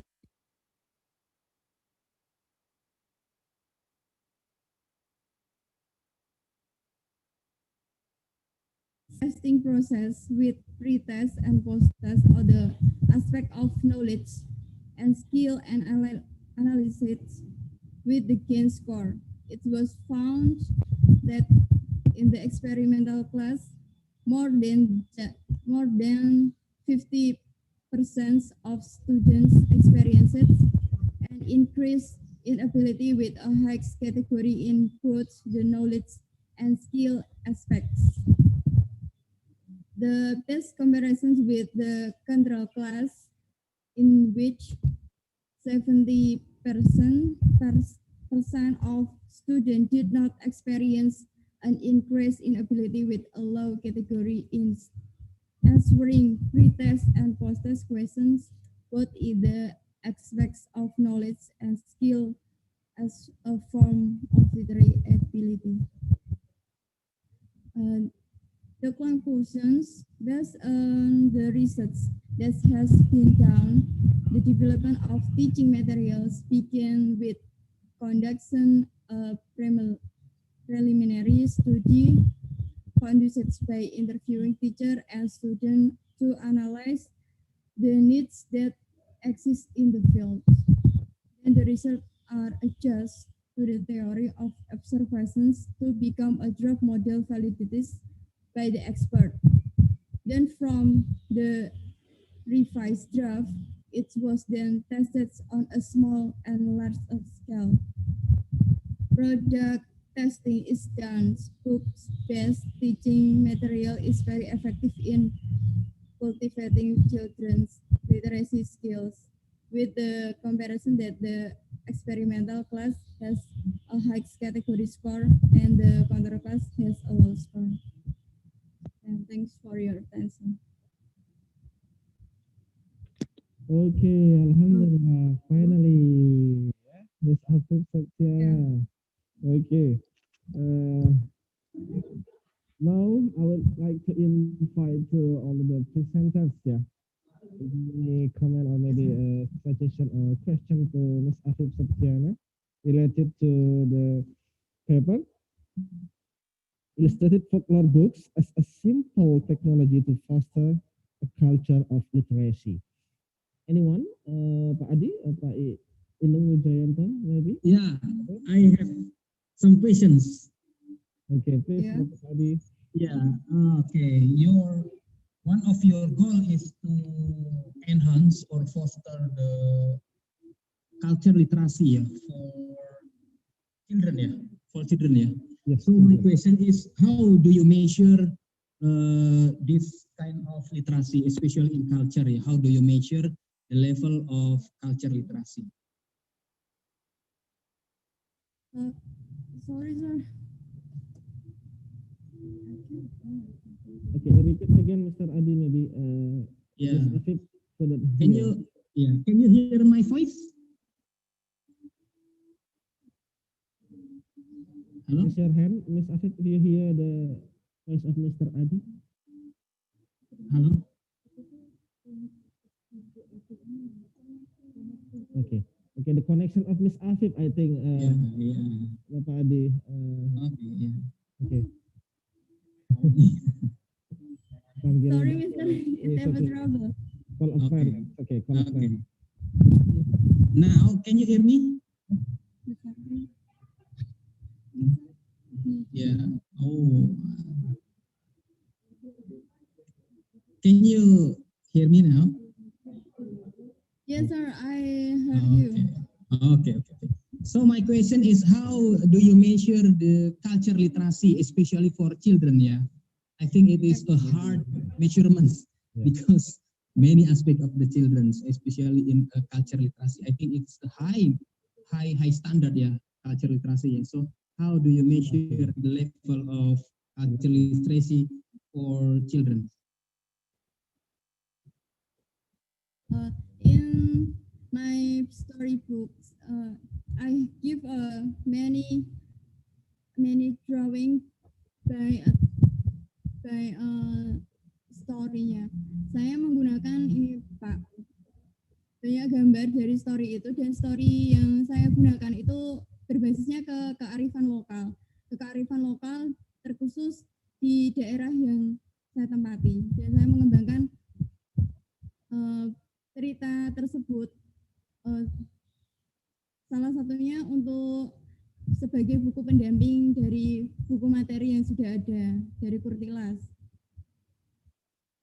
Ngukurnya gimana? Ngukur level literasi budaya dari anak-anak itu gimana ngukurnya? Kalau boleh tahu definisinya apa ya? Definisi literasi budaya itu apa ya? Definisinya? Pemahaman budaya lebih. Ya, karena kan saya kan di health informatics ya, bidang kajian saya health informatics. Dan salah satu kajian di health informatics itu ada yang namanya health literacy. Dan itu definisinya dalam sekali.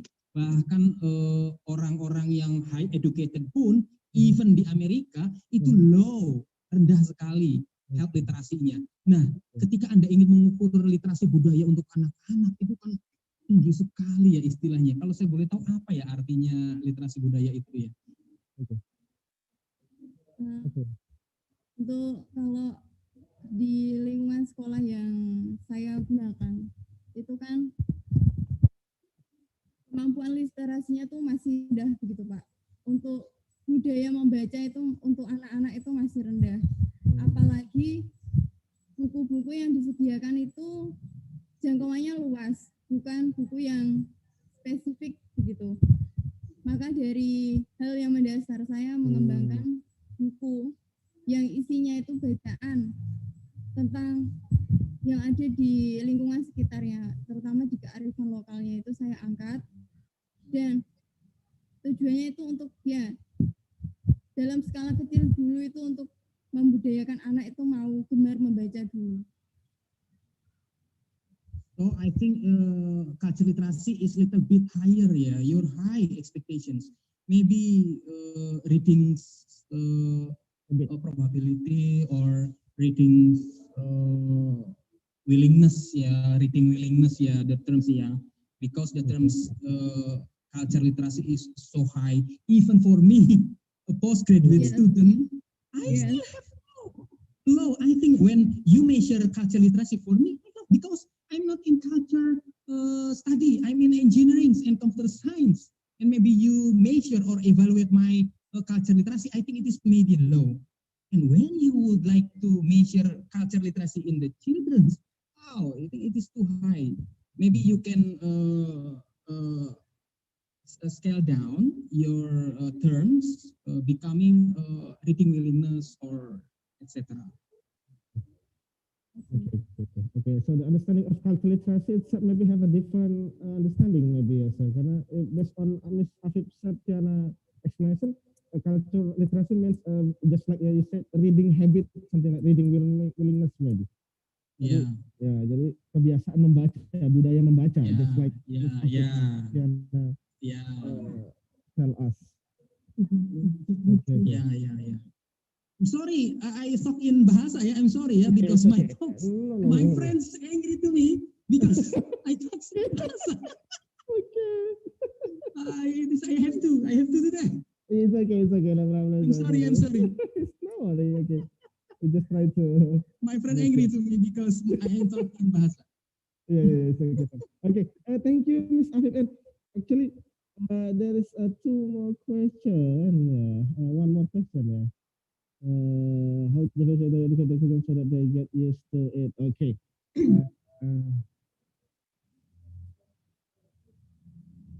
Okay, first of all, they educate the children so that, okay. About the culture itself, there is maybe a little bit of discussion for Melky.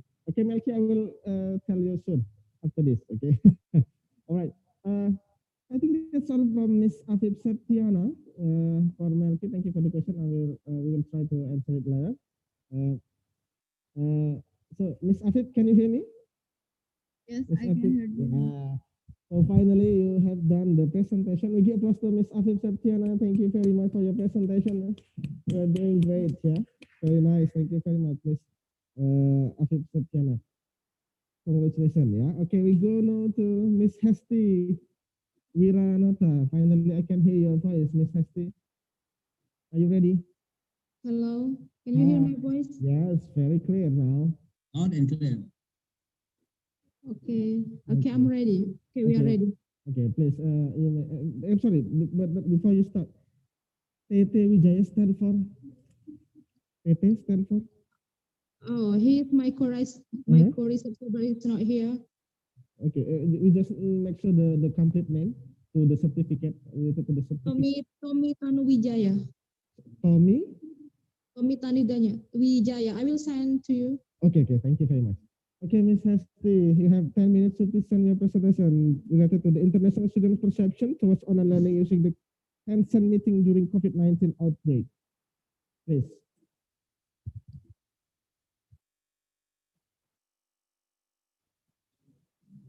Okay, I will start right now. Okay, hello everyone. Good afternoon. Good afternoon. Yes, I am Hesti Wiranota, and my co-researcher is Tommy Tanu Wijaya. We are from Guangxi Normal University, China. So our article is the international students' perception towards online learning during using the Tencent meeting during COVID-19 outbreak. Okay, next.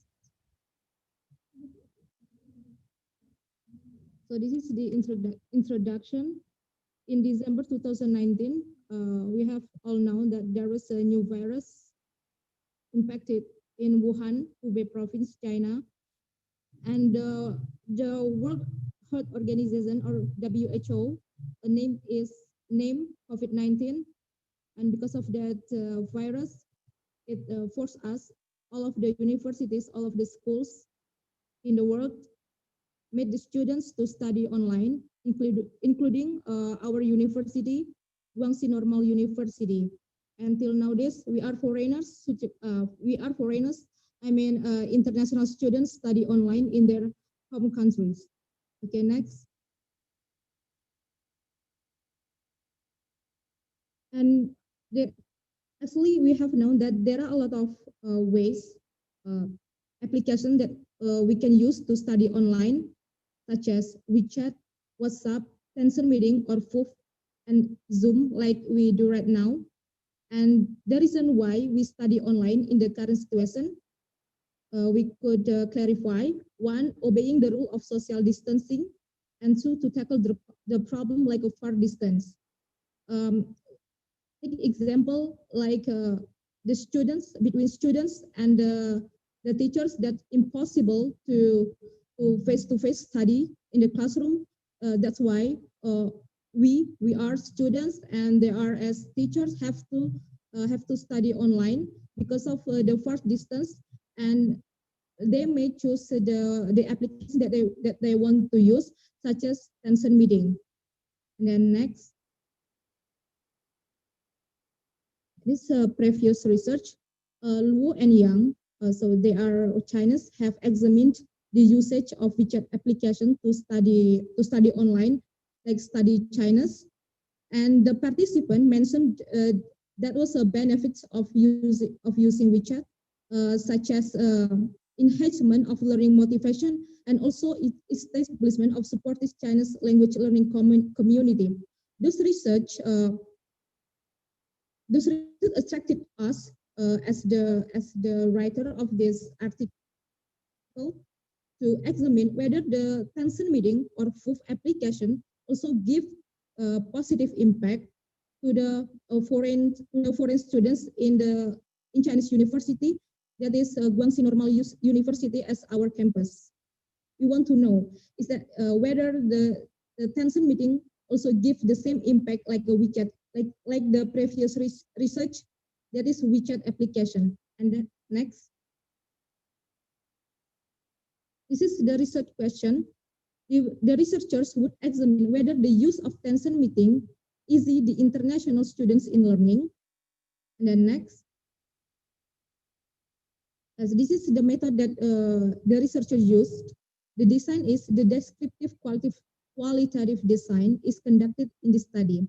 And then collecting data, we used questionnaire and then follow-up interviews. The participants, there were 30 international students.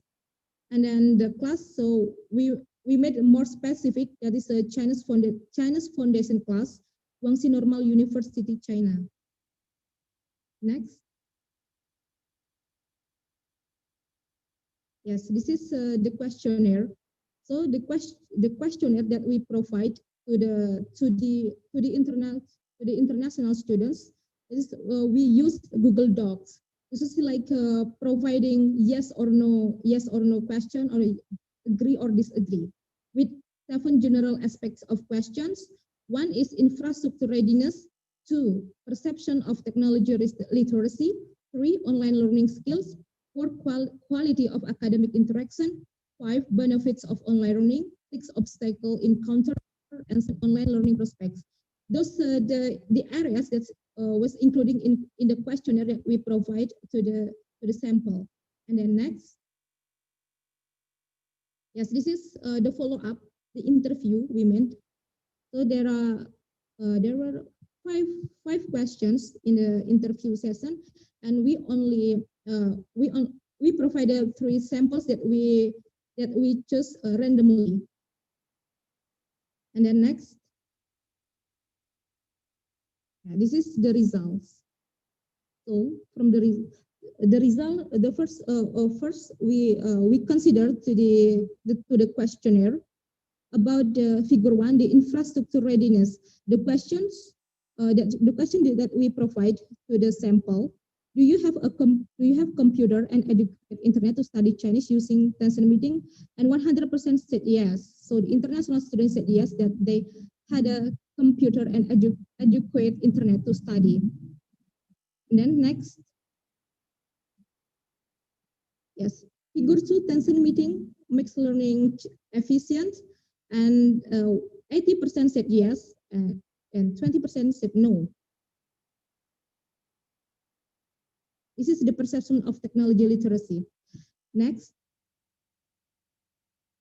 Yeah, this is the online learning skill. The ability of using Tai-Chen meeting in distant learnings.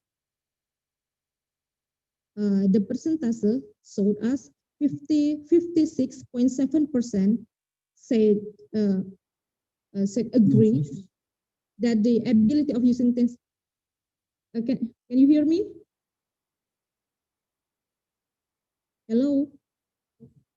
Can you hear my voice clearly? Yes. Okay. 56.7% say agree that the study using Tai-Chen meeting made them easy to study. Then only 3.3% said no. Okay, next. This is the figure 4, the ability of complete tasks using Tencent meeting. 60% said agree and 3.3% said disagree. It means that the majority of the international students agree that using Tencent meeting made them able to complete the task. And then next, this is the perception of academic interaction. Figure 5, the percentage of tutors quick respond online learning. 86.7% yes, that the tutors could give feedback fast, and only 13.30% said no. Okay, next. Yes, this is the benefits of online learning. Figure 6, study Chinese using Tencent meeting for anytime and anywhere. So 73.3% said agree that the study Chinese using Tencent meeting can be done anytime and anywhere, while 0% said no. So it's on the 0. So no one international students said the study Chinese using Tencent meeting could not be done anytime and anywhere. It means almost 80% said agree. And then figure 7, Tencent meeting makes the learning process well managed. 30% said yes, and then 20% yeah. It's around 50% said yes, and then 23.3% said no. Next, the cost for learning Chinese using Tencent meeting is affordable. 30% agree and 23.3% disagree.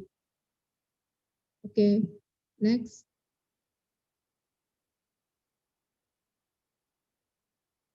Next. Yes, this is the obstacle encounter. Students are not able to use Tencent meeting. 43.3% said disagree, and 16.7% agree that they were not able to use study online, disagree, and then 43.3% said disagree. It means that the students are able to use Tencent meeting to study online. And then next, this is the online learning prospects. Figure 10, the ease of using Tencent meeting. Provide fast access to study Chinese online.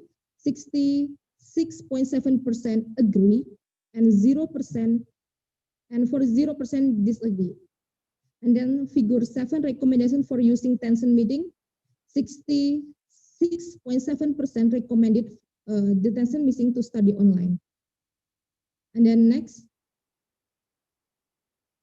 this is this discussion. So here we are the writer finding some drawbacks that the Tencent meeting have in terms of learning Chinese. The responses. Next, I will try to explain in the next. Okay, so this is the follow-up questions in this. This is a interview session. We selected 3 samples that we chose randomly. The first interview is: have you ever studied online using the Tencent meeting application before the COVID-19 pandemic? The 3 samples said no, so it means this is a first time for them to study online using Tencent meeting. And then the next interview is: the Tencent meeting efficient to be used learning Mandarin, and why? Most of them said that yes, it is because we have to keep social distancing. And then sample 2, yes, in this digital era, Tencent meeting provide complete features like you can hold video conferences. And then sample 3, yes, it is learning Mandarin using Tencent meeting could be well managed. It means that the Tencent meeting for them are efficient enough to study online. Next, And then next interview, are students enthusiastic in learning Mandarin using the Tencent meeting? And the 3 of them said yes, they are very enthusiastic. Then what benefits does the Tencent meeting have in terms of learning Chinese? So from this here, the answers are various.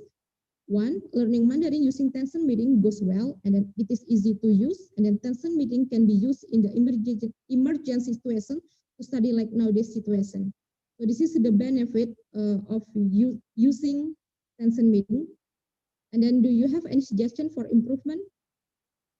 And this is the drawbacks for the Tencent meeting, because in Tencent meeting provide writing feature for students during class, and then provide different option would be better for them.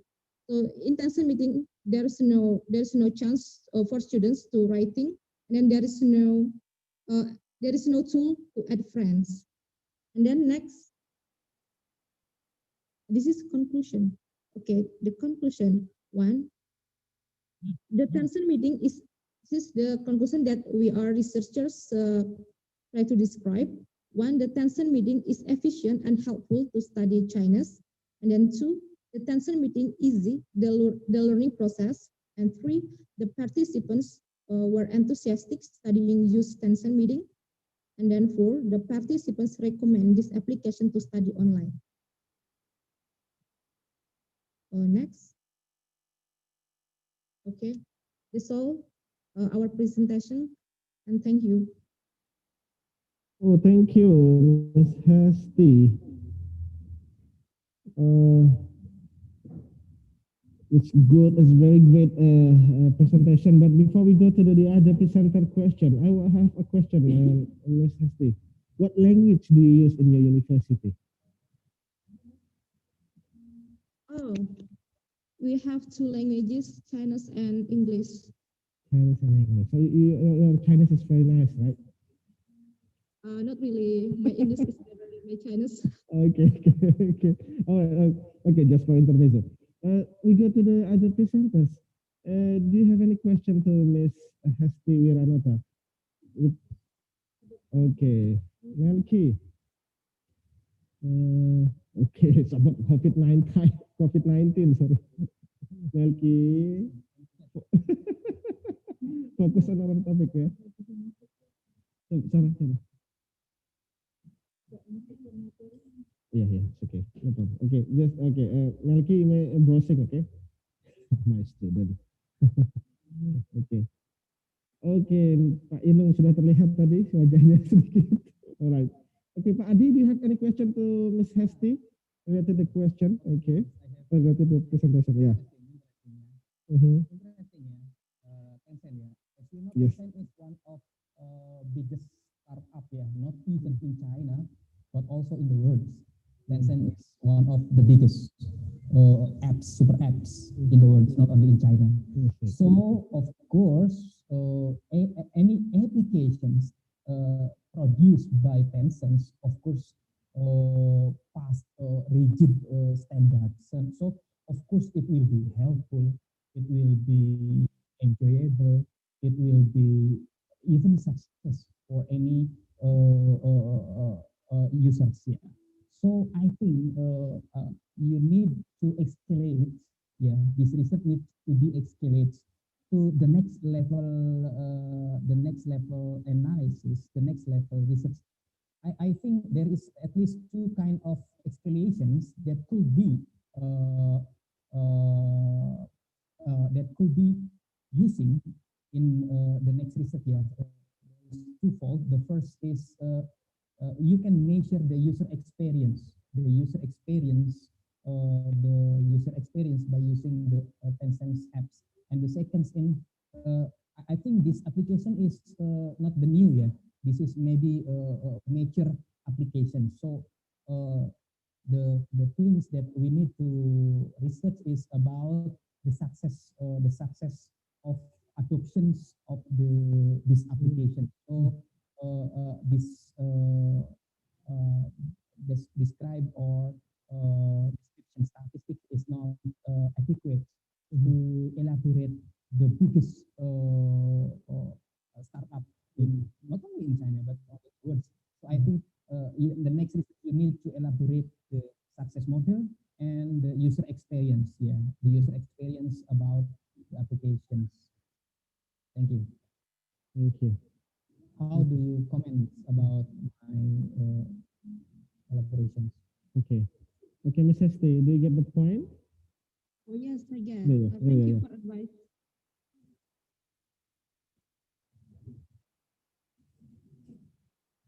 Hello, we cannot hear your voice. Repeat again, Ms. Hesti.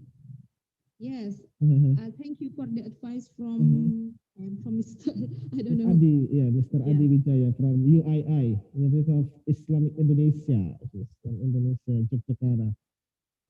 Okay, is that enough for from Ms. Hesti, Mr. Adi? Is that enough? Yeah. And also, there's one more question. Do you recommend using Tai-Chen to be used in Indonesia from Bapak Inung Wijayanto, Telkom University? How So about it? in terms of meeting, Good. when in March 2019, the Tai-Chen meeting published a new version that is FOOF. Do you know FOOF? FOOF. FOOF. FOOF. This is the new Application also. the new feature from Tai-Chen meeting. Yes. I think I recommend this is simply like Zoom, but the difference made. This is made in made by China, and I think this is usable, effective when the teachers want to use this application to study online, because we are the foreign students nowadays study online using Tai-Chen meeting, using FOOF or Tai-Chen meeting. It's good. Yes, I recommend. Or paid. FOOF. FOOF is the international version. Yeah, FOOF. FOOF. Okay. Yeah, this is the international version that is launched by the Tai-Chen international version. It's in March 2019 when the COVID-19 occurred in this world, and then the Tai-Chen launched a new version that is FOOF application. This is like Zoom. Oh yeah. It is free. Yeah, maybe this is okay. It's still uncommon in Indonesia. Is it free or? We have to use Yeah. Is it free or yeah? Free of charge. No, I know PO. Free or charge. No, we must pay. We have to use Wi-Fi connection. Yes, we have to use Wi-Fi connection. Oh, yeah, it's not, we can download it. Yeah, we can download it, something like that. We just download it. Like Zoom, you can try. Okay. POOP. Okay. Is there in Play Store? Yeah. Yes. I think yes. Okay. All right. Okay. I think it's clear ya. Bapak Adi, Bapak Inung Wijayanto, the same Wijaya, but Pak Wijayanto. Sorry, just kidding. Okay. Now we have additional presenter, ladies and gentlemen. It must be present her presentation yesterday, but there is a technical problem. Now we have Ibu Wiwi Subekti from Muria Kudus. Hello Ibu, hi Ibu, can you hear me Ibu? Hello, suaranya Ibu, the audio please. Can you switch on the audio? Audionya Bu, belum di ya, unmute the audio Bu. Masih belum di unmute. Sudah. Oke. Oke, thank you very much Ibu. Assalamualaikum warahmatullahi wabarakatuh. Waalaikumsalam warahmatullahi wabarakatuh. Bismillahirrahmanirrahim. The effect of participle managerability and work motivation on teacher performs in public elementary school Tambak Romo District Pati Regens. Next one.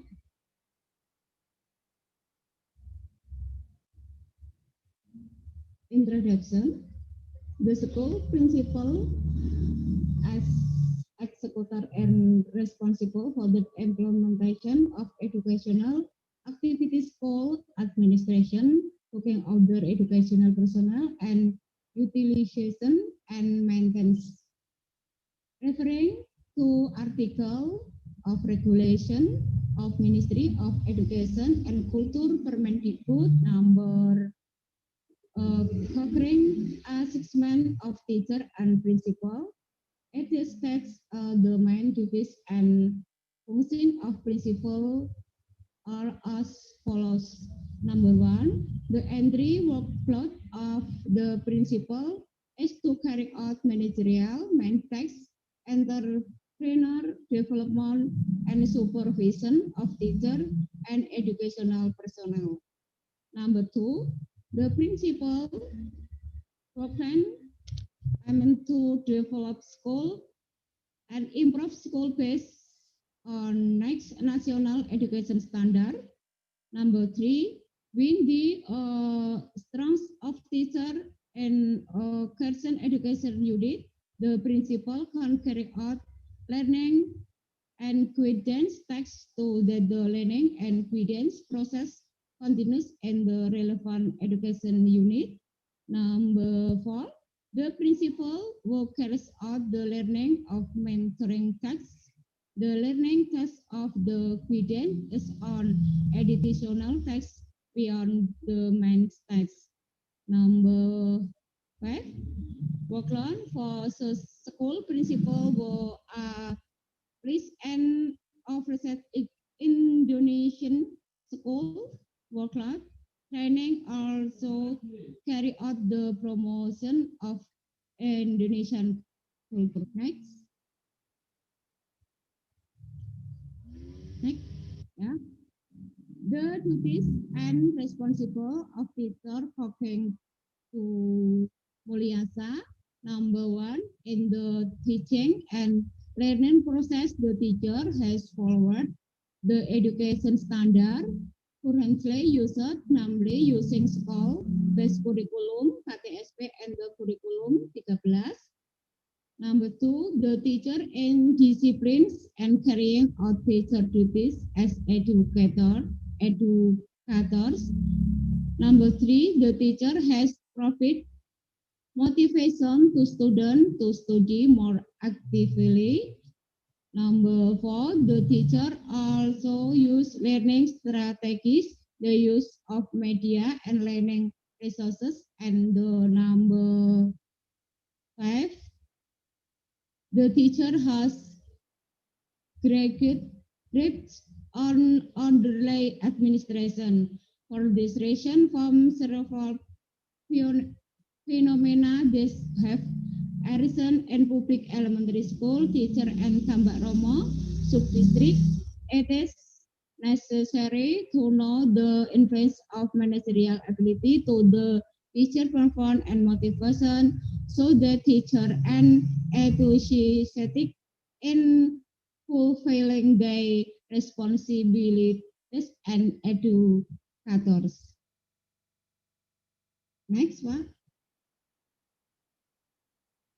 Objectivitas, analyzing the managerial influence of school principles of teacher performance and public elementary school in Tambak Romo District Pati Regions. Analyzing the effect of work motivation of teacher perform in public elementary school in the Tambak Romo District Pati Regions. Analyzing the influence of principal managerial skill and work motivation in a double manner of the performance of teacher and public elementary school in Tambak Romo District Pati Regions. Next. Theoretical review, principal managerial abilities. Managerial abilities are intangible knowledge, skill, and experience that be utilized by leaders. The principal managerial ability is the ability to carry out management activities carried out by the principal in a procedural manner to empower all available resources to active organizational growth, effective of efficiency. It can be conclude the managerial skill or a person ability to load, organize, plan, and control procedural of active goals. Next.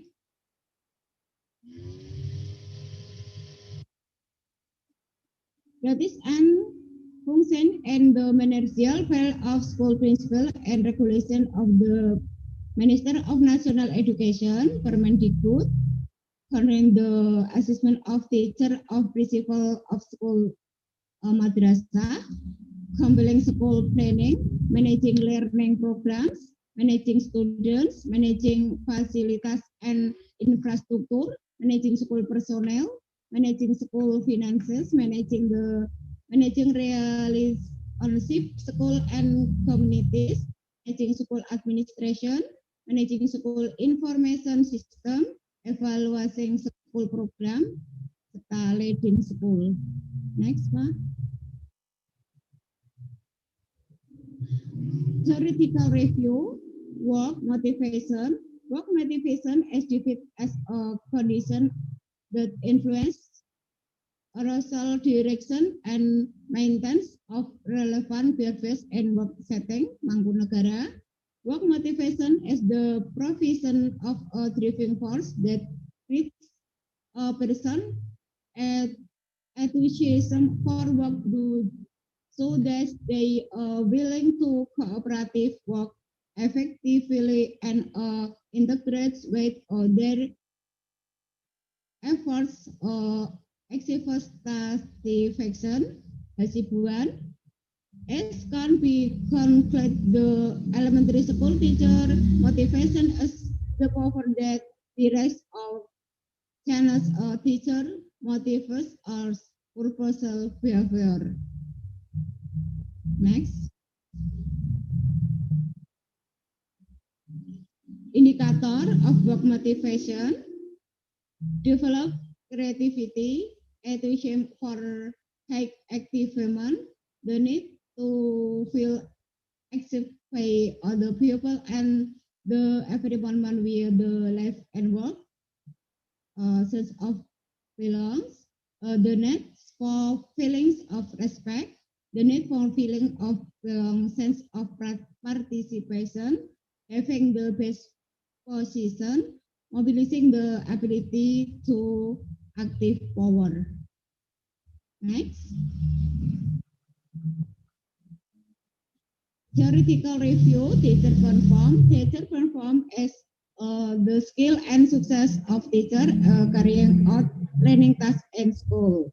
Supriyati, teacher performs as the result of teacher work that is reflects in how to plan, implement, and access the teaching and learning process was intensity is based on work active as well as professional discipline in the learning process.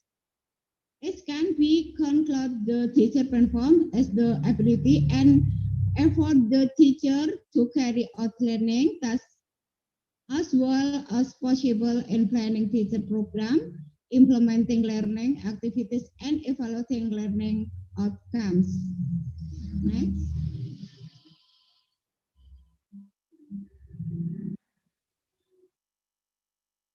Theoretical review. Next one. Research method, quantitative. The data collection technique use a closed questionnaire type with the instrument in the form of question given to respondents. The research was at civil servant ASN non-civil servant teacher, Tambak Romo District Elementary School, teacher as the research sample. Next one. Result and discussion, respondent data based on employment status, ASN, non-ASN, based on gender, male and female. Next. Result of regression test, the linear regression, the test result obtained the constant value, meaning that they withhold the inputs of the independent variable. The teacher perform variable has a value of managerial ability of the principal coefficient value, work motivation regression coefficient value, the partial, the result, the test can be seen in table obtained the table by formula. Next one.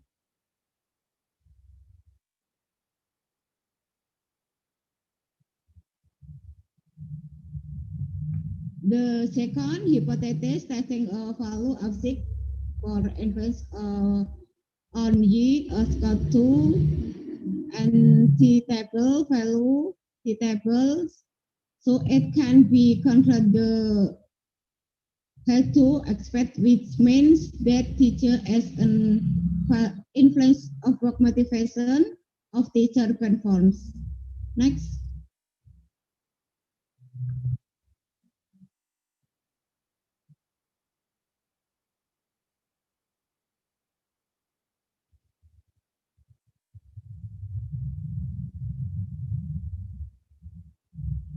Obtained F value by formula F table. The SIG value emphasizes the principal managerial ability and work motivation on teacher perform equal to T table value. Contract the is accepted at the means that and work motivation as a simultaneous influence of teacher performance. Next.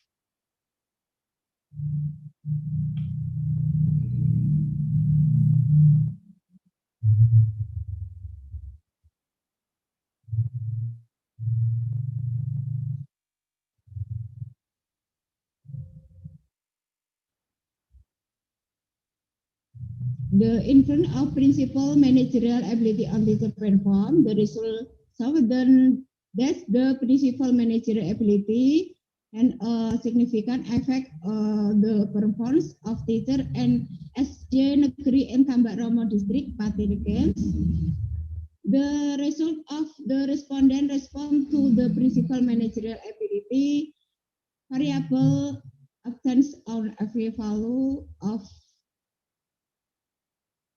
most of the response agreed that the school principal preferred a school work plan. Next. The influence of work motivation of teacher performs. The results of the work motivation had a significant effect to teacher perform in SJ Negeri Tambak Romo District Pendidikan. The result of respondent responses to the work motivation variable and every value of the motivation and encouragement for the teacher to carry out and complete their work as all possible. Teacher enjoy the work. Teacher who have a desire to be better than a teacher will improve their ability. Next.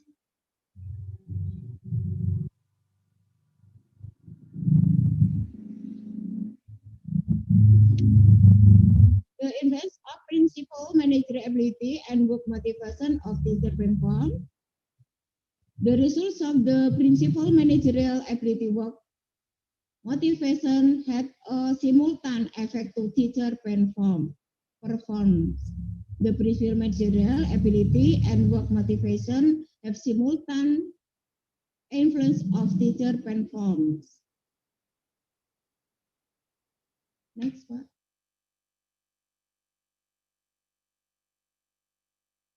Conclusion and recommendation. Conclusion, principal ability perform to have a significant influence the teacher perform in SJ Negeri Tambak Romo District Pendidikan. Work motivation is proven to have a significant effect to teacher perform in SJ Negeri Tambak Romo District Pendidikan. The principal managerial ability and work motivation simultaneously provide to have a significant effect to teacher perform in SJ Negeri Tambak Romo District Padi.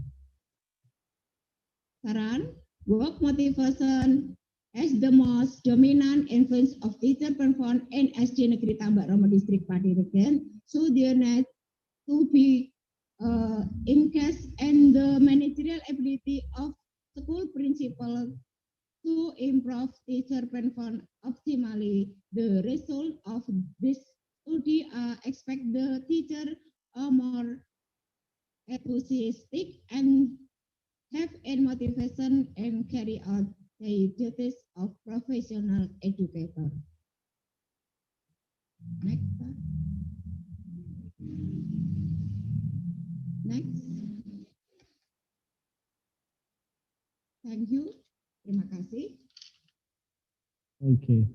All right. Thank you very much, Ibu Isabakti. Alhamdulillah. It's good. It's very nice presentation. Okay. Is there any still question from the presenters?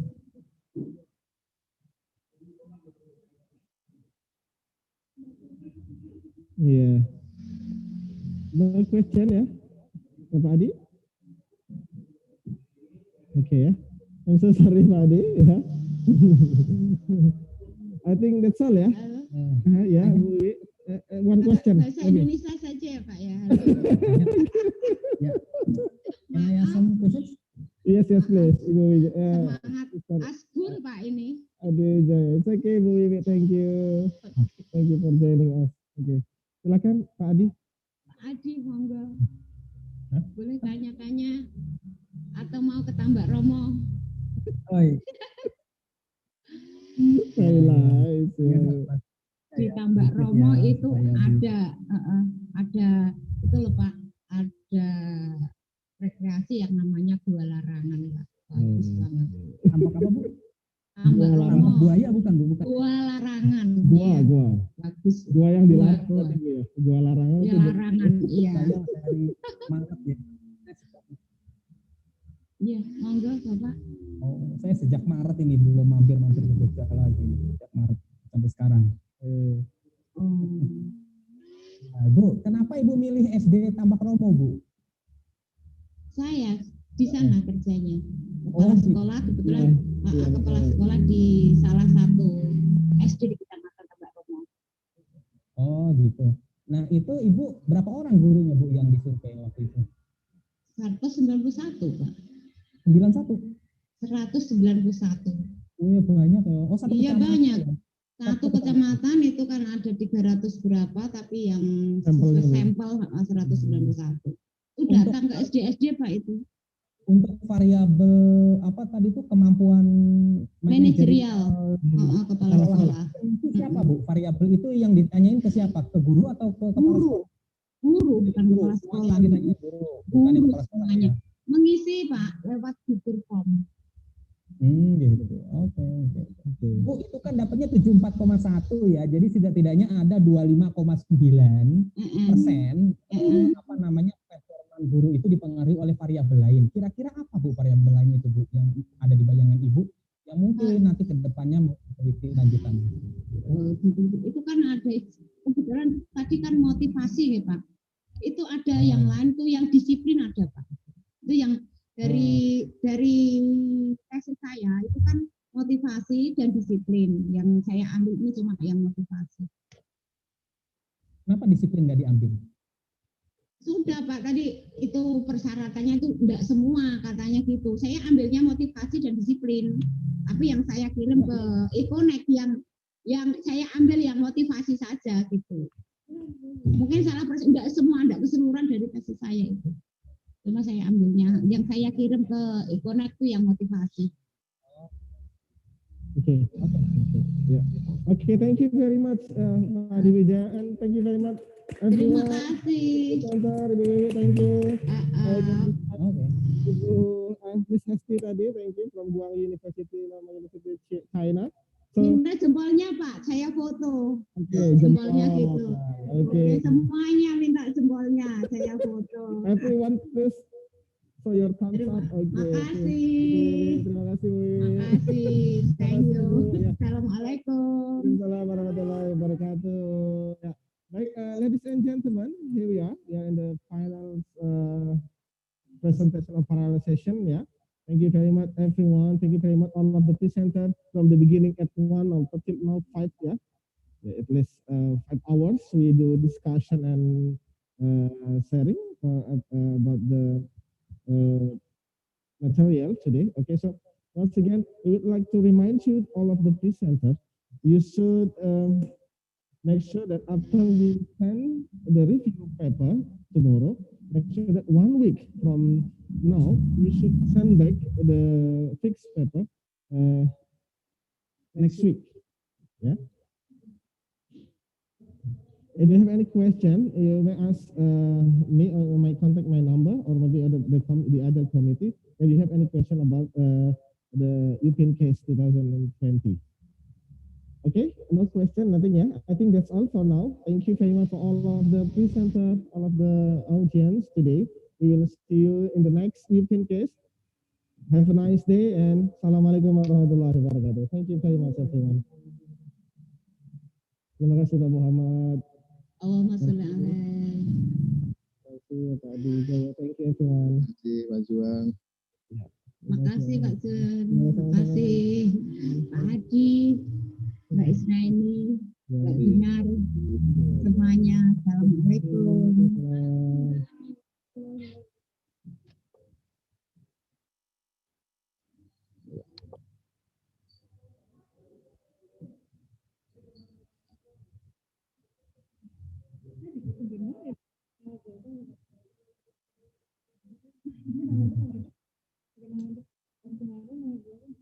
Terima kasih.